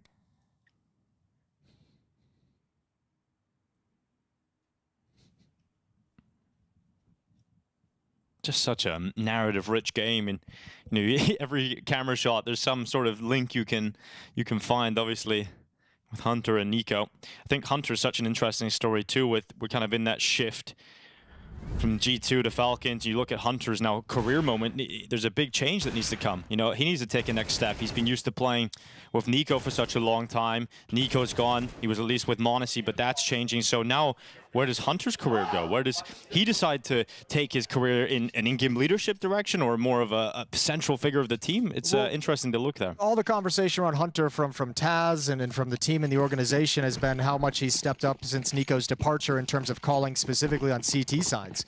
Say Snacks plays a lot of anchor positions, so he doesn't necessarily always have a great glimpse of what's happening across the map, and obviously your anchor at the A-bomb site or your B-bomb site can't really control what you want to execute in middle. So Hunter and MongolZ have been the ones stepping up in that regard to be the leadership voices. Fake towards B. And it's all about the A-pop out of Palace, and MongolZ isn't budging. He's in fact taking his silencer off. He wants to go loud and proud against Nico. And he will do exactly that. First headshot in, keeps his head tucked down, allows Mulbs to assist him, and MongolZ grabs the second. So G2, 4v2. Bomb down inside of the A site, and MongolZ starts to realize that rotation's likely coming back from B right about now. So he'll look for the fight against Kixan. Really fast reactions. This is still not done. Falcons pulled back an unthinkable pistol in the first half. Could they do it again here? I'm curious what the idea is for Falcons for Kixan and Tess's, because the bomb is down out in the open, and surely MongolZ and Mulbs saw it and realized they have the bomb. And Tess is so far away. And I think he's been but he's got to fight. Oh my god. Tessus was the player to flip it back in the first half. He's running knife out though. Switches out to the USP. Snacks tucks himself in the corner. Guarantees that kill on Tessus. What a rat Snacks is for just stopping. Yeah. Just lets him walk right into the trap. But Kixan has to do it on his own now. 30 seconds. He's got all of his health still. And they've let him have the bomb as well. They haven't really been challenging. He thought it was up top. No way. No way. Not again. Falcons could rip this out of the hands of G2 once again in a pistol round. From 4v2 to 1v1, Heavy God moves forward. Kixan looks back, but Heavy God lands the all-important shot. Oh man, they almost dropped both pistol rounds after being at such an advantage. That would have been a nightmare. G2 just barely survived thanks to the clutch from Heavy God. Beautiful shots from Kixan and Tess's down the stretch, but not enough to bring it back. You already stole one pistol round in this game. You're going to have to be content with it.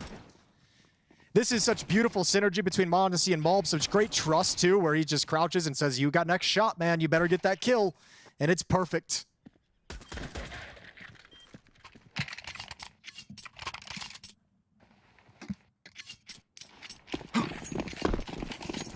Falcons gonna buy back. Why would they not? An AK-47 for Nico. Once you've got that in your hands, always a chance to do something special.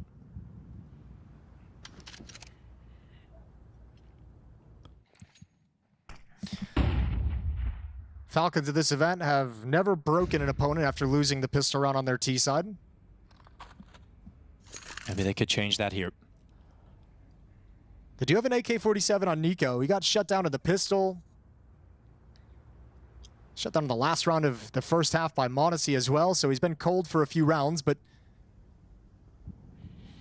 yeah, nice shot onto Snacks or a nice shot onto Hunter over at Catwalk, and all of a sudden you can have some access to the B-bomb site. Falcons haven't made their decision quite yet, but it's been a very quiet round. No mid-control, no smokes or utility. Mobs and Hunter and MongolZ have free reign to just peek. A late one is going to come in, but they'll be in front of it, so they're going to see the whole time that nothing's home in middle. MongolZ throwing the smoke back out of the window. This vision, though, has pulled Hunter to be pretty committed to mid, so Snacks is on his own. He's got a good spot, though, but that flash has put Snacks under quite a bit of pressure. He'll just change his position up, but more so the fact that Hunter's gone down. You look at Snacks to step up in a big way, but Nico clears him out, kicks and follows up, and G2 gone from this round. Yeah, this is not good. This might be their first break. Mobs rotating in towards market. A couple low HP players. I feel like Mobs and Heavy God have to at least give this a look. You have to give it a look with this much time left in the bomb. There's no kids. They're just backing away. This is done. So Falcons will change that fact. They will break after losing the T-pistol. Nico gets you that opening. The kill onto Hunter towards Catwalk. That first Tech 9 baits out the shots. Nico knows exactly where to turn and crouch and take his fight. Magisk builds upon it and kicks in. That Deagle, the ceiling kill. And it's the IGL for Falcons at the top of the scoreboard. 16-5. So much conversation around Nico for good reason. Around Dexter's level, around Tessis' level at this event for Falcons. But it's Kixon here in the grand final who's getting them started in the right way. And let's talk about the other side of the conversation. When we talk about G2, Snacks gets a lot of criticism for his lack of fragging ability, for his very quiet performances. He's having a good game by his own standards at the moment. He's 12-11, but it's the other players you want to step up. The likes of Heavy God and Mobs who've been having quieter starts into this game. Gotta turn that around soon here, otherwise Falcons might just be closing out Mirage quicker than G2 would have liked. Yeah, the supporting cast for G2 is not quite there yet. Heavy God enters this game as the 4th best player by rating at the event. MongolZ the 1st, Hunter's the 11th. Got some strong performers in a G2 jersey today, but they're all quiet here on Mirage. It's gonna be a simple hit for Falcons. Utility drops into B, putting pressure on Snacks. He's only got a Deagle and he's playing up close. Hunter, once again, not able to do anything from short. The one player that can make magic happen is the M4 in MongolZ's hands, but it's gone. They couldn't find anything, and Tessis is the one who gets out and makes that first step on the ground. Keeps them some space, investigating with the MAC-10. Good double kill from Tessis, and that'll be double digits for Falcons. And around that G2 fully invested. There's no money left in the bank, so G2, Heavy got us to keep this M4, and it's going to be pistols around it next round. Starting to see a mountain that G2 are going to have to climb to get out of this. Well, so the hunt begins. Although Nico mollies off all of his old teammates, they can no longer get through the murder hole. Doesn't matter. He handles it himself. 10th kill for Nico and 10th round for Falcons. Yeah, money's in the bin for G2. It's gone. They have to take the more conservative approach here, which is allowing Falcons up to 11. This map picked by G2. Nuke up next.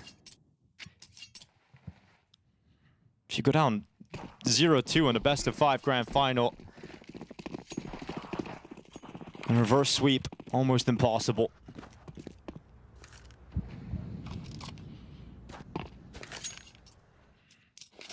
And they'll set up traps inside of B. Falcons have shown this side of the map a lot of love. So G2 are hoping that trend continues. But Falcons do not go heavily towards the B bomb site. They spread out into a default, allowing Nico to play out from underpass.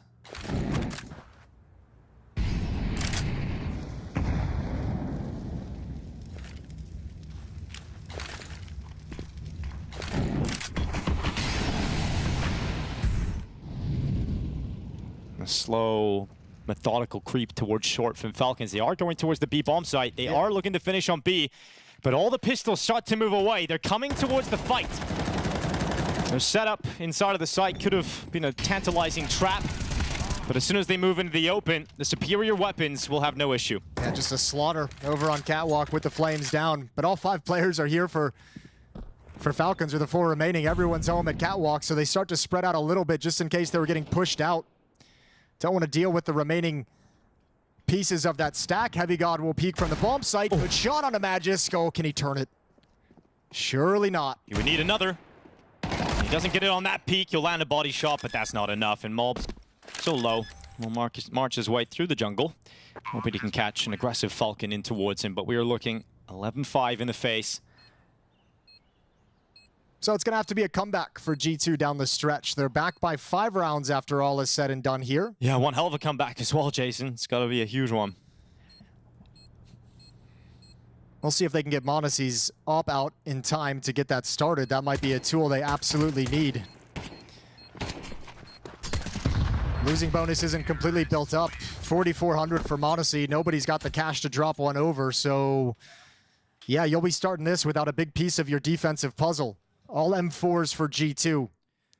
So you're telling me G2 need a comeback, and the key piece that has allowed those comebacks previously in the tournament has been the CT op of MongolZ, and they just can't afford it. One of the things is just a nice big one to have. The best opper in the world. It's always good to have the op in his hands. You know, what's fun about this too is Falcons haven't really shown anything yet on this map in this game to G2. Obviously, they're going to have done their research and know what Falcons enjoy doing, but everything's been towards the B bomb site for Falcons to open things up. Pisteron was a fake towards B with the Palace hit that got destroyed, but second round was towards the B bomb site, next round was towards the B bomb site, and it's kind of just been all creep up, catwalk, and attack. Yeah, they've been trying to hit that Hunter Snacks combo. Definitely the weaker bomb site. Yeah, you'd think, although with the way Hunter's been playing, although today a reversion back to what we're used to. He's been getting steadily better throughout 2025. This map won't be one he remembers. Round 17. Falcons just 2 rounds away from taking a first map victory.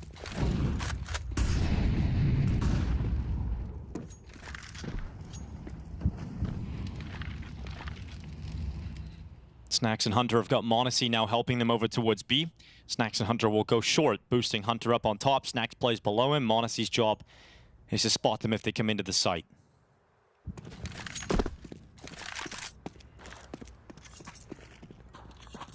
Once again, showing a little bit of mid-control util at the base of Con. Rotating all the way back around. Hunter and Snacks are pushed forward on catwalk, though, so they should be calling out. Hey, nobody be concerned about mid quite yet.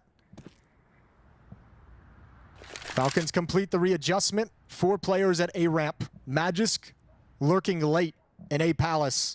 And still mid-emphasis from this G2 defense, so Heavy God is going to have to just take a couple shots and survive.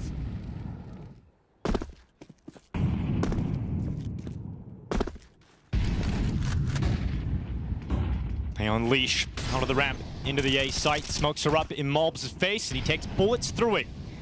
7 HP. And Tessus extends deeper into the site. Looking to fight Heavy God at CT spawn. Rotation now arriving here for G2 as they gather just behind that connector smoke. Oh, this setup from Tessus and Kicksan. It's going to be difficult to break this one apart. There's no flash for the CTs either. They got nothing to turn this corner. This is going to be rough. It's going to be so tough to get past Tessus first. Unless he looks away at the wrong time. That'll make it easier. Then Kicksan goes down because he's distracted from the connector play. So instead it's Dexter. And he's got a second. Rips him off the top of ticket. MongolZ silences him finally. Nico tapping out, changing to Tetris, and MongolZ gets to the site. Plant is not for Nico, but the time is not for G2. And MongolZ wraps around the back, but time's already gone. And Magisk, in all of the confusion, knifes Nico in the back. But still, Falcons find map points. Great round from Dexter. You mean, like, he only gets 2 kills, right? But he gets the kills that put a stop to that coming completely crumbling down. That CT defense, they second-guessed it at the worst possible time. I think they realized as well, they too didn't really have a flash to set themselves up for a push, and everything was awkward. But giving it up in this fashion with the way they did it, just sold this post plant. Thank God for Dexter's double. And not losing his nerve when he gets shot at from top stairs. Beautiful taps from Nico, staying composed as we know he will. And no kit on MongolZ. So now has to be 7 rounds straight for G2.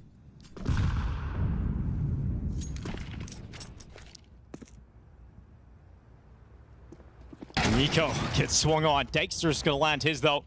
Being put under pressure. A lot of pressure. Kicksan doesn't have his gun out. Dexter's overrun. And that's the bomb. So Kicksan's got a dink. He can't get away. And G2's aggression in middle has worked out for a 3v2. Yeah, perfect timing. It's right when Nico moved out of his cover and was in his most exposed. So that's an easy kill. And then you have the AWP who just gets pinned down behind the boxes. So well executed from G2, but this is recoverable. Bomb is dropped is the hardest thing for Falcons at this point. And the weapons being passed over. But Magisk and Tessus have cleared out the rest of the map. So you're going to know 3 defenders playing around the bomb. They've got 2 Molotovs. Flashbang as well.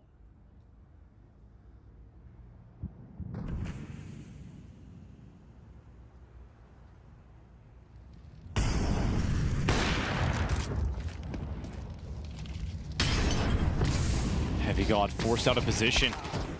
Tessa's gonna fight back for that. Falcons back on, 30 seconds. They got a smoke now. They can actually just drop a smoke and grab the bomb. It has to be deep. It's deep. It separates MongolZ, severs him off from his teammate. MongolZ looking to keep G2 in the map, otherwise it's closed. And Tessus would be the man to do it. Goes into the fight, and Falcons strike first. Map 1 victory here on Mirage, and it's done in convincing fashion. Explosive start for Falcons, but a horrifying beginning for G2. Probably the worst they've looked in the tournament. It is the worst they've looked in the tournament, and it's happening to them in the grand finals. They just looked uncoordinated. That was a G2 that outlined some pretty good ways to kick off rounds, but the cohesion there just did not feel like I was watching a team that worked their way near flawlessly to the grand finals. All of the mistakes were more than apparent. Falcons were punishing them for their mistakes, and to Falcons' credit, they were able to claw back some rounds that really they had no business in. Absolutely. I think G2 loses 3 5v3s in the first 7 rounds of the game, which is just abysmal, right? You can't let that happen in a grand final against a team of Falcons' caliber. I know it sounds a little bit funny, but the way they've been playing, you know, with their individuals stepping up, they've looked really solid. And to think also how the pistol round started. I mean, you're in a 5v3 and you're chasing Tessus up mid-slope. That was crazy. You know, and he gets 2 kills and all of a sudden the round completely falls apart for G2. Just got off on the wrong foot and never really recovered. Yeah, and look, we can talk about G2, we will in just a moment, but it's got to be said. The thing that's blowing my mind is the Falcons here in Bucharest, with this lineup that we know is coming to an end after this competition. This is the best I've ever seen Falcons. This is better than even in Cluj when they made it to the final. Legitimately, the way that they're able to play off of each other in some of these moments feels like the chemistry between these players has been there for a year. If you told me in some of these 3v5 deficit moments that, yeah, these guys have known each other for 1-2 years, I'd say, okay, yeah, the name that totally checks out. In reality, does feel like, you know, the narrative we've always driven about the Falcons is that it's a group of mercenaries, but for whatever is happening here at Bucharest, I'm seeing a team that is playing with heart. Yeah, I mean, look, and as you saw there, this is the difference winning makes. They were so dejected, so despondent when they were 0-2, when they got wrecked by GamerLegion. They've really rallied since, and you can see just how well they're performing. And I'm going to give a particular shout out here to Kixan, Yanko. I think when you think about fragging IGLs, like, he just has these odd maps where he just takes over the game. Yeah, and they've been a little bit more frequent, it feels like, in this tournament. Also in the semi-final against FaZe Clan, right, doing it all while being able to call on what I feel like has been a high level for Falcons, and that's the big difference compared to their last series. That were the only one they played, which was in Katowice, where he was the worst performer. You know, I think on the 2 maps that they lost, he had 9 kills on one map, 7 on the other, went completely missing, and you can see the difference, you know, that a better performance from him makes. Kixan is a guy whose narrative we just simply don't talk about enough. The fact that he worked his way up from a Blue Jays North Macedonian lineup to that Apex lineup that got to the semifinals of Paris, jumps onto Heroic, then upgrades to Falcons after that. Everywhere he's going, he's just showing that he can provide results. And in terms of his individual play, that's another thing that I just feel like he doesn't embarrass himself. I keep using that term because every time he's in a position where he's the guy that's supposed to get the trade frag, I just don't see see him miss it. There was a point in time where he would buy Negevs, and that was really the only problem I had with him. Legitimately, it was just, I needed him to stop buying it or just like testing it, whatever he's doing, theory crafting with the gun. But as soon as he dropped that and he just locked in as a player, he's getting the kills he's supposed to, and he doesn't make moves that some IGLs like Kerrigan, Apex in the past used to do this, where they're in a 4v5 deficit and they're like, oh, I need info, and they just make a really stupid push. Kickstand doesn't make stupid pushes. He makes plays that the person in his position should make. And we've seen lots of IGLs embarrass themselves. I'm not going to name any names. We'll keep it friendly. But yeah, I mean, look, I've been really impressed with what he's done so far with Falcons. And there were some question marks when he first went there. Obviously, Falcons haven't won a trophy. They've gone through multiple lineups, you know, lots of pressure there just because of the spending. He's on the precipice. This is like one hand right now because they're clearly in the driving seat. To that point, Yanko, I think we've got some rounds we want to just pick out here to have a look at. Yeah, this is a little bit rough for the G2 fans. It's all those rounds with advantages that we mentioned that, you know, just piled one on top of the other. I mean, look at the pistol round, just 2 entries on the 2A defenders, really. After that, you know, Tessis has been gushed, so you decide to sort of push the advantage even more. The bomb is already planted. He gets 2 great headshots. Now it's a 3v3 all of a sudden. You know, also Heavy God in a forward position gets killed. They just get some really good shots here and great team play for Falcons, and they're able to salvage this round. Go into after the first gun round, Snags gets 1 entry. They get the kill on Magisk too. They have the site 5v3 with the bomb down, but you can see how everyone is sort of hidden away somewhere. There's no team play. It's just 1v1 fights for the players of Falcons. Snags, who has the rifle, is in window for some reason. The bomb isn't even planted for him. You know, he's going he went for the move CT, right? And doesn't end there. This is a half buy. Still 2 entries. Right in a 5v3, and this one didn't even last for all that long because Kixon, look where he is at 1 minute left. He reacts, immediately manages to find 1 kill. Tessis, Magus here doesn't get caught out by Snags either, and just sort of almost flawless from a 3v5 into a round win for Falcons. The round 7 one, I would say, is the most forgivable if the first 2 didn't occur, because the first 2 are in positions of advantage and a post plant. And for me, when I see teams that just kind of throw those, it just feels like you just lost your fundamentals in those kinds of moments. Where's the first contact guy and who's supposed to swing off of him? It's just a guy peeking from Tetris, just giving up an opportunity for a free 1v1 as they are trying, desperately looking for some sort of loose thread, and the players on Falcons are just too good. And it almost goes to show that G2, the road that they had to get here was almost in some ways too easy, and I feel like they got away with too much of that sort of just loose style play that nobody really punished them before Falcons. And then when you add on top of that the fact that this is a grand final, first one for Heavy God, Malbs only played in grand finals with G2 with Nico in the lineup, right? And Malbs had the opening kill of the final in the pistol round, and his next kill came in round 8 or round 9 or something like that, right? And it was just the riflers who let G2 down. Hunter had a really poor game. Heavy God slightly better, but still nothing to write home about. And it's those guys who in these post plants have to sort of make a play. You need to be aware, yes, we're in a 5v3, but they still have utility, or, you know, we still need to at least play together to make sure we don't give them 1v1 duels at that point in time. And it just felt like no one wanted to make the mistake by being overly aggressive, ended up with being too passive and just giving too big of an opportunity and too much space to Falcons on those retakes. And because I love you, Maui, I'm going to tee you up. Obviously, G2 have been winning, so Snacks Watch hasn't really been brought to the broadcast. But what about this? I mean, well, this is a round where he actually did something. We kind of got this one just because, in reality, it was some of the other riflers that were actually not showing up for G2, but one guy that actually did in this one was Snacks. Snacks actually had a good first half. I mean, I know that many people tuning into this segment think that I'm only going to rip on him the entire time, but this was incredible, okay? This 3K that he got felt like he was going to push the spirits of G2. They were able to win out the rest of the half, and I don't think that Snacks was necessarily calling a bad game. Things could have been smoothed out a little bit more, but his players were letting him down in some of these moments, and he himself as a leader, he was leading by example as an individual. The calls generally got them into winning positions. It's just that other people weren't doing their part. Yeah, and obviously as well, I mean, lots of attention on MongolZ, a strange kind of pressure he's under.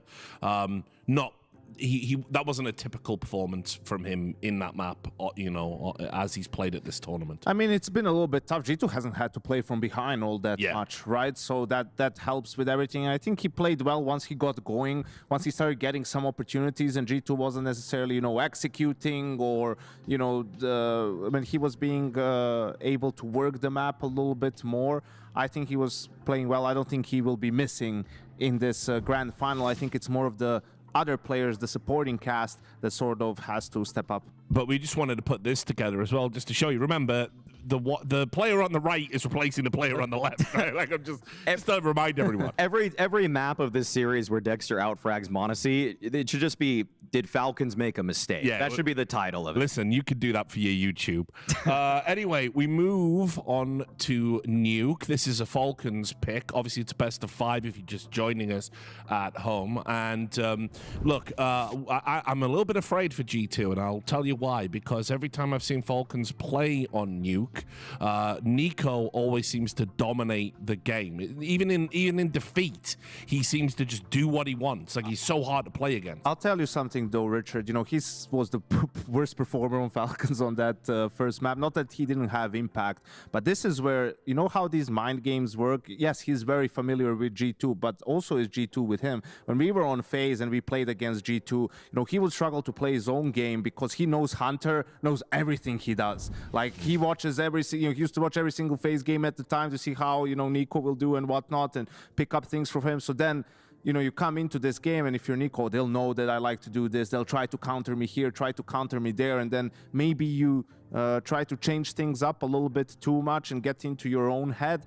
We'll see how that goes on a map like Nuke, where, you know, Sensei is going up against the Grasshopper.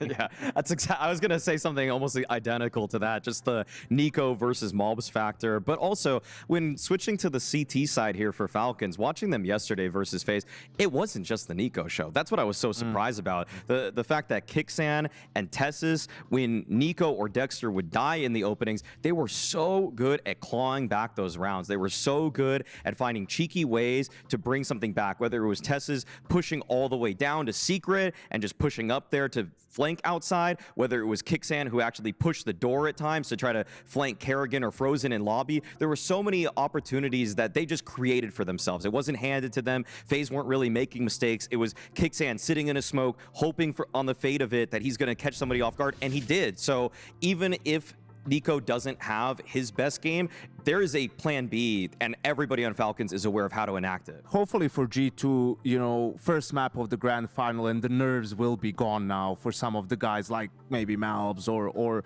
Heavy God, right? And we've had a grand final earlier this year where the opening map went 13-0 in the favor of one team, and then in the way of the other team the next 2 maps. So I'm really hoping that G2 can bounce back here and put up a fight and show us why they are in this grand final. And final thought from you, Maui, key to victory for G2? Someone we need to look out for? I mean, I think we've highlighted a lot of the key pieces. I guess the one guy that gets less talked about, Heavy God, I feel like he was a little bit slow to get going in that one, but he's been a key difference maker for me for all of G2's run at this entire tournament, so I just want to see him join the server. All right, thanks, guys. So it's time for a break. We're going to see if G2 can bounce back on Nuke. Stick around. She said she loves you, but she can't love me. But I love you.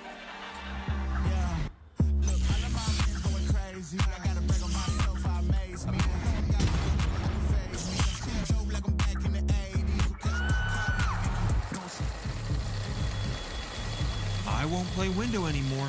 What's going on? Play your role. 1xBet. On to the next one. The human body was built to move. Not trapped at a desk in one singular posture for 12 hours a day. It's time your chair evolved. This is Secret Lab Titan Evo. Ergonomically engineered for you. Gamers, hybrid workers, artists. Backing your every move.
And it's grand finals time here in Bucharest, and right now Falcons, the only team that is showing up.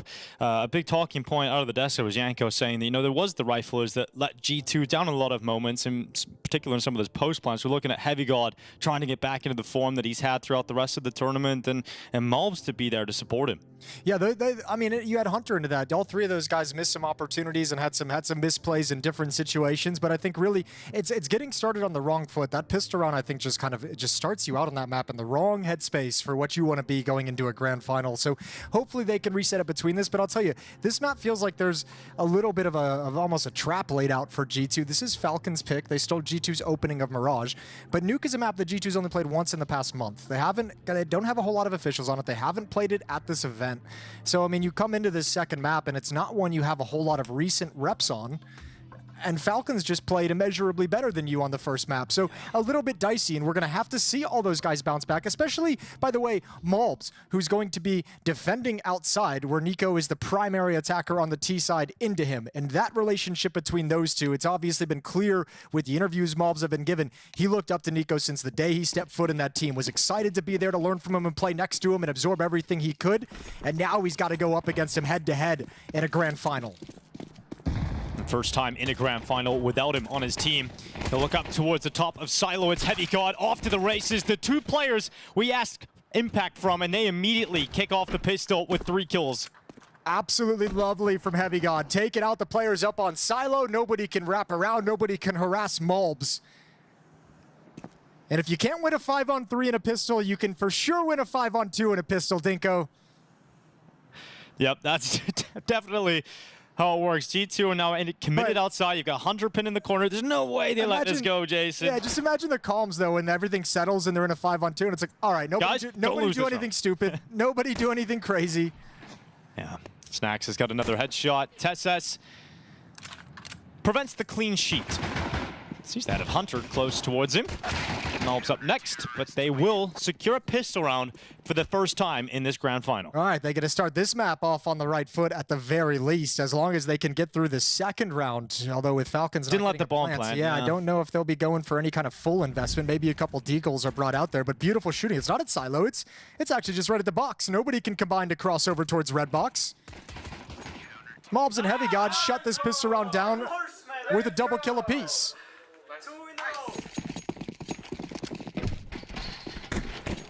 And yeah, as expected, no investment here for Falcons after not getting a bomb plant. G2 will be given the 2-0 lead.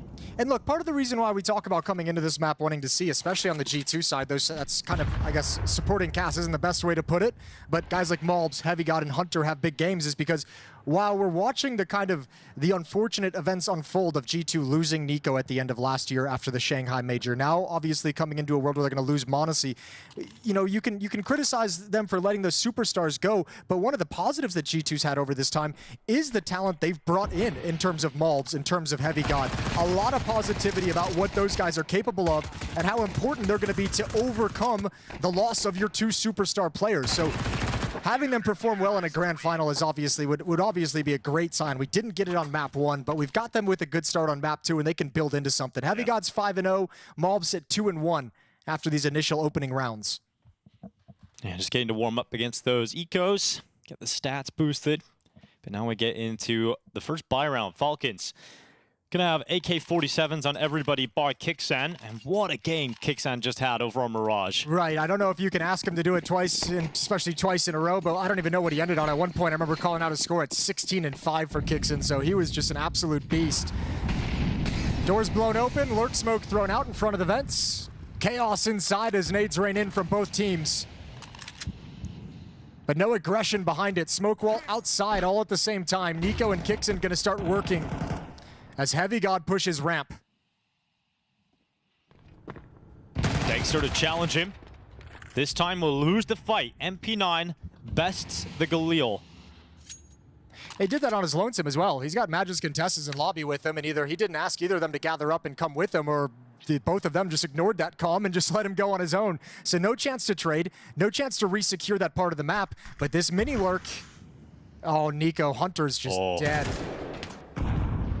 peek from Heaven comes in as well. Oh, he goes out, he gets the information. The MongolZ dropped in. Kicksand clears close vent. MongolZ needs to go massive. There's 2 kills already. 3rd picked up. And that was nearly everything. Nico just about surviving, but MongolZ with the magic that Falcons won. Oh, that's a brilliant FAMAS round for MongolZ. Triple kill. I mean, the first kill that he snaps over on is like an instant headshot and cleanup. Nico takes him down. He even gets a dink onto Nico as well. Softens him up for the follow-up SMG up in Heaven. Dude, that's crazy. Now, this fight, that didn't need to be taken alone. I don't know what the comms were and what everyone is focused on, but when Kixon gets that kill, it feels like this is done. Just look at the way MongolZ steps up. Especially because Nico had seen him go behind the site so early. Makes... And had a chance to take him down if he gets a little bit more fortunate. That could have connected a headshot, and then you're not even in this situation. Hero AK-47 for Nico. He wants to limit the economic growth of this CT side, so kills are the name of the game for Nico. Hunt them down while baiting these pistols. And maybe when the dust settles, Falcons is in a position to convert the round. Smoke dispersed, and Nico just got behind Red in time. Wall of smoke's erected. They're going to charge a couple of players down in towards Secret, 4 in fact making it safely. And Hunter has already rotated down. He'll play just on those decon stairs. Minute on the clock. He's the only one, and if he dies, Vent is no longer an option to rotate. So MongolZ would have to go towards Secret outside, which he'd have to clear everything on his way. Well, Hunter needs to step up here then. Nico's already taken up the angle. Sees them going past, takes a dink on board. No kill from Hunter. Problems now for G2. Heavy God trying to patch it up. It's one on Magisk. Hunter's getting pushed. Nico's around the back. And Nico also getting the information of the whereabouts of the Secret possibility. Dexter's going to stand there and hold it. And they walk right in towards him. He sees that MongolZ is about to peek out from the right side of the ramp with Heavy God in front of him. Kicksand's in the position to deal with that threat. They walk right into the Tech 9. MongolZ, quick shot. AK-47 switched out too, and this time Tesses will deny any MongolZ moments. Oh, you like that attitude though. MongolZ wasn't giving up on that retake after that beautiful shot, but can't get anything after the fact. So Falcons win around with an AK-47 on Nico and Tech 9s and a Deagle. A low buy. And converted against G2, so money's in an odd place. G2 have to buy here. MongolZ at 4,600, Heavy got at 2K. It's not pretty, but they've got to scrape something together, and actually they choose to play it conservative. Okay, I actually kind of like that this early in the half. Yeah, you want as many gun rounds as possible. They had a lot of issues at times throughout Mirage where they just didn't really have all the resources they needed. So they're going to want to keep MongolZ on the AWP as much as possible. Everybody on the rifle of choice, all the util they could need. They will concede one extra here. And MongolZ's going to go over towards Secret. Deagle in his hands as he comes up towards the top. And actually, Nico's outside alone. Oh, and he spotted him. MongolZ in a duel with Nico. A little bit of health off the top. Grenade to go forward, and Tesses will deal with the MongolZ threat. That really was the only danger. Yeah, really nice shot from Tesses as well. Nico was having a hard time connecting it. That Deagle had plenty of opportunities. That makes G2 feel a little nervous about downstairs, so Snacks has shifted over to Secret. Tess is going to work his way in. Nico in support. They'll come back and deal with Mulps, and that's the round. Second for Falcons, 3-2. Yeah, expected result in this round is G2 take the conservative economic approach, but the buy's coming back in just a moment.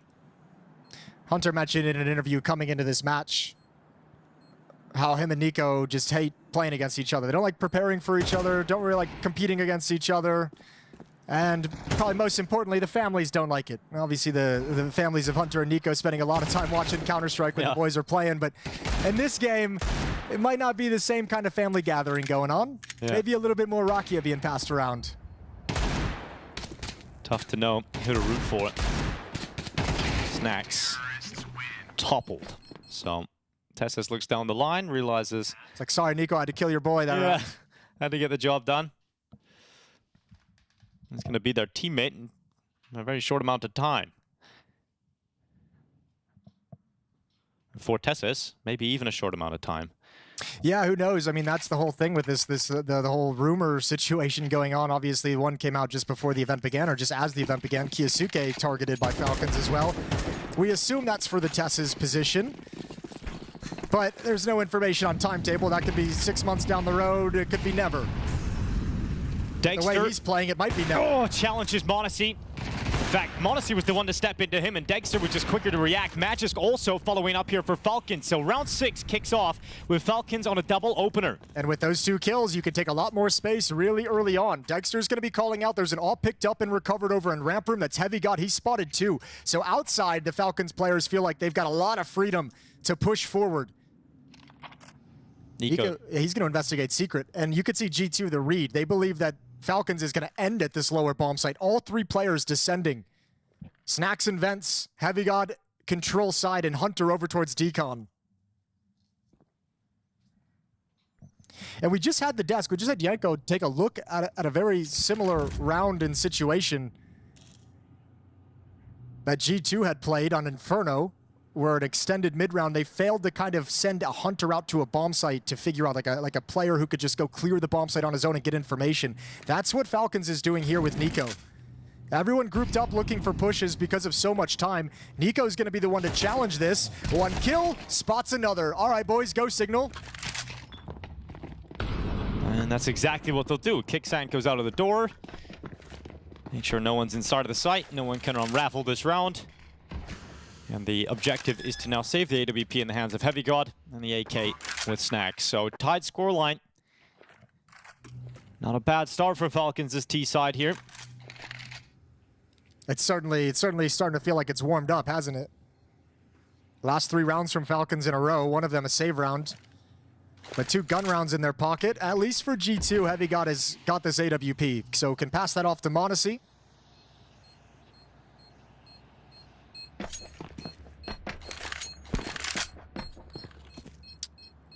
We were so locked into that ramp room aggression. I'm not sure where Magisk gets his kill, but it comes in tandem with Dexter's opening frag with the ult.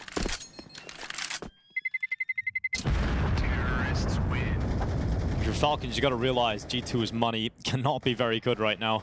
But you know that they've likely saved an AWP. Yeah, open rifle on the board. And you got to be careful because you know they can force buy around it. So, I mean, Falcons, you come into this one, you just treat it like it's going to be a full buy. Treat it as any other round. First time out taken for G2 out of the 3 losses they've taken in a row.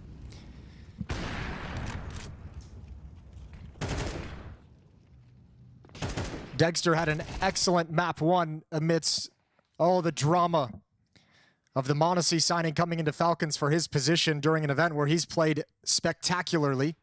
Who knows when the next time he'll get to play in a grand final is, right? So who knows the next time we get to see him play CS. There's a real world in which he then I don't know, man. hits the bench and he'll be there for a while. I think there's gonna happen. I think there's a world where like Counter-Strike purists probably watch Dexter and are a little bit uneasy with some of his decision making, some of his positioning, but I don't think anyone can deny the kills and impacts that he simply just gets for you. Yeah, especially if he gets a win here today. Yeah. So I think, I don't think Dexter should have any crazy issues finding a team after the fact. Oh, it's 21-9 on that opening map that you mentioned. Outside smokes erected. Nico just trying to spam down through them.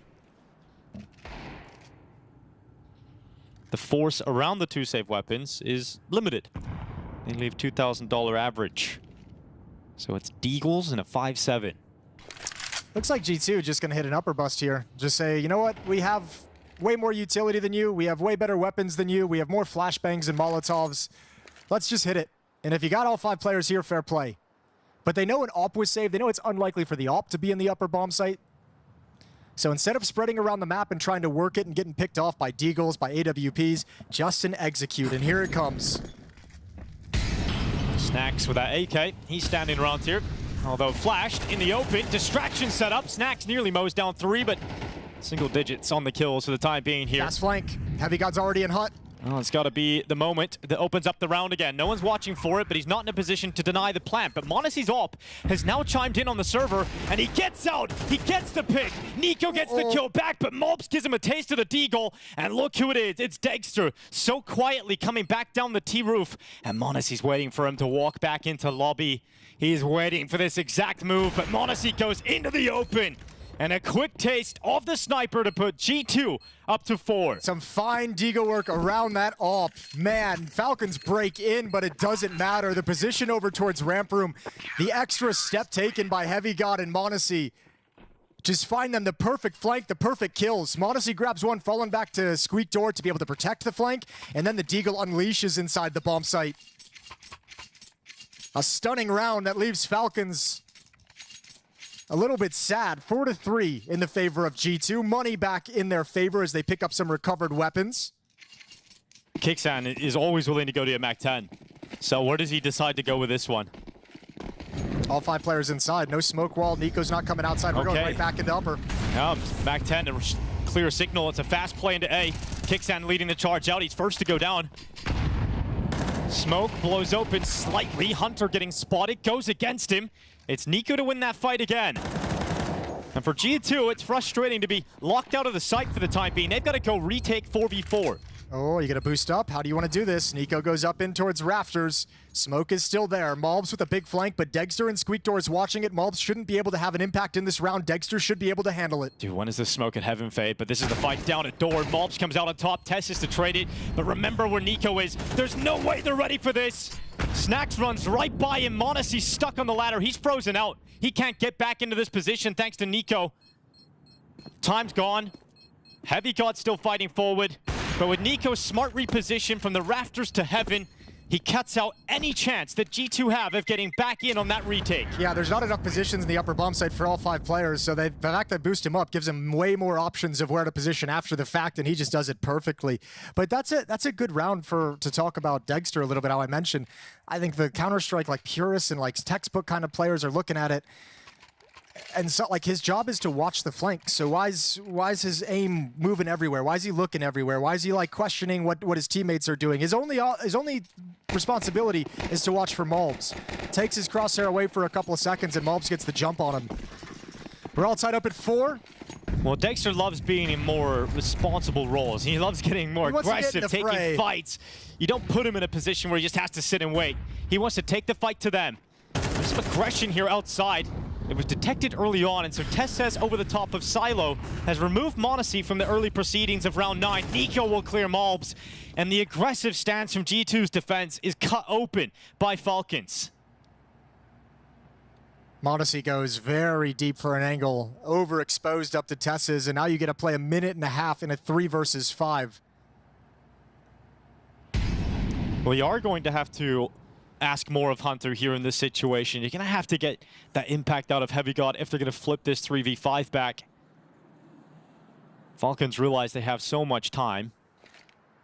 Not rushed into anything. And they've got util. Plenty of it. Although G2's not really defending anything at the moment. Snacks is up in Heaven, peeking into the upper bomb site. Heavy God playing outside at CT box. Hunter and Big Garage, again, just kind of a gamble of saying, if you come outside with numbers, we have the people here to fight back. Everything else, we'll just see what you give us. And it's not going to be much, because into the upper bomb site we go. Snacks swings, but he's already missed the opportunity. And I don't think you go for this.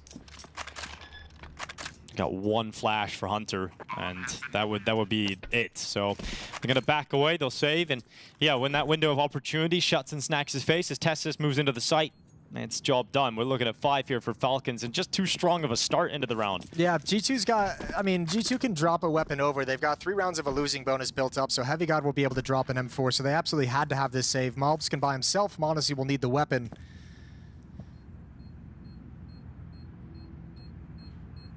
This map is potentially slipping away from G2 completely.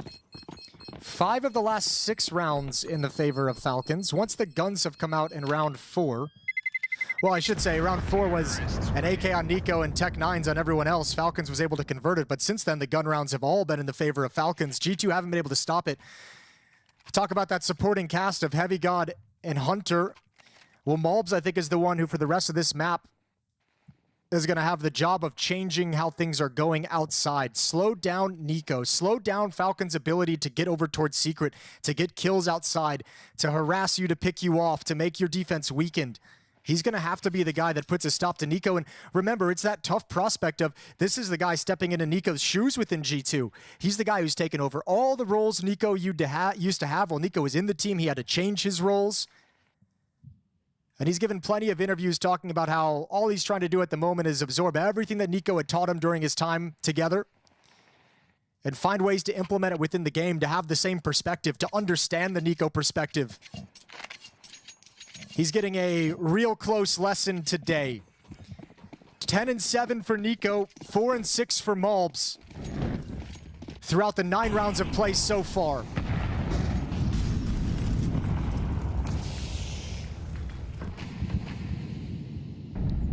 Outside wall up. G2 have been slapped away from any aggressive stances from their previous round. So Falcons feel comfortable to move with all of their players, bar one, behind these secret smokes.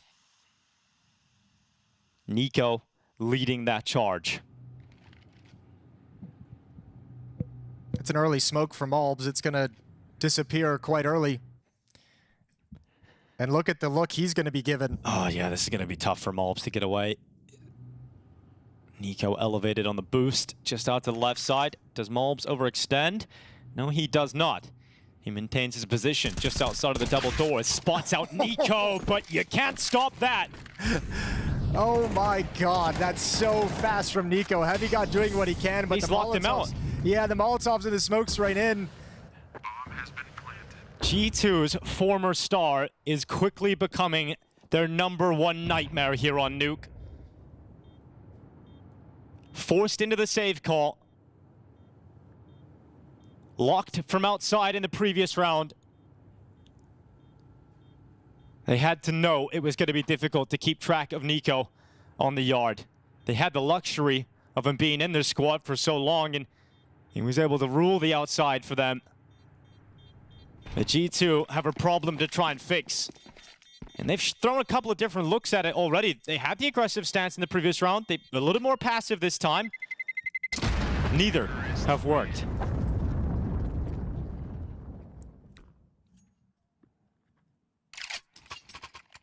They don't have any good options to switch into at this point. Outside of maybe MongolZ coming outside with the AWP, although they've tried that as well, and he was picked off by Tess's. 6 of the last 7 now for Falcons. 5 of which they've gotten into the bomb sites and planted. Having no issues getting a bomb plant when they want it, Falcons.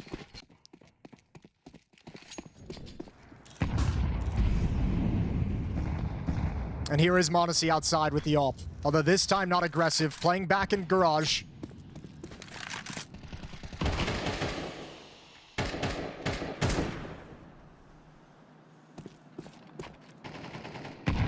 And this time it's just NiKo taking control and establishing presence all on his own. Yeah, it doesn't even need to play with those smokes outside. Well, they've abused him so many times in secret and lower that they're just showing for the lower presence, and there's MongolZ. Good shot. You know, there's one way to deal with him. MongolZ's AWP. Here comes the ramp play. Heavy God's going to call MongolZ back to help. Dexter holding for it, but MongolZ wins the fight on the peak. And we've still got Heavy God up next. MongolZ is the early fireworks show, and Heavy God perhaps the finisher. Test has caught through that smoke, and Falcons stalled out. Yeah, you had to know that it wasn't going to be just one man in ramp room, one AWP. You just saw MongolZ outside, so when that rings out over towards ramp room to get the Dexter kill, your heart sinks as Falcons. You know there's 2 defenders in the upper site. Hunter will be forced into the open, or saved. Saved by the smoke, but the bomb is dropped down the vent. Magis is going to try and cut off the rotation, but Kicksan's got a lot of work to do on his own. Magis is gone, needs to win this fight, and just not clean on the taps. 6-5. G2's brought it within 1. They can the best they can hope for is evening things up for halftime. Plenty of money for Falcons, so another full buy for them. And for G2, a spotless round. So don't have to be concerned about cash in round 12. But here's the swap. NiKo just crouch sliding into the angle. And Dexter fires off a little bit early. So Ramp Room holds strong and G2 holds strong for 5th round. First time out of the half here for Falcons, and it comes in the final round. Round 12 as they set up with a full buy again. Much quieter map here from Dexter. Over Mirage is 21-9, currently 3-7 after the first half of play, at least so far.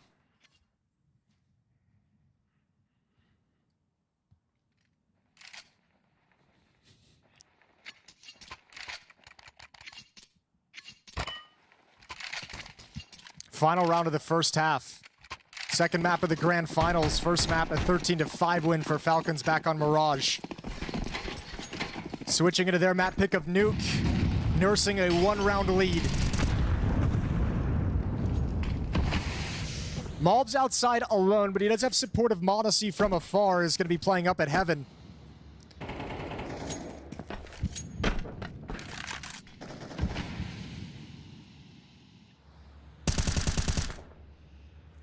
This time, Nico's bringing a little bit of help with him. Didn't have it in the previous round. MongolZ's peering over the top of the smokes. Gonna break one for MongolZ. Nico's gonna cross though. He makes it down towards Secret. What's the reaction? Who rotates from G2? Heavy God just stepped down from Ramp Room. MongolZ has dropped vents. So a 2-man defense for Falcons to break through. MongolZ at decon stairs, Heavy God at control stairs. And MongolZ did not have early success here as Nico took him down in the previous round. He's changed it up slightly. He's going to play in the vent. Oh, pulls utility at possibly the worst possible time. Magis goes down to the rifle of Heavy God. MongolZ now staying in the vent, loses the fight against Kicksan. Heavy God with more heavy lifting and can't handle Dexter. But MongolZ's downstairs already. Oh, look at this lurk. Noisy drop, noisy drop. He knows he's got the gap. He knows he's got the timing. He's told his team to freeze. They're giving him the time to make the play.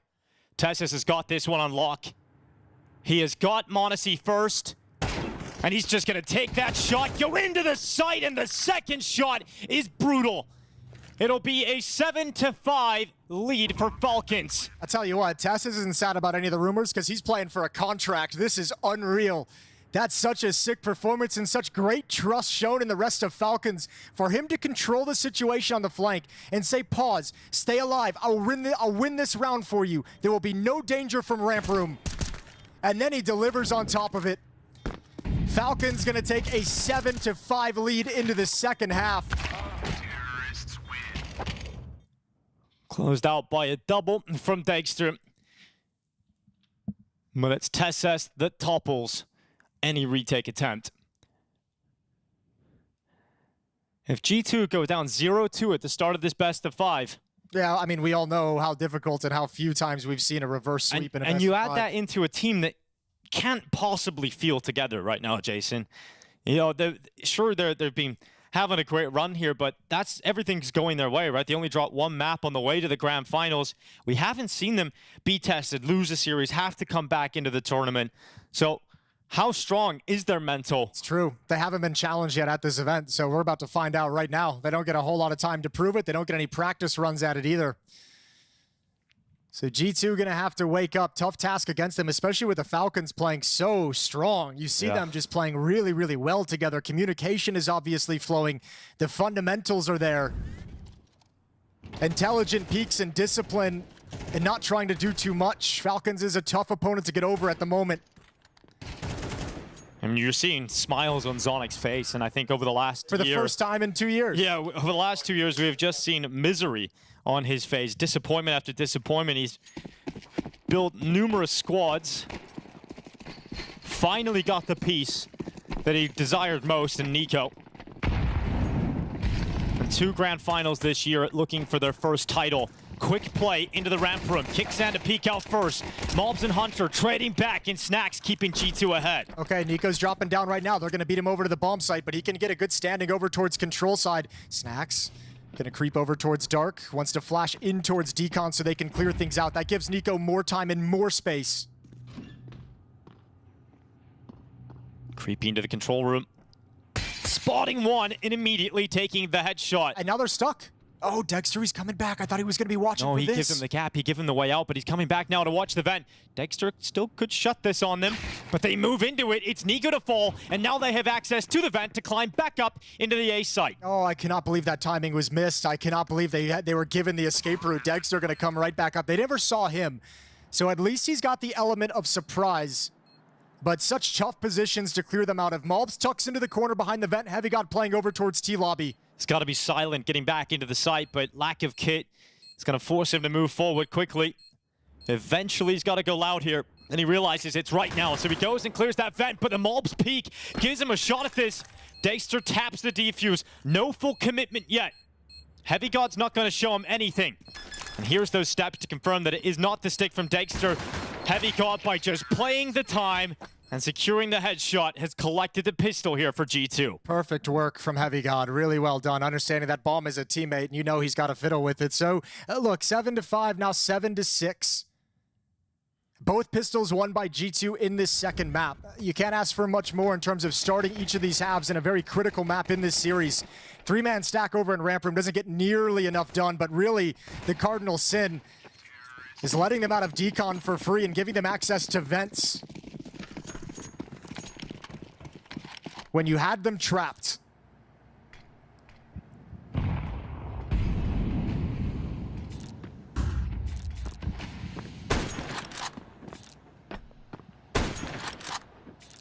Oh, tagged through the smoke. MongolZ down to 31. He's not going to be too happy about that start to the round, and getting ever closer to taking him down. He couldn't be closer, in fact.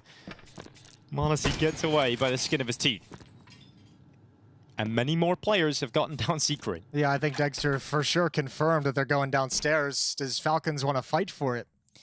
Fully invested in this second round. Tesses and Magix and Nico are going to be nearby, and all of them stepping down in towards Ramp Room. Dexter looking for the fallback with the scout. Falcons have information.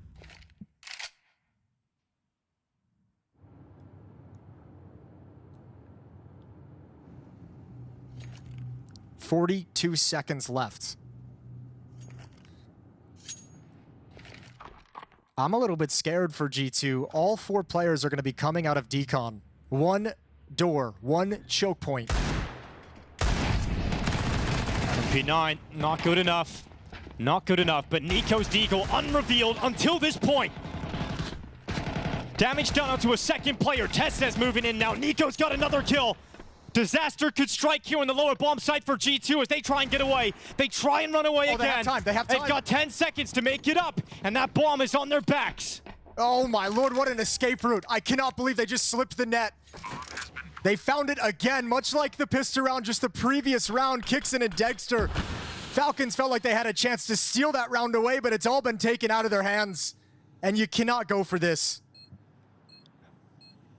Frustratingly close for the Falcons in the end, but G2 find the escape path at just the right time. Oh, the MP9 inside the bomb site felt like the one. That felt like that was in such good position to at least grab 1 kill. Nico does his job with 2, playing clock. But G2 still get out of the danger and avoid a devastating round loss. It's 7-7, and out around this MP9 and Scout, there's not going to be any money for Falcons CT side.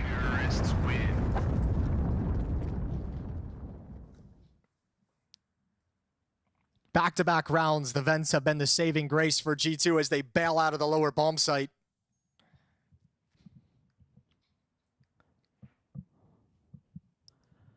You still got a few dangerous pieces in this next round for Falcons, despite being expected to lose it. You've got Dexter on the scout, Deagle still in the hands of Nico. And Kixan still has that MP9. G2... Galil still on 3. It's not the strongest buy from them. Gotta give Falcons a shot here again. Smokes are up. Nico hoping to connect a lucky shot. on a good timing. Looks like Dexter has a crack in the smoke. He does. He's tagged Snacks. Almost another chance. Dinked up. Ooh, almost tagged another. Okay, he's counted numbers at the very least. So identical round, essentially. Yeah, but Falcons have quickly dived down towards the B bomb site here. You know, Tessus is just outside of the double doors. Magisk is inside of vent. And Nico has them cut off. He's behind them at secret. This could be another chaotic finish. But this time, Nico around the back misses his shot. They charge towards him, getting 1 kill on Monacy, but they escape again up through secret. Yeah, but this time, since Falcons knows it and they're here, they can flank fast 1 and 2. They already have players ready to challenge for the fallback in towards Mini. Tessus gets 1. Dexter adds another. It's coming crumbling down. 2 players left. Heavy God mobs. Can they save them again? Heavy God being peppered from behind, gets around the corner.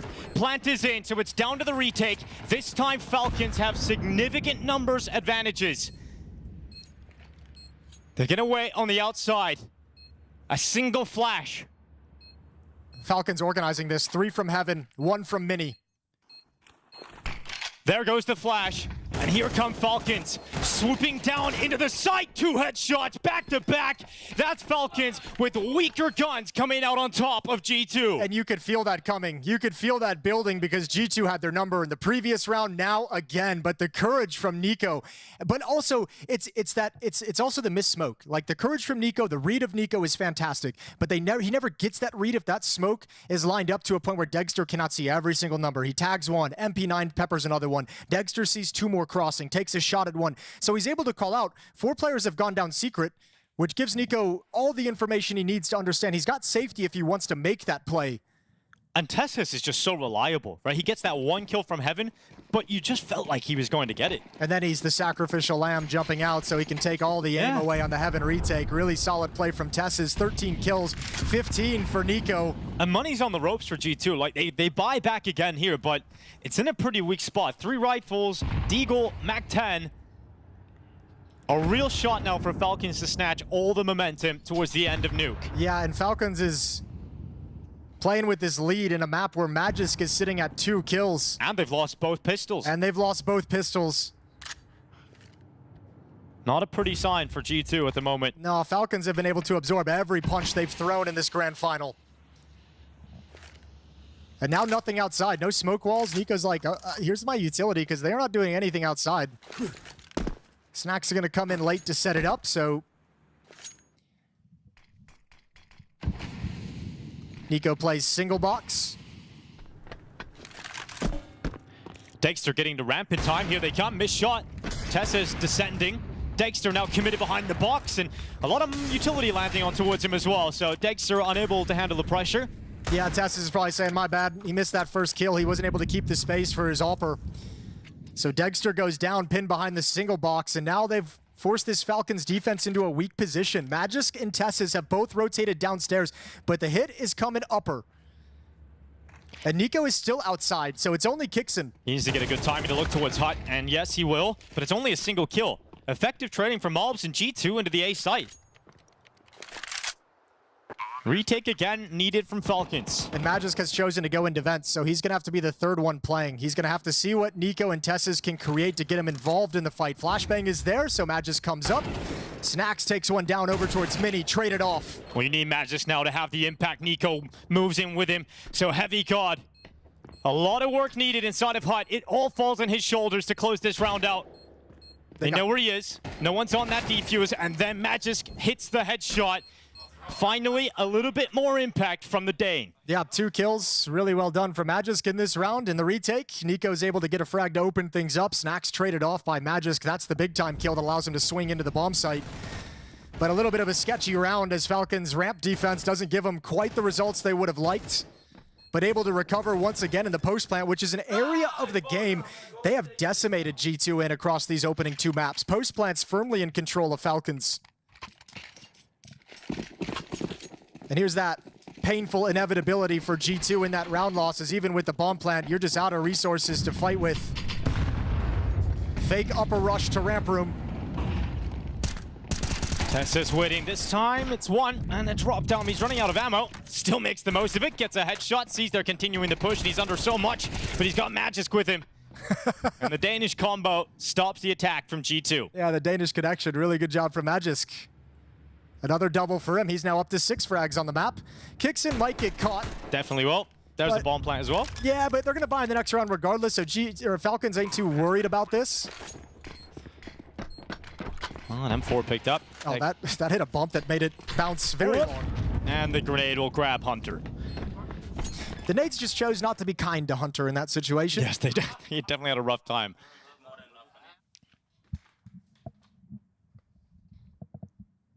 Periods of uncomfortability at the start of both halves for Falcons, but I think from the majority of the gun rounds and these low buy rounds, they still look very comfy across the team. Smiles on their faces still as we now look at a 10-7 scoreline, a map 2 of this best of 5. Yeah, and closing this map out on the CT side, I think it would be an extra source of positivity for the Falcons. Nico comes into this team and kind of takes over the calling on the CT side. He's mentioned a few times that he thinks Zana gave him a little bit too much room to be creative and have his own ideas and kind of call whatever he wants. And he said lately, these past few events, he's been going back to Zonic for a little bit of help and putting together ideas and coming up with game plans for their defensive sides. Those two working in tandem could be a scary prospect. Yeah, taking some time to figure out the dynamic. MongolZ again, heavy damage outside. A relatively frustrating half for MongolZ. Feels like he's either taken damage or gone down first quite a bit. I don't think he's gotten a kill yet in the second half. I think he ended with 10. So more than rough for MongolZ.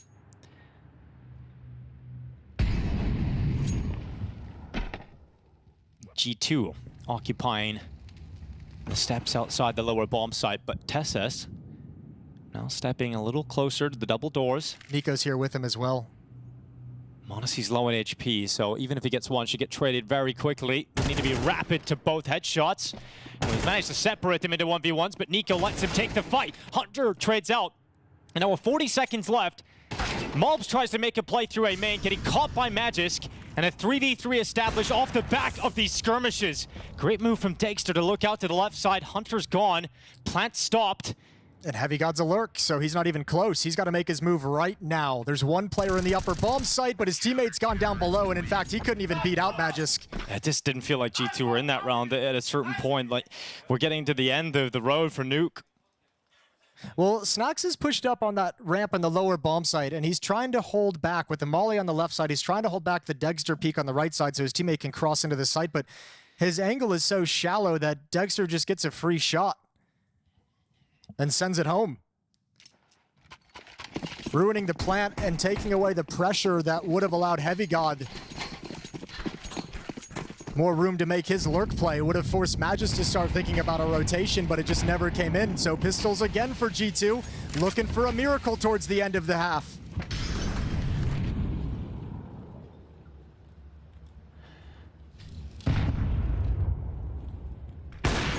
Not going to connect that first shot. Here comes some speed from G2.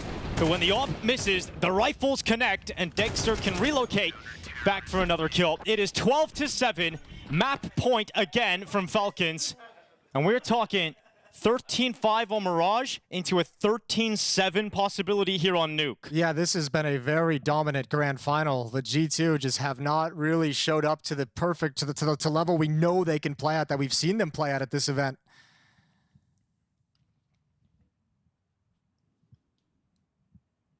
Heavy God doing everything he can at 16-9. Only Nico has more kills in the server at 17.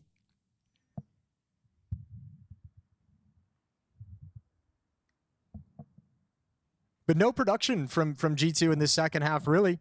They win the pistol in the second round, they convert it, but it's been 5 in a row for Falcons, and a lot of it is, unlike Falcons on their T side, we saw a few rounds, like going outside, you know, Dexter would get a pick with the AWP, Magisk found a pick.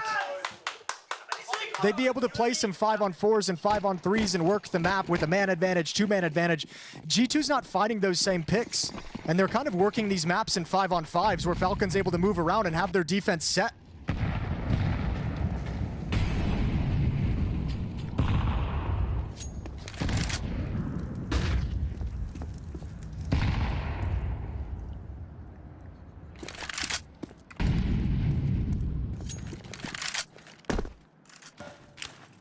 Snacks is the T-sided player for G2 to operate outside. They could have got down secret. Falcons will be aware of that, but no one has in fact crossed over. Upper exec for G2. Snacks is going to throw the smoke wall as a fake to try and keep someone's attention outside. The second pump of Util lands at the 1 minute mark. 3 defenders in the upper bomb site though. This looks impossible to break through. This looks so strong right now for Falcons. Util's got to do its job. Magisk blinded. Perfect in terms of getting that kill, but it's all about Dexter inside a ramp now, not dropping down. Now he decides to. He's got Nico coming over, but unable to do much from that Heaven peak, or rather Hell. And now we've got 30 seconds on the clock.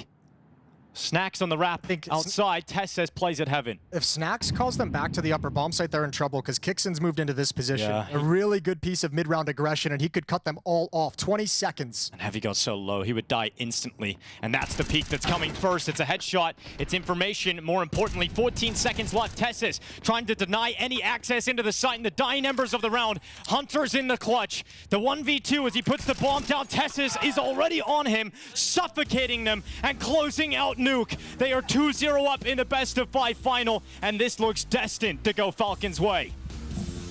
It's certainly looking that way, Dinko. I mean, G2 just haven't been in this grand final yet. 2-0 up for Falcons, and it is a long way back for G2. And this game wasn't even as close as the score shows. I felt Falcons were even more dominant. G2 won both pistols. Yeah. In this one, 5 out of the 7 rounds just came off of the pistol round win and the conversion, and it's looking pretty grim at this point in time.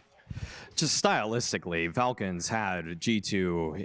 Kixan was calling circles around them. Legitimately, the way he was using the outside threats, the way that he was playing in, I would say, even man-even and man-advantage situations. And G2, on the other hand, like, it feels like they might have one layer to an offensive idea, but then putting the second one down is always the hardest part for them.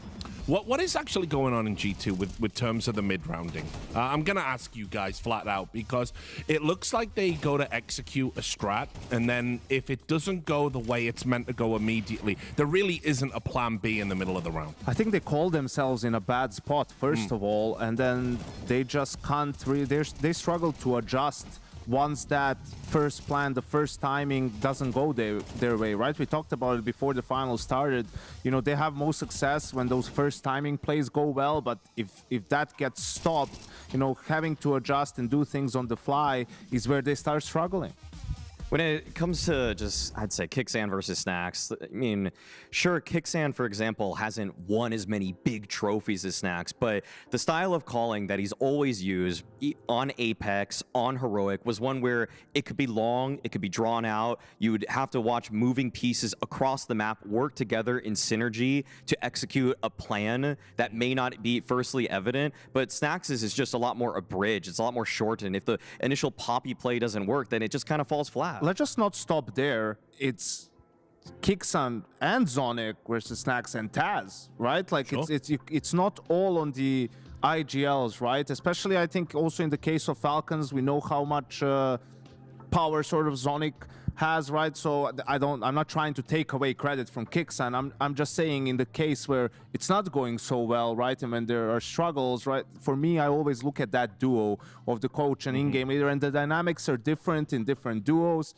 right? As we all know, but it's just been the case for them ever since Snacks joined the team, really, right? Like we've seen that with G2, and maybe some of it could have been helped and masked while Nico was on the team and being able to make some of those adjustments. Now, that just hasn't been the case to the same extent for them. And even though on G2, Heavy God did some heavy lifting, over on Falcons, we see Tezes, who we highlighted before the final began, you know, easy for him to get distracted with everything that was being talked about and whether or not he might be next on the chopping block after the major. He's had a mega tournament. I think he's playing the best he's played since he's joined Falcons here in Bucharest. 2 days in a row where he's playing phenomenal nukes, okay? He's so good and adept at just being assertive in the mid-round with the information that people are gathering for him, because he's not usually the tip of the spear. He's making the right reads, the right rotations, and he's just hitting insane shots. And also, Kixan lets lets him breathe. He lets him,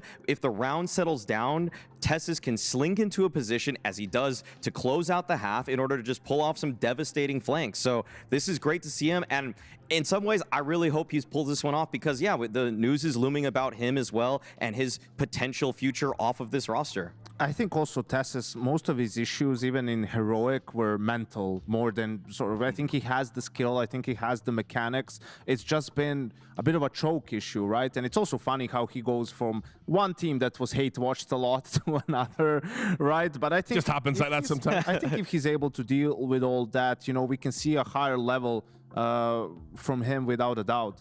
I'll stay with you, Janko, because obviously I know this is a deeply frustrating final for you. Obviously, you're divided. Hunter on one team, Nico on the other. But you did pick out some rounds where it looked to me that you were just losing your mind seeing some just to show you guys some of the stuff that we were talking about already. I think, first of all, we have some really good protocols from Falcons, right? G2 is trying to be aggressive from ramp with Monesi with 2 players. They punish that. Then in a 5v3, look at the difference compared to what we showed in the pregame on Inferno and G2 in a 5v3. Right here, Nico goes for the information play. They get the info. They go into an empty bomb site. Later on, another reset round, right? Again, strong protocol. G2 struggled with Yard. They try to go for an aggressive play. Falcons are ready for it. They punish it. Nico again gets the information outside. Falcons goes A into an empty bomb site. G2 has to save yet again, right? That's just textbook. It's nothing too crazy. It just shows you players good in the default, getting the good reads, having moves in place to punish your opponent, and then just finishing the round in a very solid way. And Kixan's so strong at just using prods or just using scouts. In some of the rounds that we looked at here, and even in the ones we did in the pregame segment, he usually just has one guy, especially if they're in a 2-man advantage, they don't run into stacks. They'll, even if that player dies that's on his own, that's going for a little bit of information, it could be himself or it could be Nico in one of those rounds. Just they entrust them enough that even if it goes wrong, they can either spring into action and they can go to the opposite bomb site, or if things are clear there, they know a way to get down to him. Yeah. And I think the ones that you mentioned, Richard, that caused me to go, what the hell is going on, is the next one, right? And it's once G2 went on the T side, because it's just so weird. I mean, this is the third round of the half, right? The Falcons have some saved guns from the forest buy or pistols and a scout, and they go secret, right? And what is going on here? They're smoking off short side for themselves. They're floundering here with 4 players there, right? Falcons in a good position again. Now they're all running back with 4 players. Nico gets 1 kill, gets traded, right? They're going back. Dexter gets 1 more, you know, and now they're just in a 2v4 situations where Falcons, again, take their time. 3 guys are going up heaven. They have 1 flash. They're going to use it.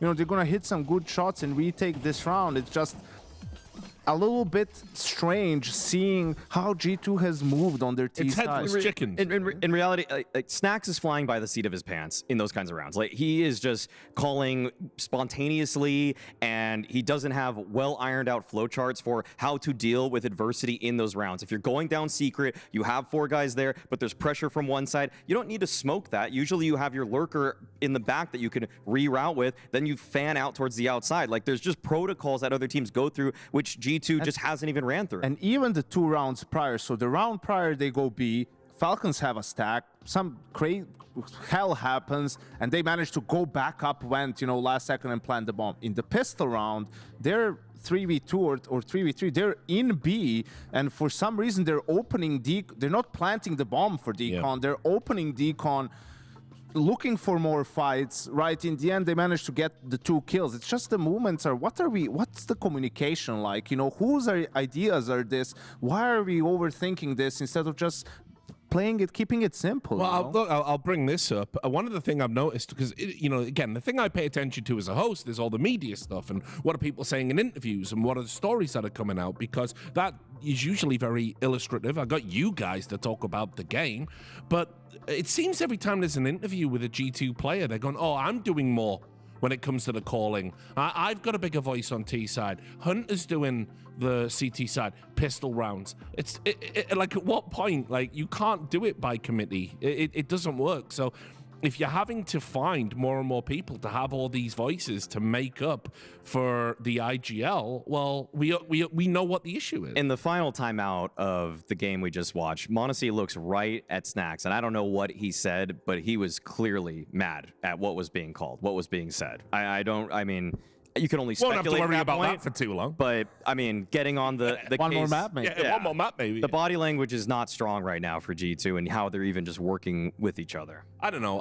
Obviously, I don't think they're gonna do too much before the major. But I mean, I'll just say it. I know we're in the middle of a final. They could come back and win it. But at this juncture, you can see the problems this team has had all throughout 2025. And remember, they should be favorites in this situation. We should be talking about this super competitive map in super competitive final rather. And instead, we've seen two maps where G2 have put up no resistance. Yeah, and I think, you know, moving forward, I was very surprised. You're picking Ancient, I mean, against Falcons, who have been very solid on the map, right? Especially on T side, without pistols, against good teams, against MongolZ, against FaZe Clan. They looked super solid on the map. So even that approach is a little bit surprising for me. I'm surprised they didn't go with Dust 2 earlier. Yeah. I just feel like it's the one map where I can trust that the simplistic nature of what Snacks want to do as an in-game leader can pay off, because you just get cat control and you can I do don't anything. even think that's safe against Falcons. I think that's Falcons' best map. It is. There was nowhere really for them to Yeah. go in this veto. That's why this is so tough. And what Bucharest has revealed to us is that they might have two more. We're starting to learn about the map pool holistically now. Nico can take over, and now Tez, as it seems, on Nuke can take over games, make it very difficult. And Ancient has been the one that has emerged as maybe this is their second, you know, I mean... I think it's their best map. You think it's their best? Ancient is their best map. I think Dust2 is probably third or fourth down the line, right? It's also only that they played some teams where it's a weakness for them. And when they first started playing, it was really good for them. Lately, you know, they won 3 out of their last 10. So it's fallen off a little bit. But with the players that they have, they can always sort of pop off on it. Final thought from you, Maui? We have to go to break. I could talk about this all day, but go on. I mean, just that I want to see if Kixin can get over the line, because he's never won a trophy of this magnitude before. So it'd be cool to see him do it here in Bucharest. Yep, that's true. It is Falcons on the brink of their first ever trophy. It's going to have to be done on Ancient. We'll see if they can do it after the break. She said she loves you, but she can't love me. But I love you.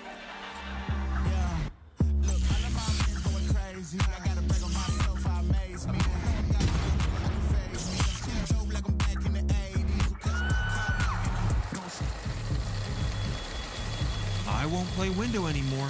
What's going on? Play your role.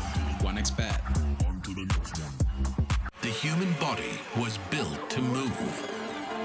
Not trapped at a desk in one singular posture for 12 hours a day. It's time your chair evolved. This is Secret Lab Titan Evo. Ergonomically engineered for you.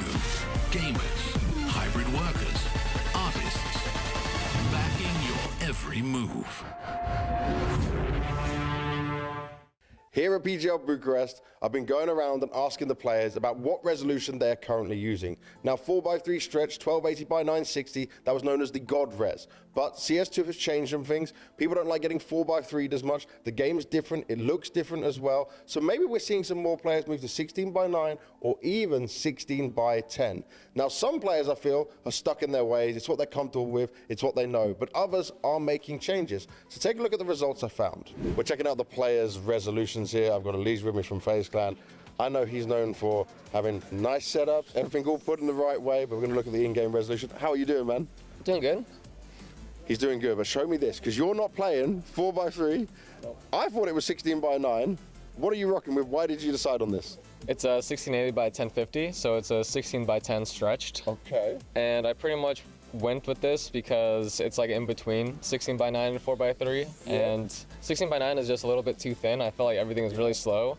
But then 4 by 3 stretched, I didn't like not being able to see like on the sides of like my screen as much. And also it was just a little bit too fast. So for me, this is like a perfect in between. So 16 by 10 is actually like a middle ground to what a lot of players, I remember Dong saying that he's like, oh, I tried to go 16 by 9, but it was too slow for him. Yeah. So you feel like with this being stretched, and do you still get the same vision as 16 by 9 as well? It's a little bit less, but it's not. I've never died because of it, pretty much. Okay. So this is a safe way to play. How long have you been rocking with this? I've been on this res since like 2016, so very, very long time. Okay, well there you go. For Elige, it's 16 by 10. He's got it all set up here. And I like the idea of this, Maui, trying this out. We're having a bit of a speed go on the bigger resolutions. I got Senzu with me from MongolZ this time around, and we're going to be looking at his resolution and see what he uses in-game. So Senzu, you're using 1280 by 960, 4x3 stretched. Why do you choose that one? Yeah, just using auto like pros. Okay. Yeah. Just what a lot of people use. Do you ever try 16 by 9, 16 by 10? No. No? No, didn't try. Do you ever try change settings? Do you mix with things? One time I tried. Just I didn't remember actually. Okay. Yeah, just. But you yeah, didn't like... yeah, I don't like. Just I'm using normal. Yeah. Normal. Normal standard. Do you change crosshair much? Yeah. Ah, okay. I just yeah. I do. Change. Yeah. I think every day. Every day? Yeah. Every day you change crosshair? Yeah. But it's same for you. You're just easy? Yeah, it's not easy. I like it. Well, thank you very much, Senzu. I appreciate it, man. Yeah.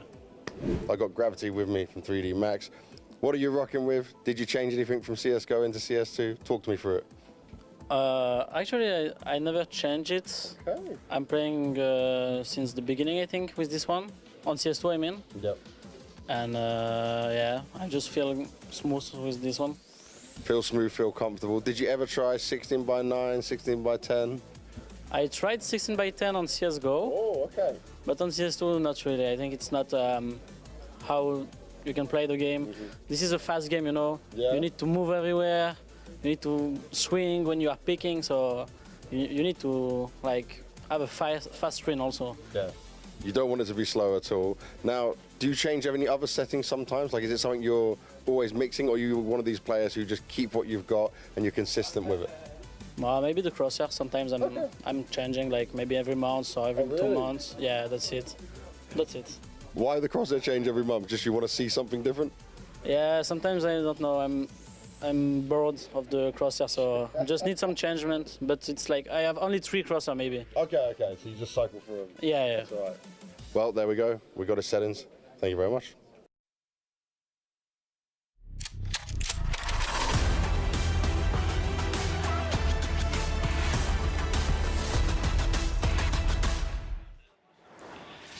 Three years ago, MongolZ first joined this G2 team. He picked up 6 titles in that time, all of which with Nico. Today there was an opportunity, one single chance to do it without him, and right now it's looking like that is going to prove impossible. They're 2 maps down in this best of 5, and if they want to come back into the final, they got to be the second team in history to reverse sweep their way back to a win. And it's not looking like they're going to be that third team from what we've seen so far in the first 2 maps. Critical pieces for this team are quiet. MongolZ has been great, but not dominant. Heavy God had a good second map, but things were quiet on the first. Mobs and Hunters still haven't had the impact we're used to seeing from them here at this event in these grand finals as well. All those pieces need to step up, and Ancient needs to be completely different.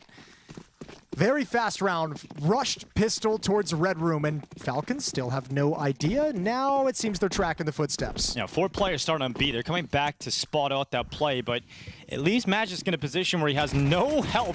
But Kixas just spotted everybody as Heavy God decides to turn and fight. They're getting into a brawl, and Hunters come out on top of the duel versus Dexter, and Nico's on 9 HP.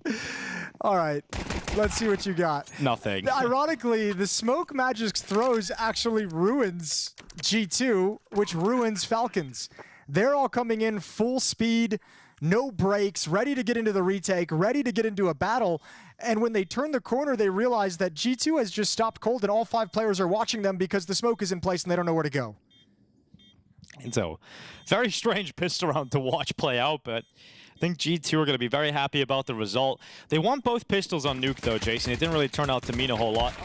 Gun rounds were completely in the favor of Falcons throughout the second half of Nuke. I think the one biggest area in which Falcons has just been destroying G2 across both of the first 2 maps of play, both Mirage and Nuke has been post plants on both sides of the map. Retakes have been excellent for Falcons. We saw that a number of times on Mirage and on Nuke. Post plants on the T side have been so good, so sharp, so smart. Nobody overextending, everyone playing together. It's stark contrast to what we've seen in those scenarios from G2 as well. Yeah, we also seen a low buy victory over on Nuke, right, where Nico's Deagle was proving a real problem. You had Dexter on the scout. He did have a scout to start off this round, but decided to instead save a little bit of extra money for that AWP later down the line. All right, well, G2 hears 4 nades explode over at elbow. Spread in a 2-2-1 start, so nobody really took the opportunity to press any advantages. Heavy God's on his own, so you can understand why there. G2 not wanting to mess with A main out of the gate, so everyone's going to rotate back to the B bomb site as the map goes quiet. And Falcons are going to read this and take the risk to stack it up. 4 defenders here. 1 smoke on Magisk.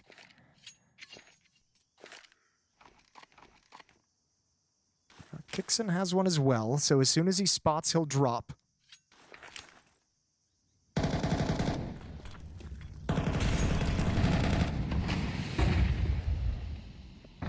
Silently going into the smoker ramp, ready to explode out of it with the flashes. They charge in, Kickstand, 5-7, 2 kills.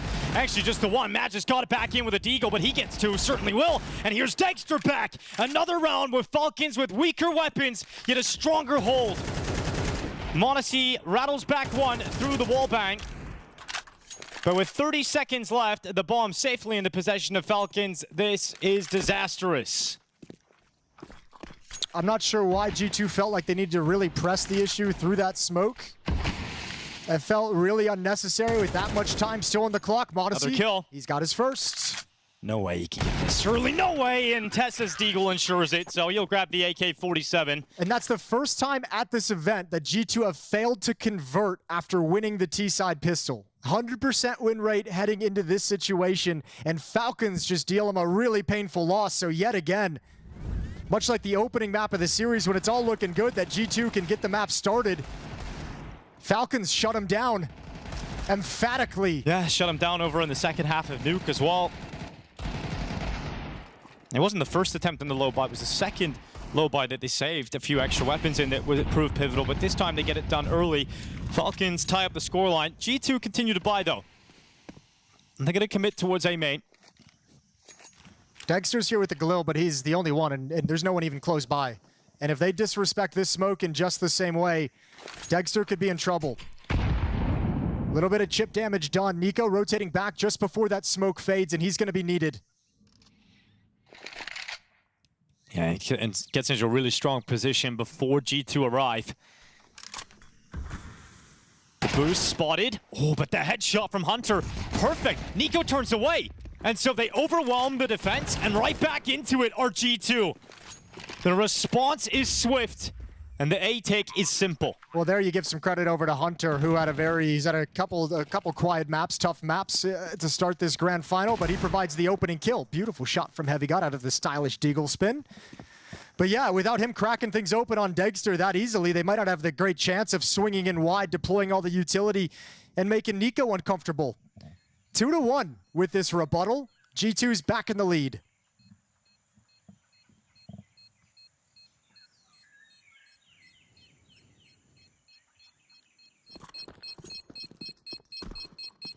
Wrestling for control of the game. We'll see what Falcons decide to do in this next round. Well, or what kind of buy they can get out, rather. He got Kicksand saving over that MP9.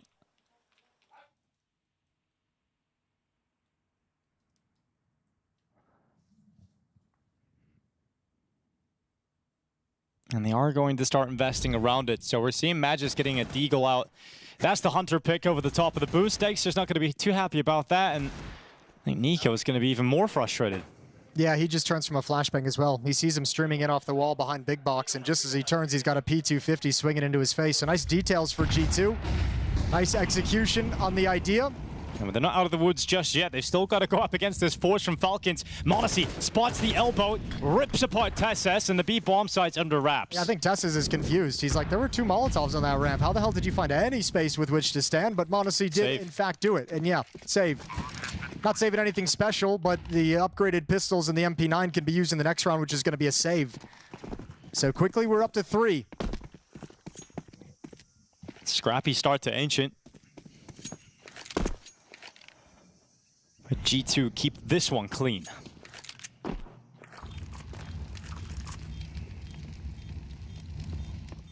Ancient's a map in both of these teams' pools that falls in very similar positions, both around a 50-55% win rate on it, showing proficiency, but not anything super dominant. So this should be a spicy battle between these two teams.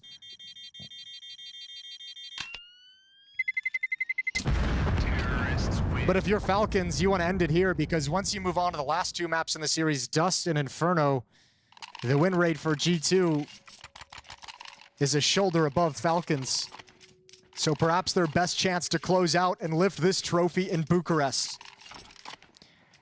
It'd be the first trophy for Kixen and Degster. Neither of them have found success at events. Kixen's career a little bit shorter. We've seen Degster at a few majors going deep, but never actually won an event. First win for Falcons as well. Yes, first trophy for the Falcons organization.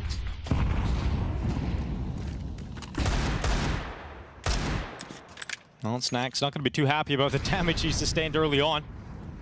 It's Nico rattling shots through towards him as he climbs up onto the boxes. And in fact, they've decided to hit the pause button, leave middle, go back through elbow, and back to A. Now we know Snacks loves an A call. And he's going to start getting ready, shaping his team just behind to get some utility go in. Good fake being thrown by Heavy Good, though, on the other side of the map. It's pulling everyone to the B-bomb site with weaker weapons. They're jumping the gun without information because they need to win by numbers, but they're at the wrong site. Heavy God going to step in for a kill. And I wonder how much Kixen is gathering from that, but it doesn't matter because G2 is just now going to start moving into the A-bomb site. Should be a 4th round. Yeah, they start to realize that. Tessus is being sent back over towards CT. He's not hearing anything inside of the A site right now either. So Falcons maintaining their 3-man setup on the B-bomb site. Heavy God eventually dealt with. There's another weapon available to Falcons. And now the thrust of G2 into the A site is continued. Actually, just saving that Galil would be quite nice for Degster. It's not the craziest gun in the game, not the highest priority, but it's a free rifle nonetheless. Money you don't have to spend. And he'll have cash for an AWP in the next round as well. Yeah, it's not like he has to play with it. Yeah, Modesty can drop his AK-47 and get the AWP out as well if he'd like. So we can have everyone fully kitted out in the first gun round. As this tug of war between these two things for who's going to gain control of the economy in the early stages is going to lean to G2. 4-1, 3-round deficit early. But as we saw in Nuke, once the guns come out, Falcons have been the better team throughout the day.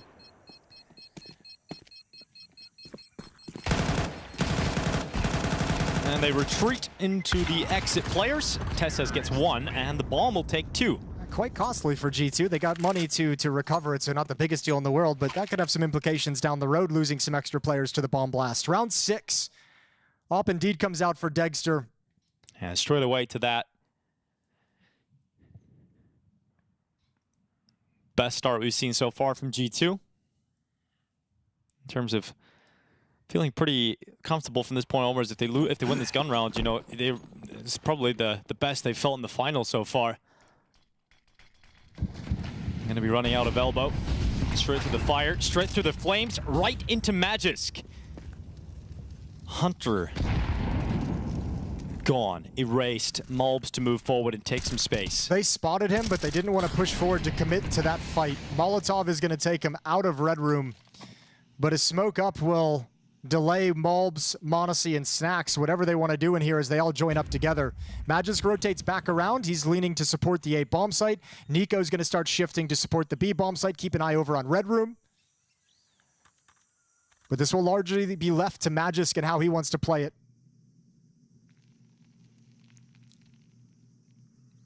Walk right in towards his M4. It's a good pick on the first. Ooh, so close to a second. It's a dink.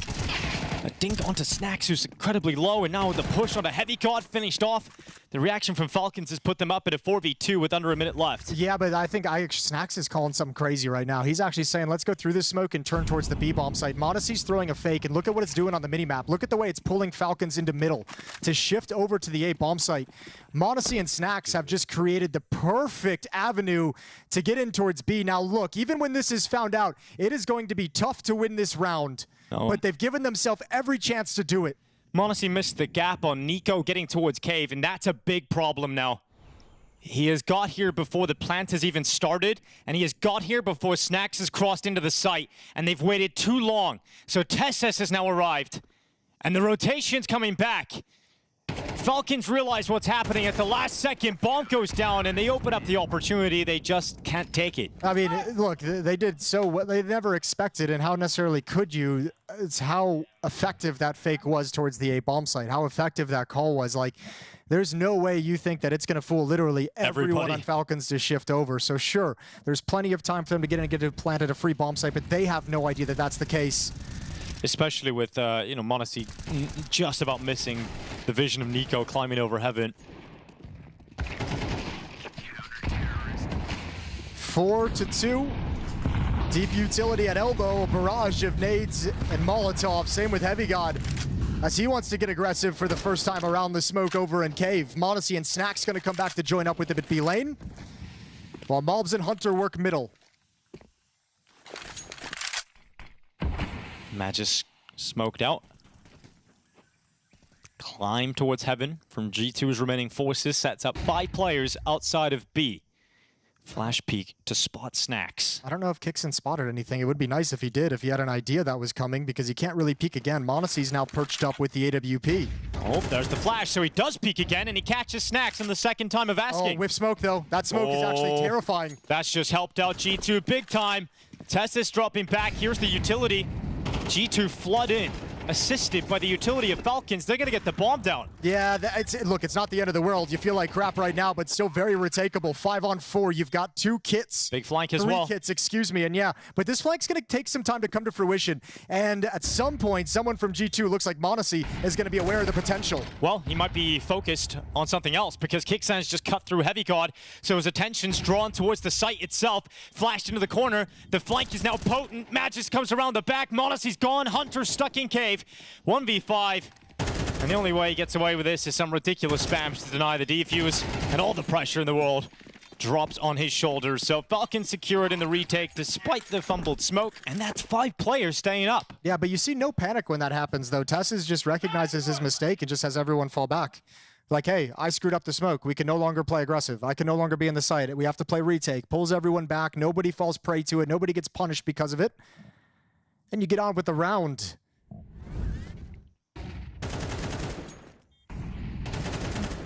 Once again, the guns come out, and Falcons show quite a bit of prowess.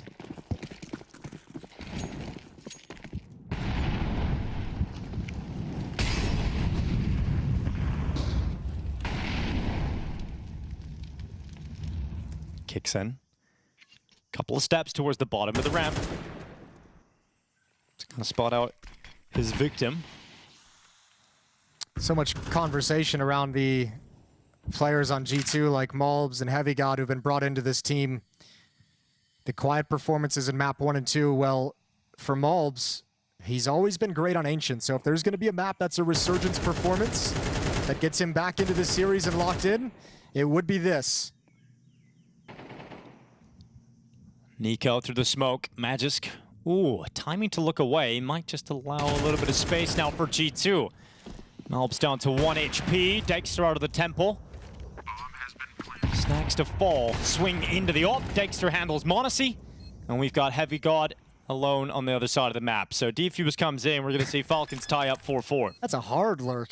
That's a real dedicated lurk. Guys, I'm waiting. Yeah, you got an AK and 4 My pistols. chance is coming. He's like, I'm going to lurk this real scummy. See, I just want a gun.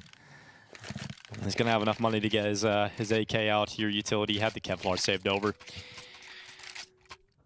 But that lead that G2 had is now gone. Yeah, it's disappeared real quick, hasn't it?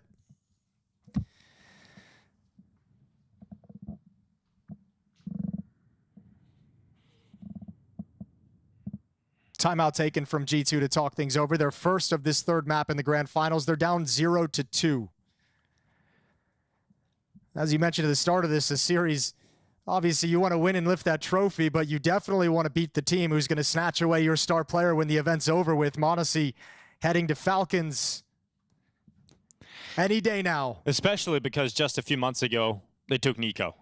And now they've come for MongolZ. And you feel like you've got to go through that whole rebuilding period again.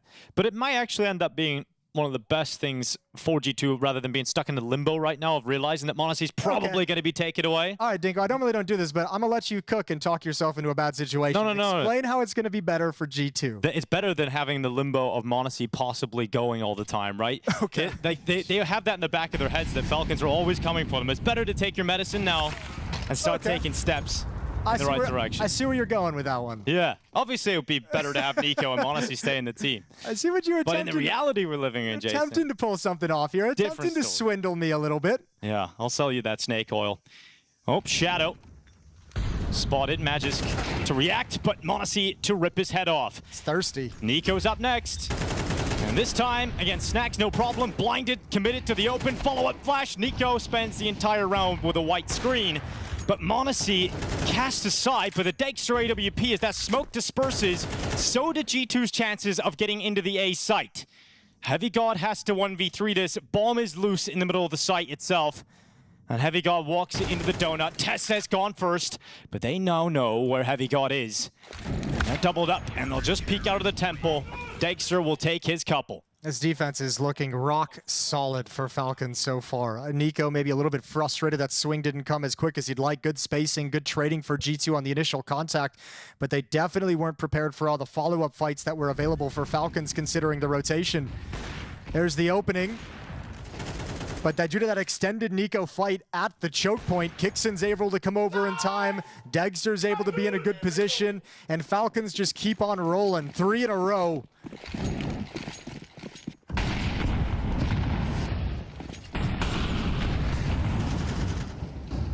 Here goes Nico over the top of Heaven.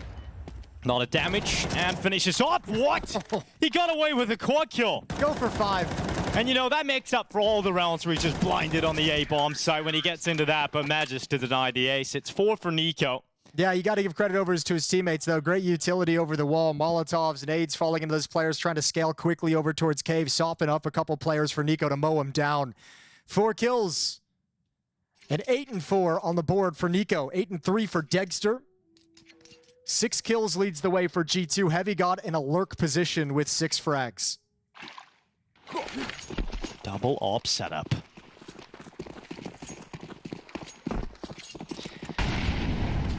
Allows Magisk to just play solo A. Nico in the mid-fight. Malv's trying to come out of elbow and catches a good timing onto Nico. So space given over to G2 in mid thanks to their Guatemalan. Student takes down the Master. And they'll slow down because they've got a minute 30. They've got the mid control. Not that they maintain it. Instead, they'll have a lurk of Hunter over towards A main.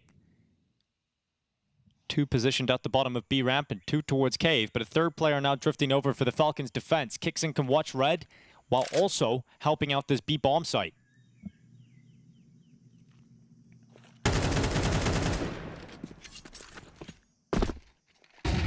Well, 3 players at this B site.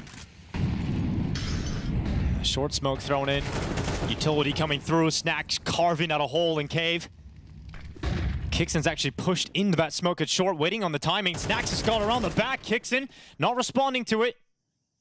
Can't really do much about this. No, I think Kixon tried to step up to get some cover, see if there was a gap in that smoke, but the positioning of Dexter essentially meant he was on his own. There was no chance he was going to get a whole lot of help for Kixon standing in the open in that fashion in front of the smoke. Well, Snacks has a round. He gets 3 kills here. Pushing through the cave, finding the essential kill that allows them into the bomb site. And that finally shuts down this run of 5 rounds from Falcons.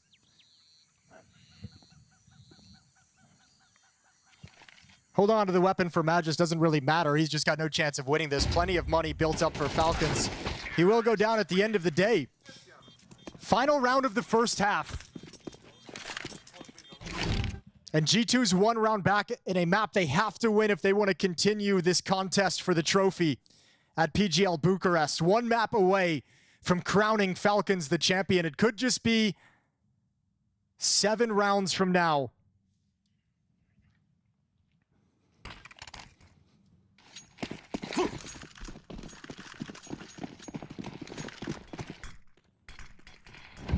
He'll out for MongolZ. Not going to be involved in the early stages of the round. Snax is going into dangerous way with all that utility landing on his head. But look at Kixan, this is one of his favorite moves. One of his special moves going down towards the bottom of the ramp. Aggression, the name of the game, and he comes out 1 for 1.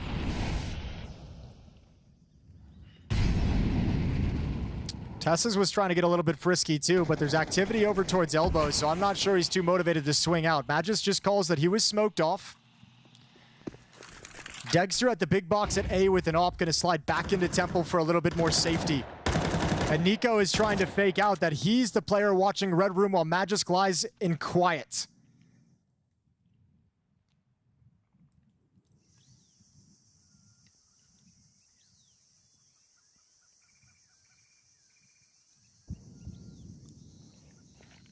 Nico to step up, MongolZ's holding it. Nico wins that fight, goes into it, lands a dink as well.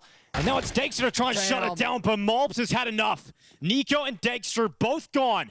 Fast flank though, you want to expect this. Yeah, Magic's around the back real quick. Low HP, shredded away. Magic on the double, now they get on the defuse. And Heavy God, once again, is so far away. Defuse stuck, he can't get to it. Heavy God just nowhere near the action. Recovery is huge for Magisk, and it's an extra round to play with for the Falcons. Magisk tracked him the whole way. I mean, Heavy God is doing those hardcore lurks at the B bomb site throughout this half, so I think at this point, Falcons just read exactly what was going on. Magisk, as he backs up in towards Donut, is always watching towards the jump up for Heavy God to appear. Sticks the defuse. They knew exactly that he would not be involved in the fight. And a devastating round. MongolZ gets wrecked by Nico on the swing in towards Donut. He never expected it. A 2-round lead for Falcons, just 6 away from the championship here at PGL Bucharest.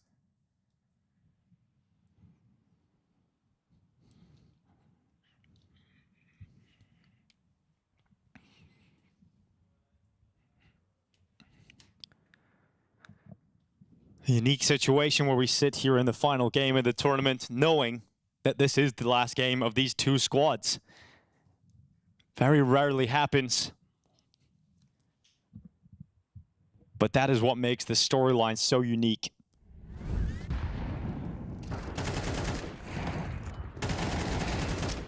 Great work from MongolZ in this round. It's just that clearance on Dexter is beautiful, but it just wasn't enough in the end. Well, you'll never expect that Magisk flank that quickly. That is just so fast because he's positioned in Red Room the whole round. Now they could have hit tab and realized the mid player was still alive and been aware of the possibility, but obviously didn't happen. Stack up defense at the B-bomb site. Oh, MongolZ straight away in the ground. Nico to follow up here for Falcons, so it's Heavy God making sure his teammates stay in this. And you could say the same for Kixan, as 2 quick kills on the Glock have thrust him into the 1v1 against Hunter, who is all the way at the bottom of the B ramp so quickly. Kixan's ignoring the bomb for the moment. Yeah, Hunter's gonna realize that. Gets eyes on it.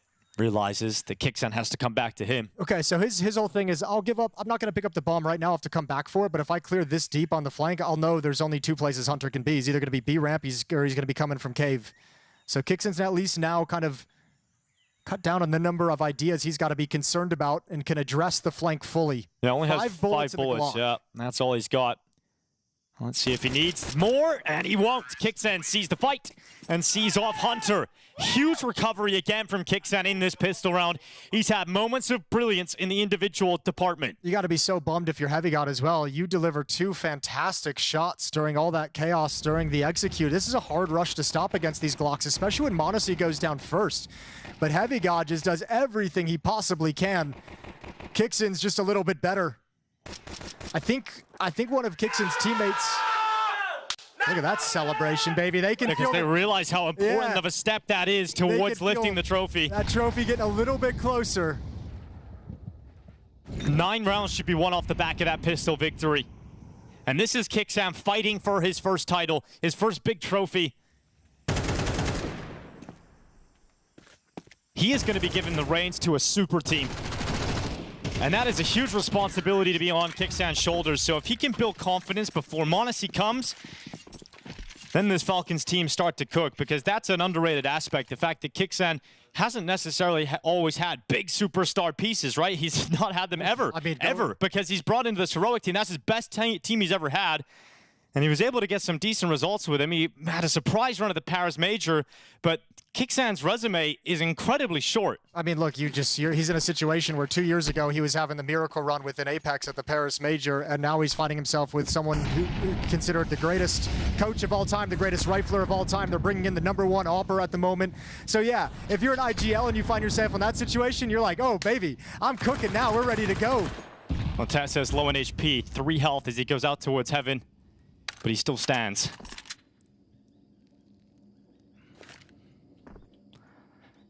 Not pretty here for G2 on the utility.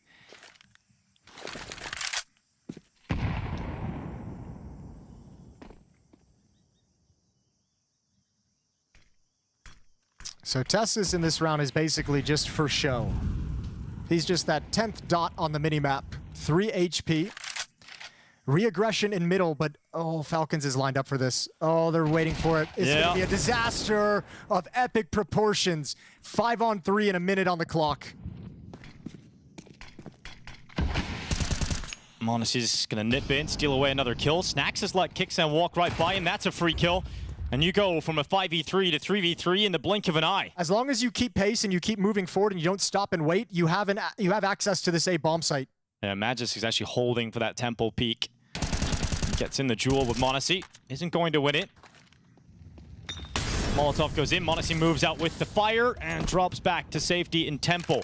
It's a lot of damage taken by MongolZ to go for that peak. There's 3 flashbangs left for this T-side. Falcons can't really activate anything. You can just delay, and Dexter is stuck in the plant spot. Here comes the flashes. Here comes the pressure. Dexter looking to hold it. AK-47 forced away. They can get onto the defuse, and look how far away Nico is on this big old flank. And you've got Magis still in donut, but they don't stick it, they don't hold it. And that is giving them extra seconds here for this flank to prove pivotal. And Nico comes around the back, realizes they're not on it. And Nico stopped finally by MongolZ, but the time will end his chances. He retreats, and Nico once again proves the worst enemy of G2. That's everything, Nico. As you're leaving G2, you're thinking of those comments. We could have kept him if we wanted to.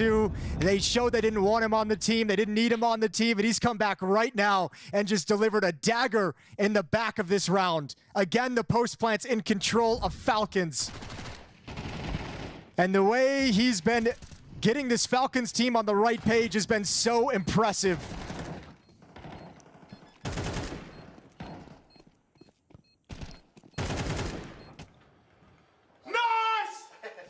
And another step closer. 3 rounds to go. And this round doesn't have a whole lot of resistance on paper for G2. MongolZ with an AK. That's the best they can say they have. There's an aggressive A main stance. Snax and Hunter are pushed up together into this position.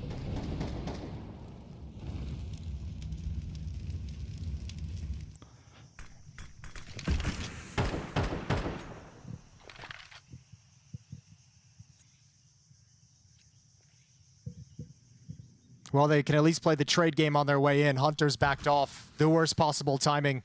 Gonna come back through. That smoke is a ruse. It's a fake. Fight 1-1 by Snax. Dexter's aware for the second, but backs away.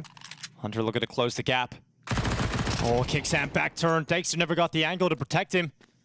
So that A main setup has worked out really well. The exact way G2 would have wanted. And you've got close elbow as well. Oh, they're probably feeling a lot of pressure at the moment. Tessa's going to start working B. He might be the only release valve that Falcons have if they want to find a second opportunity. He's excelled in these positions. Throughout this tournament for Falcons, his B lurks have been really impactful. Well, he's going to wait, not going forward right now. He's waiting on his teammates to come back. There's 35 seconds on the clock. Heavy God's detecting them early. MongolZ's not got the timing to watch them cross out. That bomb has made it safely to the ramp. And they get into the site. Smoke's up, keeping Heavy God pinned in behind him. There's a little corridor at the side of that smoke right in front of him, but he doesn't realize it. Wasn't close enough, but doesn't need it. Oh, that's a lot of pressure. Now this has to be a fight won by Nico, and it won't be. Taps aren't there, so Dexter with 30 HP against 4. And this is the miracle G2 needs to get back into the map. A low buy round that they convert with some aggression in A main. A 6th round on the board, and they keep Falcons away from the trophy a little bit longer, but they have to activate off this. G2 has got to wake up. 4 rounds separate these two teams.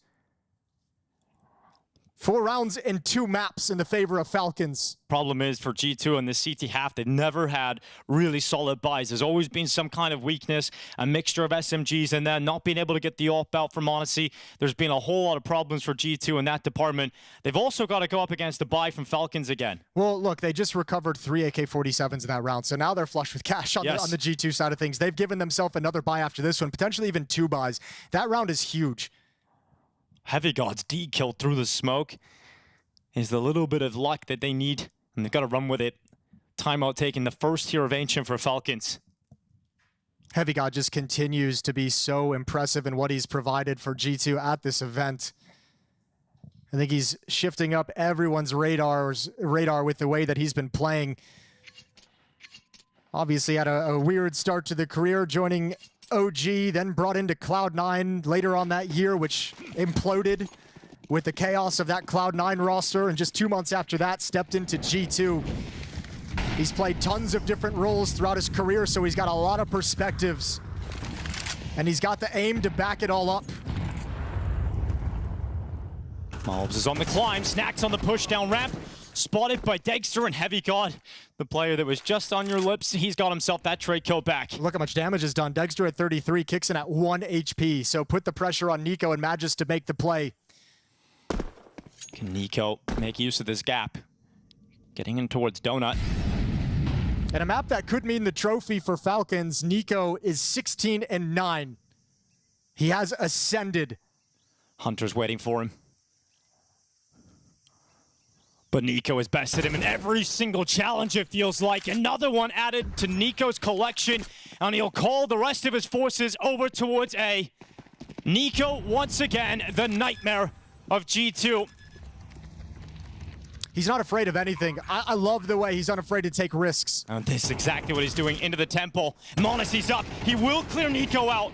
m0NESY wants another, dragging his team forward, but Magisk still in the fight. Still in the fray, and Heavy God in a 1v2 from Temple. He better pray. He goes into the peak. Magisk is down in low HP on Kicksand. 1 single point of health. Heavy God was the impact player in their previous round victory. Needs to be that again. Otherwise, 11 for Falcons. Onto the defuse. Flash up, but Kicksand will deny it. 11 rounds for Falcons as they see the light at the end of the tunnel. That's another great round, but everything opened up by Nico. His play through middle into Donut when he knows he's got two teammates bruised and busted from the B bomb site. He's the one who takes on the responsibility to provide everything.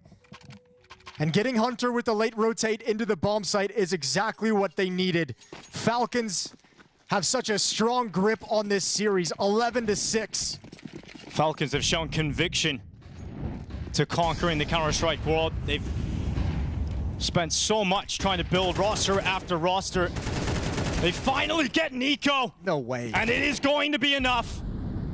Yet to see a trophy, but Nico comes into the squad. They have a grand final placing earlier in the year. They find themselves here, just a couple of rounds away. A couple kills back, though, from G2. And 3 players for Falcons run up the B ramp. Heavy God trying to make the difference. He'll be over towards Cave. And he has a little bit of a gap, but Testis is watching it. And the dink is landed, the kill's locked in. m0NESY 1v3. A future Falcon to win this 1v clutch. He's got to be thinking, man, these guys are sharp. I'm excited to join this team. Spotted one over at B ramp.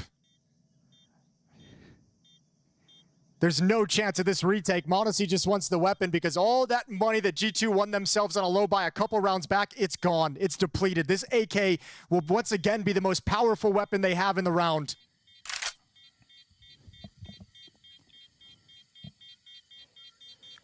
Tournament point for Falcons. And to do it in a 3-0 fashion, every map being one-sided, preventing G2 from getting the double figures on any of the maps played. And this is a squad that's making changes.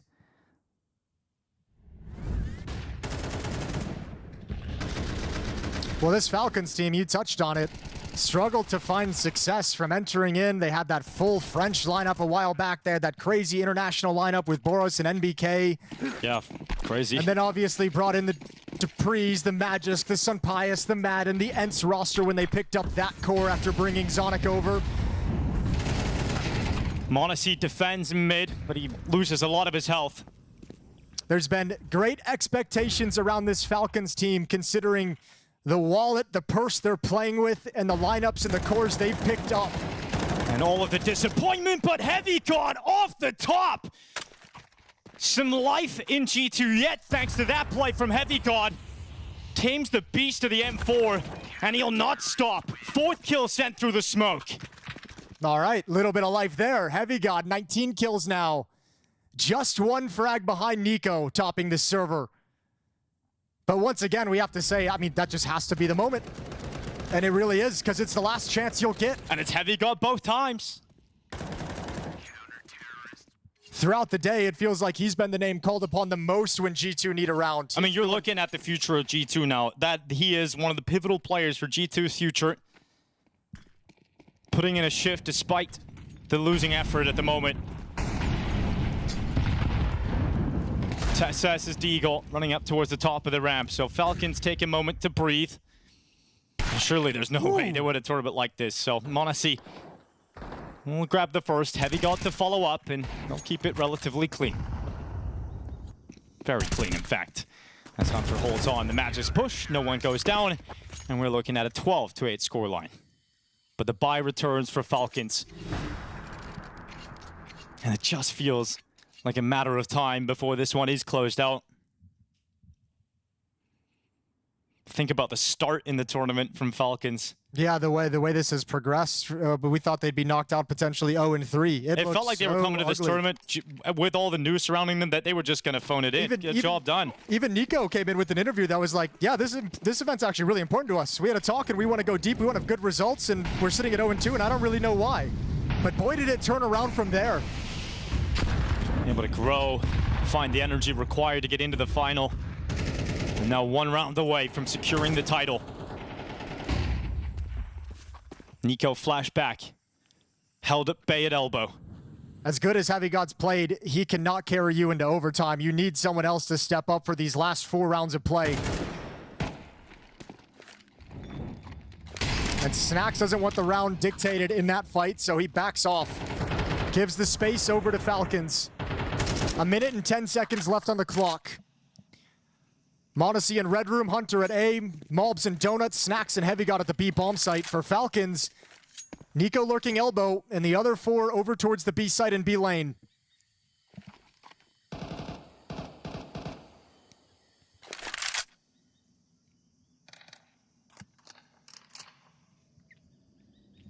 Falcons might just be attacking into the hot hand for this all-important round 21.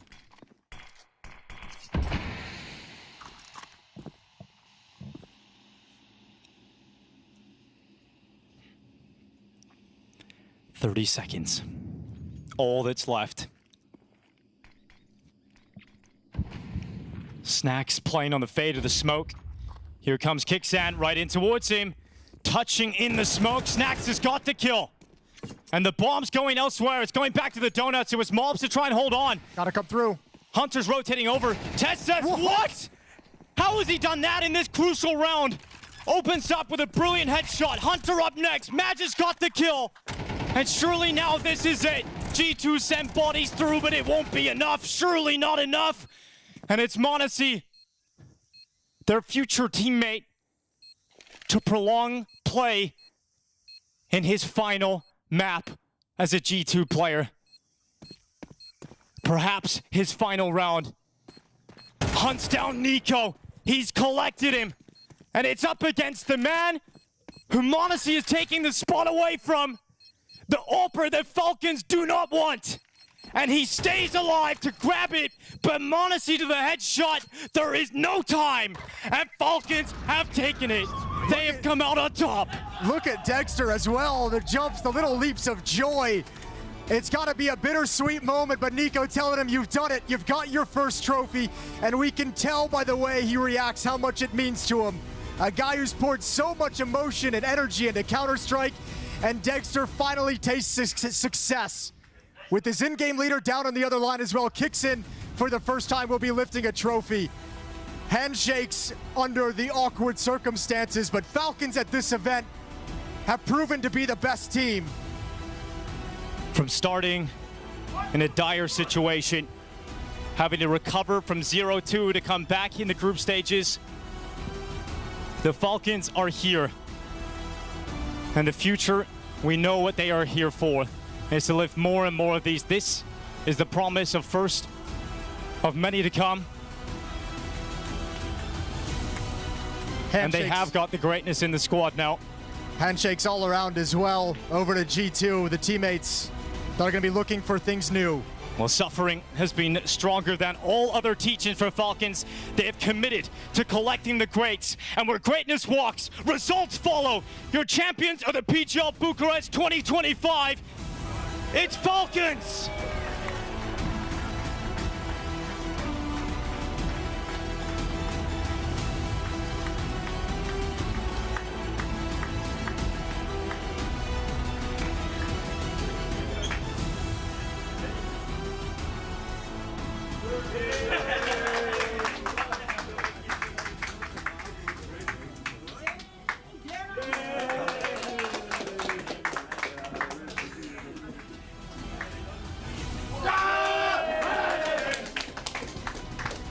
Falcons have done it, and I'm going to start with you, Zonic, because this was a long time coming. It's something that you wanted to work towards, building the Falcons after your last trophy was the Paris Major. It's been a long way of scrutiny, criticism for you. What does this one mean to you after so long? Obviously, it means a lot, especially also the way that this tournament went for us. It wasn't the best start, let's not gonna lie, but yeah, it's been a long time. No see with regarding trophies, so I'm super proud of these 5 players. They have done an amazing job this week, so proud of them. I would be too as well. Congratulations on the win. For you, Nico, the first trophy that you get to lift in the Falcons jersey, but at one point you guys were facing elimination 0-2 down. What did it take from you and the whole team in order to be able to do this and actually come back as the champions? Yeah, I mean, you know, I only seen this once, that the team comes from 0-2 and wins a trophy, unfortunately. And yeah, I mean, it took a shit ton of effort. Honestly, we have been through a lot throughout the whole event, and what it took the most is just the effort we have put in. And the team that we have, everyone worked towards the same goal. Everyone was ready to fight, no matter how down we were. We were always in it. Everyone did extra mile in order to lift this trophy. So nothing but proud of this team and what we have achieved this week, and super happy for everyone on the team. And yeah, it's good. It definitely is good. For you, Dexter, this has been a long time coming, something you wanted to fight for. You make it to the grand finals despite not knowing what the future holds, everything that's going on around you, the noise as well in the team. Now you stand there as a champion lifting your first trophy. What do you want to say? I mean, first of all, thank you everyone who was supporting us. It's amazing. It's my first trophy. I worked so much for that. I mean, some of my teammates also winning it for the first time. Yeah. 7 years, I think, or 8 it took for me to win it first time. I don't even know how to lift the trophy in correct way. It doesn't matter, you'll learn. And I mean, I just want to say to everyone who is watching and who wants to become a professional player, it might be rough sometimes. You might have faced a lot of troubles. The thing is, the most important is the work that you put on it and in what do you believe. Sometimes the situations are not towards you. You need to keep going and keep working. Honestly, it was rough. Sometimes I was like, when we are leading, and I'm like, no, don't think about that, because when you're waiting so much, it's so hard to put your emotions away. And I try to do my best to just keep it and help the team to win this trophy. And I appreciate everyone who is here with me. You guys will be in my life. I win the first tournament with you boys. I fucking love you. Beautiful memories and beautiful words there, mate. I'll come onto this side now as well. On the other side is Tesses for you. Last one was spring final. You put up one hell of a performance this final as well, man. You were playing lights out. Obviously, this was a tough way to get it done, but now you sit here as the champion. What do you want to say? Thank you to my teammates and all the staff around the team. And it's been really tough this tournament, and I have never tried anything like this before, and I'll never forget it again. So crazy memories. Yeah, insane. insane, an insane performance as well. Magis, it was a long time ago when you were on Vitality for you. You left that team to go and join back up with Zonic and fight to this. You've had different lineups, different struggles. Was it all worth it at least? I know you've lifted so many trophies, but does it feel good? Is there a feeling you were missing? It took a little bit longer than I would have hoped for, but of course being here now and lifting a trophy is always an amazing feeling, and obviously I'm super proud of everyone who has been involved with the team, and I think everyone has done a really good job this tournament. I think it's really rare that you see teams coming back from being 0-2 and with the back against the wall the whole tournament. It takes a enormous amount of work and also mental fortitude, so I'm super proud of everyone here, and I'm really happy that we managed to win this final. It's good to see that smile on your face. Now, Kixan, last but certainly not least, your first ever trophy. Now, if we think of this, the journey you've been on from Apex, then coming in the Heroic guys, now sitting here with Falcons and being able to do this. Obviously, you being the one that's leading the team here as a young player who's going through the motions of this all. What does this mean to you to be able to do it here, especially as last time you're only second place in the last PGL? Yeah, I mean, obviously it means a lot. I played 4 or 5 finals in the last 2 years and I lost all of them. So going into this final, I had different kind of thoughts and what if it happens again and these kind of things. But I'm really glad to be part of this team, and yeah, I'm just happy and proud. And I just want to say one thing. I want to say thanks to the whole team and also especially to Zonic, because I think people don't understand how good of a coach he is. I think if it wasn't for him, we wouldn't be here now, and especially when we were 2-0 down in the group stage and we lost the first map in the third game. He gave a really good speech that I think everyone was thinking about it every next day, even today. So I just want to say thanks to him and the whole team, and yeah. Hopefully the first of many. Thank you very much for your words on that. And there we have it, the PGL Bucharest 2025 champions, Team Falcons. Team Falcons, indeed. They have been through so many trials and tribulations. Started with a lineup of players that realistically weren't big enough for the task ahead, for the goals they wanted to achieve. So they bought themselves another core, a top 10. Then they failed with that, sustained failure, heading backwards. They pick up a bona fide superstar, one of the greats in the form of Nico. Then they bring in another top 10 core to go alongside him. More failure.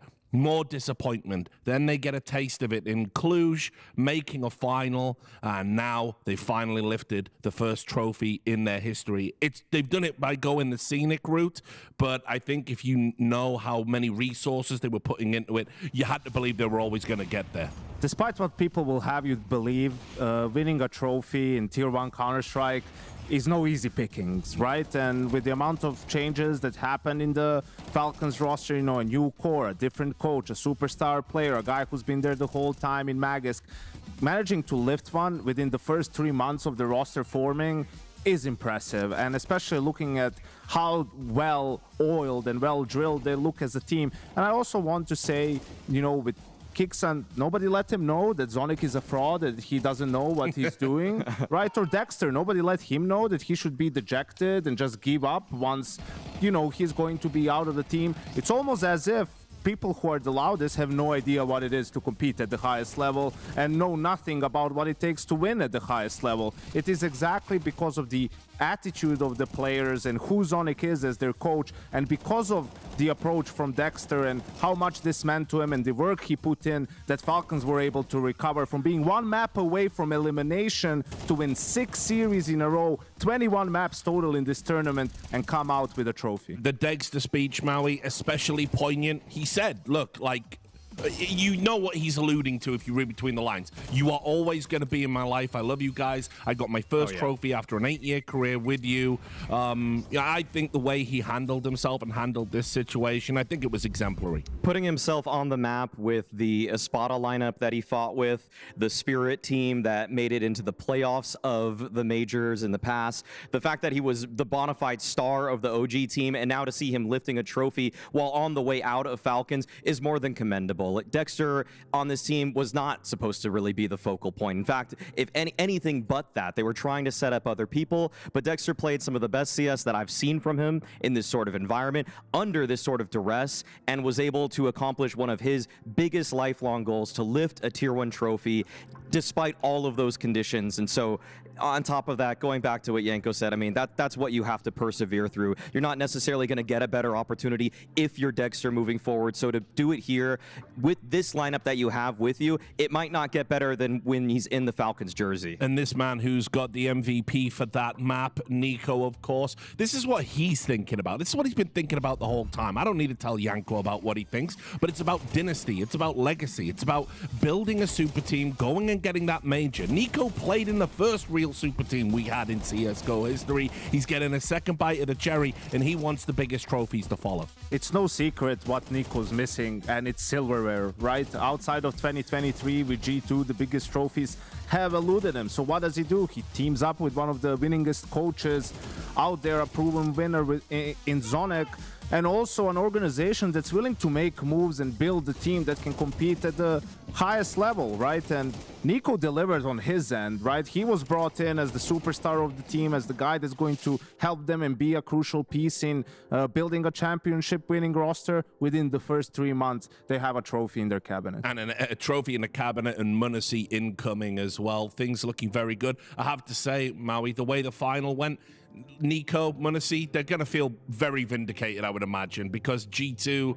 they just weren't in this final at all. It was a huge difference in just terms of the team philosophies, I would say. The fact that Falcons could stretch a round out, then find the little gaps, find the angles to get in on a round, even ones where they're behind on it. Whereas G2, if it wasn't just hand-delivered to them, they were going to be the ones that crumble. And I would also give credit not only to Nico and the guys we've already mentioned, but Kickstand as well. I mean, I feel like his story is one that also really needs to be told in terms of just 5 finals that he mentioned where he was just unable to lift the trophy, able to do it here finally. And I'm glad that he did give credit to Zonic, because obviously he's been the guy that's been the most talked about member in terms of the Falcons. The string of failures you would probably say from last year, he was the guy behind them. But then now with this roster down 0-2, it's easy to give up. But one thing that even though Dupree, Zipnix, they've talked about Zonic in recent interviews, recent just death segments, they just talk about the fact that he's the best moral coach ever, it seems like. He's a guy that behind them when they were at their hardest points was still able to bring them together, to motivate them when they're down in a series, down in a map, they need to make a comeback. Zonic's the guy that's going to be right behind you, and he instills confidence, he embodies it. And they looked really strong stylistically. I mean, Kickstand 2.5 years ago, he was on a local, team from Macedonia, and then it's Apex and Heroic, all of a sudden Falcons and superstar players, and he's handled it all great. But I guess just to touch on G2 a little bit in all this, sure, you're losing your superstar, but just the type of Counter-Strike that they've been playing, it doesn't really fill you with confidence for them to be able to be anywhere near a contender really for the future, right? Obviously, it's going to be impossible for Hades or whoever it is that comes along after MongolZ, but I think there's deeper systemic issues at play for them that it's going to take a while to figure out the future of G2 Counter-Strike division.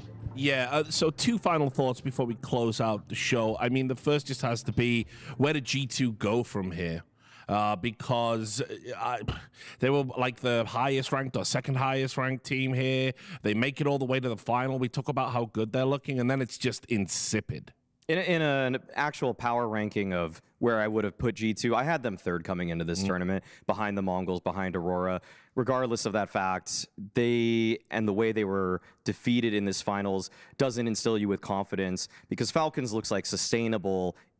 It's just the way that they play and the way that it's carried out. I just think that it makes sense, because you can just have a round go badly, you can still bring it back, and really G2 is the switch on or off. It almost feels like the round is a binary. Everything has to work out perfectly for them, or it's just going to fall apart. And even if there's just a single wrinkle, then they just get so flustered at even a modicum of adversity. That's just not what you want in a team. You need to be able to work around, problem solve, have contingency plans, and there's just never that second option. There's never a backup plan for me when I watch them play. And just want to give a shout out to Heavy God, right? His first grand final, really he ends well. up with most kills out of anyone on the server, despite being on the losing 3 and on the back of a 0-3 loss. So he's definitely shown that he can compete at this level. Meanwhile, probably definitely the worst final, but maybe even the worst series that Hunter has played. I mean, he's had 20 kills over the 3 maps, just couldn't get any momentum, couldn't get anything going. And we always talked about him as sort of a big game player, right? Stepping up in the playoffs for G2 and kind of being able to play his own game. Malbs has struggled, so all these guys will have to figure it out now moving forward, how to get more out of everyone, because it just doesn't seem that they're comfortable in their own skin at the moment. And then the final thoughts, obviously last words about Falcons. I mean, where do we think they go from here? Because winning 1 trophy, that ain't enough. That isn't enough for me. That shouldn't be enough for them. They've spent so much money. Like I said, when they announce MongolZ officially, which I'm sure is going to come very, very soon, you are already looking at a team that should be laying claim a top 5, going to tournaments, lifting trophies, making it difficult for the other teams that want to lift trophies. Are they going to be able to sustain that, or is this a flash in the pan? I definitely think they can sustain it. Right. In fact, I think they're going to excel. If they are going to just replace Dexter for MongolZ, they've already shown that they play a winning brand of Counter-Strike. The style that they play is what we want to see from championship teams. Teams that can turn on a dime in the middle of a round, can have multiple options. There's multiple points of pressure, that it's not just an all-in play. Like, Falcons almost never call a rush. They almost never even just head first go into a strategy. You see G2, on the other hand, if a rush doesn't work, what do they even do next? They sit and just try to rush a second time in the same round. So if they are able to just simply upgrade the Dexter position, and he's already playing well with a guy that is a supernova bona fide star, then really the world is your oyster. You're competing with the best teams in the world at that point. You're competing with Spirit without a doubt. When you got the kryptonite of Spirit last year was G2 in Nico and MongolZ. Well, you've got that. You might even have a stronger core around it now. And then the other team is Vitality. And if you're talking ZywOo and maybe say Rops, I mean, Nico could probably take any of the riflers on Vitality in a head-to-head. And then it's just MongolZ versus ZywOo. Last year, MongolZ won that one. Yeah, I think for Falcons, that's why this win is so important, because it's proof of concept for everyone else, regardless of the roster change, right? You have confidence now, you see it when you're actually playing your own game, when you're patient, when you don't panic, when things are not too chaotic. You can play against anyone and you can beat any team in the world, right? So now you have an upgrade in the opping department. You just need to keep this up, right? Like, you just need to build on this, and things are looking great. It's just about against the very top of the scene that we have where it's left to do it. And obviously, yes, that's the most difficult aspect of it. But I think with time, Falcons can definitely be on that level. All right, guys, as always, it's been a pleasure getting your thoughts and hanging out and watching the story of this unfold. Falcons are the champions of Bucharest. Thanks so much for all of you guys watching that story unfold. Next up for us, we're going to be in Astana. Hope we'll see you there. Take care.